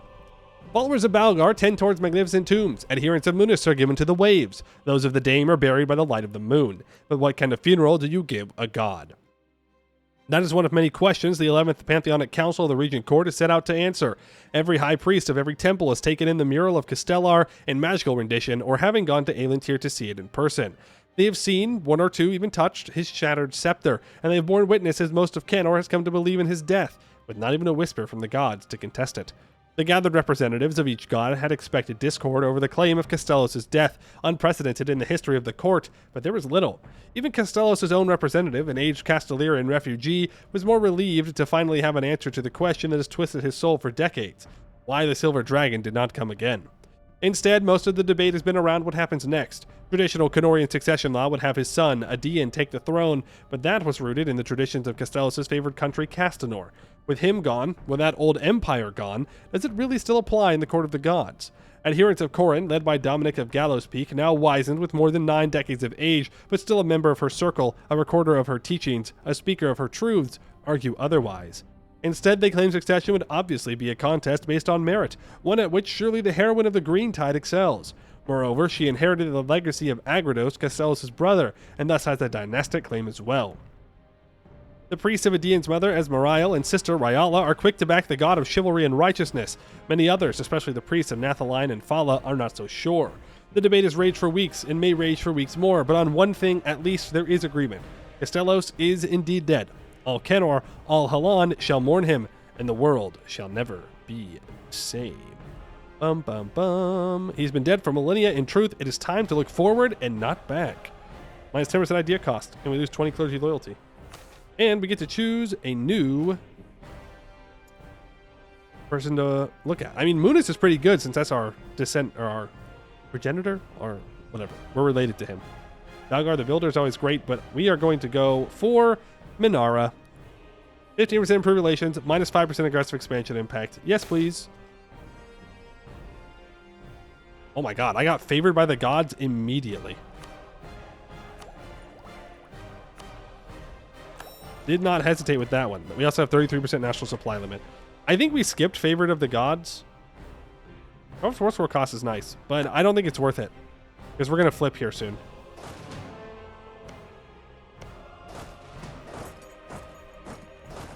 We're going to flip.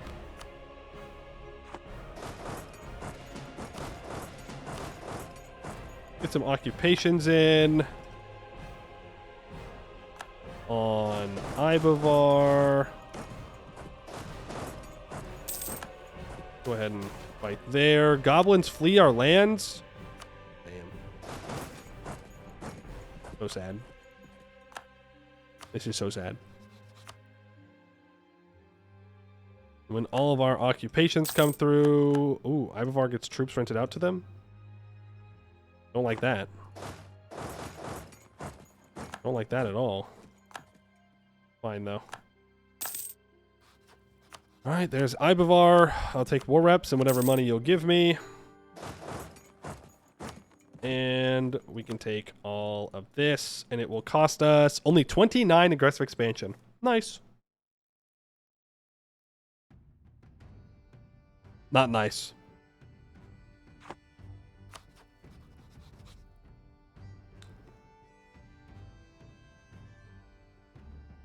Rogue Alliance minus 40. My guy, you did that to me.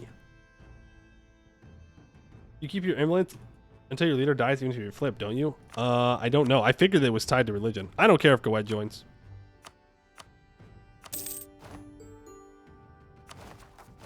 At this point, it doesn't matter to me.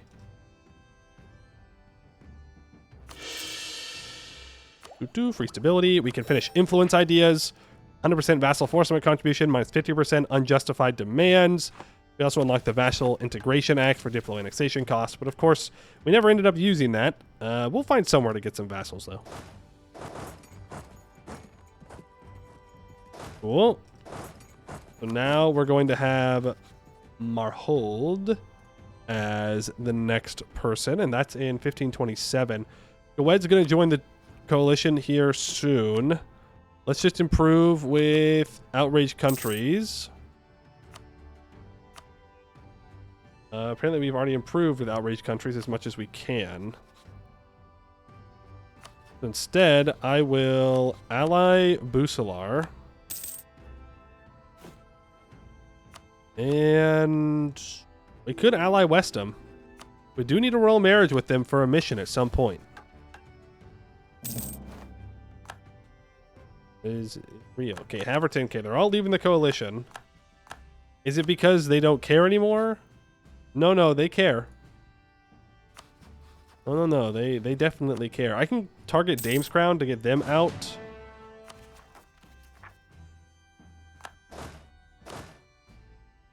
Gotta make sure that I have a diplomat ready when we gotta go to war with Marhold. Pretty important. You were gonna deal with any rebels up here. Good stuff, good stuff, good stuff. These ones as well. You can deal with rebels down here.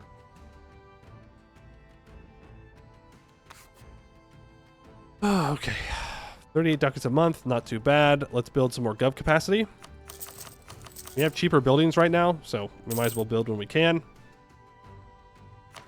I can probably get 2 reforms through, but I'm going to wait just in case. I could start to state things up. There is my truce with Gwed up. I'm going to scornfully insult. And then I'm going to throw down an embargo. We need to increase our control over trade in this trade node. I mean, part of it is that I need to state things up down here. Because we're losing 13 ducats a month going south at the moment. And if we can just pull it up into Castaneath, that's pretty good for us. Because we have 98% control there. Let me see more of the map. We can see the deep woods now. Salamina is definitely who I want for... I like the offensive ideas. That's kind of sad. Ooh. But still, that's what we want for a vassal. We can make a pretty good march in the deep woods. But we're going to focus on Marhold first. Is there rare court ideas later game? Maybe. I'm going to take the tax guy.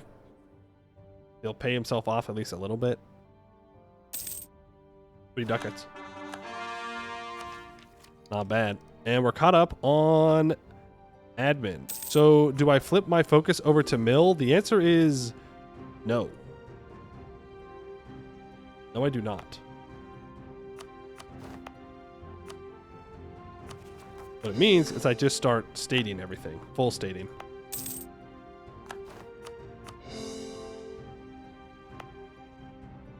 Oh, right. I was going to upgrade the Northern Citadel. You know what? I'll take a loan for that.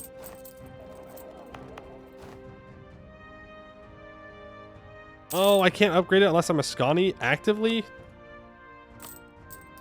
Well, I guess I'll build more governing capacity buildings with the loan.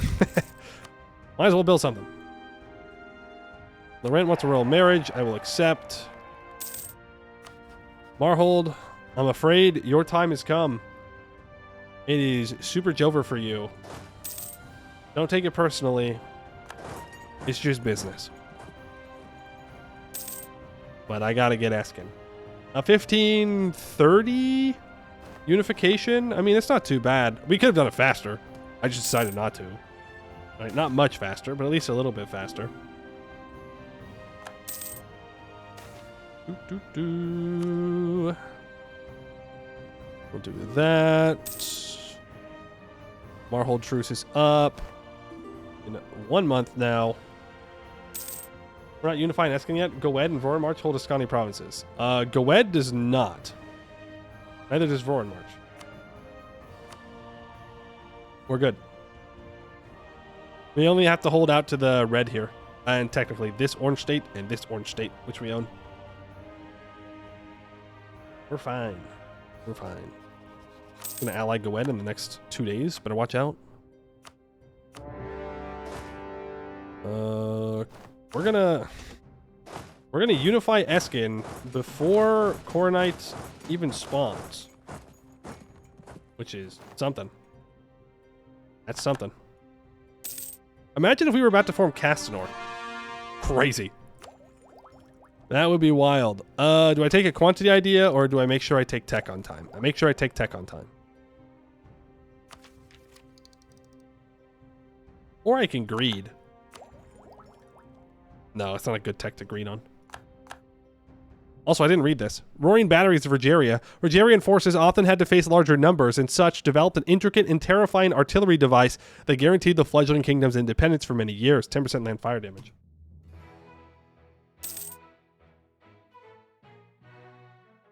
Make a save and continue to Castanor? No, no, no. I don't need to do another Castanor game. It'll be fine. It'll be fine. Give me the siege. Give me the siege. Please.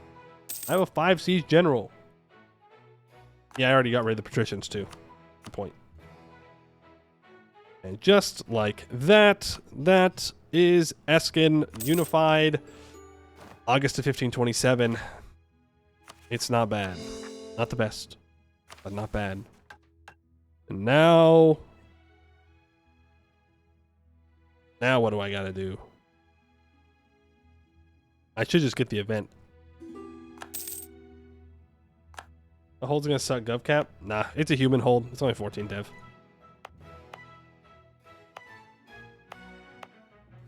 Blade March is a good state. You're a decent state. You're a decent state. You're a decent state. You're a decent state. For all? You're good. You're good. You're good. You're good. For all of that. Cruise with Arboran has expended. It's gone. That will take us over our gov cap and also over our admin cap. So I'm pretty happy with that. We'll just keep stating stuff up as we build more and more governing capacity buildings, because that's what you want to do. Once you have Eskin full stated, you can do whatever you want. But I should have the event. Does it have to... Do I have to finish coring? Maybe?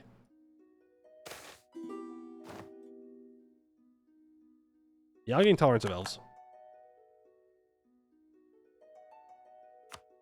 That's fine. Yep, we can take that Diplotech for sure.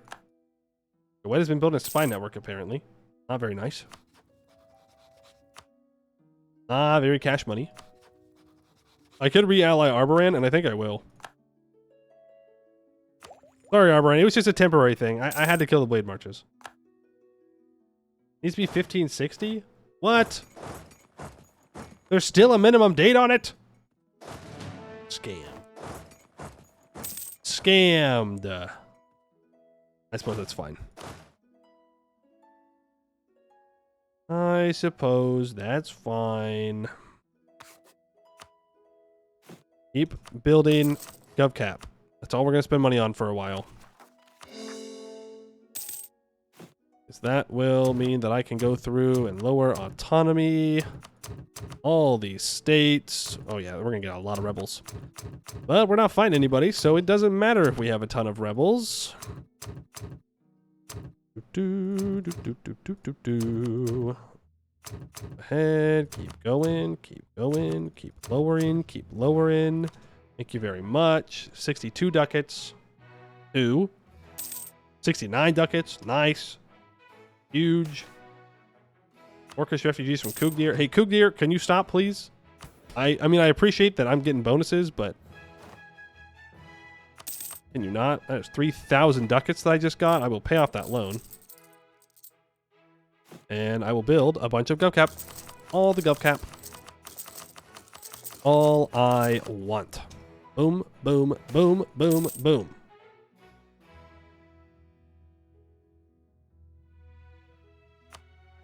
Boom. Boom.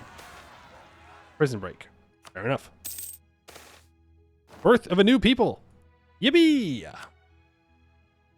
Not long ago, Rogeria was but a dream for a group of adventurers. Now, Rogeria has grown to be a fledgling state of its own, and one that has now proven itself as a member of global society.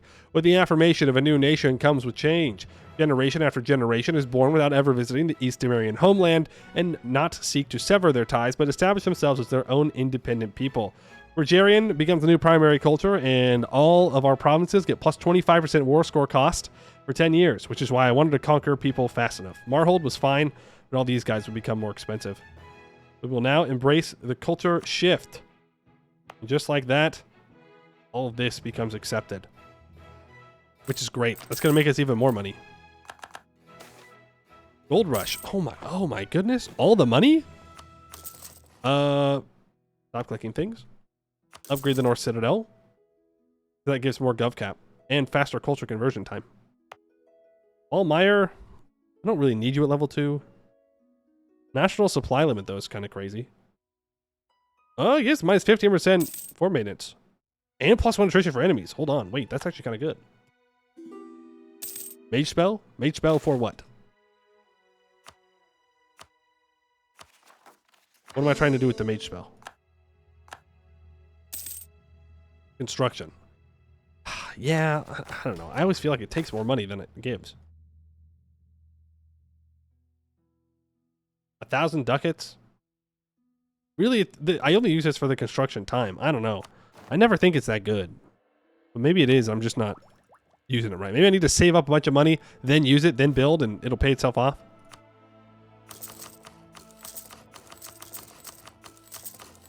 But I don't have that kind of money.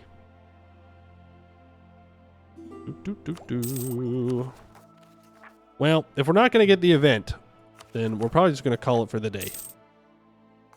Rogeria, young owl, is 68 years old. Not bad at all. We had that one death scare thing, but now he's good. And we own all of Eskin. And now we just focus on the lower part of our mission tree. And we get to interact with the Shadow Moon Conspiracy. Whatever that may entail. We also have to flip Cornite, which we should be able to in 10 months. You know what? We'll keep going then. 10 months. We can wait 10 months. If you do manufacturing spam at Tech 11 by taking out loans, it's OP. I guess I never thought about that. Half-price natural scientist? Yes, please. No debate in the Senate. Dev cost minus 10%. Reform progress. 45 government reform progress. I kind of want the construction cost one back. That was kind of good. I can also just gain 5 crown land ownership. Also is not bad. I should just be improving with people around me.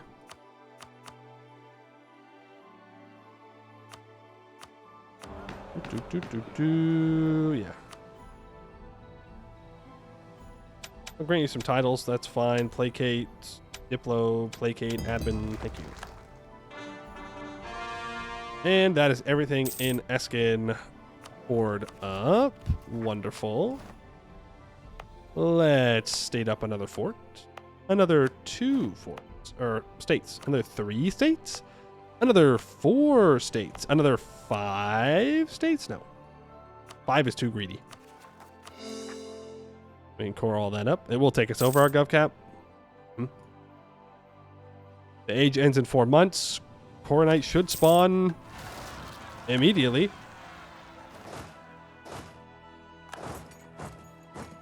Should not be any hesitation on that. Making 84 ducats a month. I haven't even converted this gold province yet. Nor have I converted this gold province. And there it is. The Coronite Proclamation. What the? Who are you?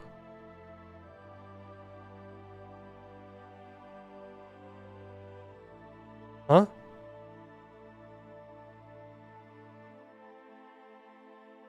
Okay, it's not a nation. It's not a nation. I thought that it was a tag called that, and I was like, what? The Coronite Proclamation. Many questions have risen with the recent revelation that Castellos, the ruling deity of the Regent Court, is dead. When exactly did he die? Can the texts in Aelantir be verified? Who will lead the Regent Court now? Traditionalists attempt to keep the peace and say that Aedean, Castellos' son and rightful heir, will rise up and take his father's place. However, many of those who suffered under the Green Tide claim that it was the Regent Court's neglect that led to the destruction of Eskin and Castellar, and a clear sign that if Castellos was alive and that the gods were capable, that the Green Tide would have been averted and that Castellos would have protected his patron kingdom like he did in eons past. The rising popularity of the recently ascended god of war Corin, the heroine of the Green Tide, has called for her divine succession onto the regent throne through her links as the de facto successor of Agrados, Castellos' deceased brother. The Coronites in Rogeria dispute that while Aedean may be a noble and chivalric god, his time under Castellos' tutelage has made him conservative, hidebound, and ultimately unable to defend the realm against its many external threats, and that the present system of divine regency is but a poor excuse for a weak and unjust ruler to retain their power and ignore the monsters and tyrants lurking beyond their borders. Only time will tell what this might bring. So this becomes a Coronite Center of Reformation. And I will immediately convert to Coronite. Unless I get event, but I don't think I will. We will immediately convert over to Cornitism, and that is where we will leave it for today. We got lots of missions that we can do, but we're not going to worry about that for right now. Alrighty. Well, good day. Good day. Eskin conquered. Bad words avoided. Bodies snatched. But not like our last time. Not like Mass Butcher. Like, we're bringing them to be buried in Eskin. You know, in a marked grave and whatever. Different kind of body snatching in this case. I will be back tomorrow. We will continue Rogeria. Coronite converted. States stated. Hotel Travago. That's right. That's right. Exclamation point Discord to get to the Discord channel. Exclamation point VOD to get to the VOD channel. I will get yesterday's VOD and today's VOD up tonight. I'll get the one from yesterday for sure. I will hopefully get the one from today up. Well, yeah, we'll be back at it tomorrow. All right. That is going to do it for today. I'd like to thank you all for watching, and I hope to see you in the next one.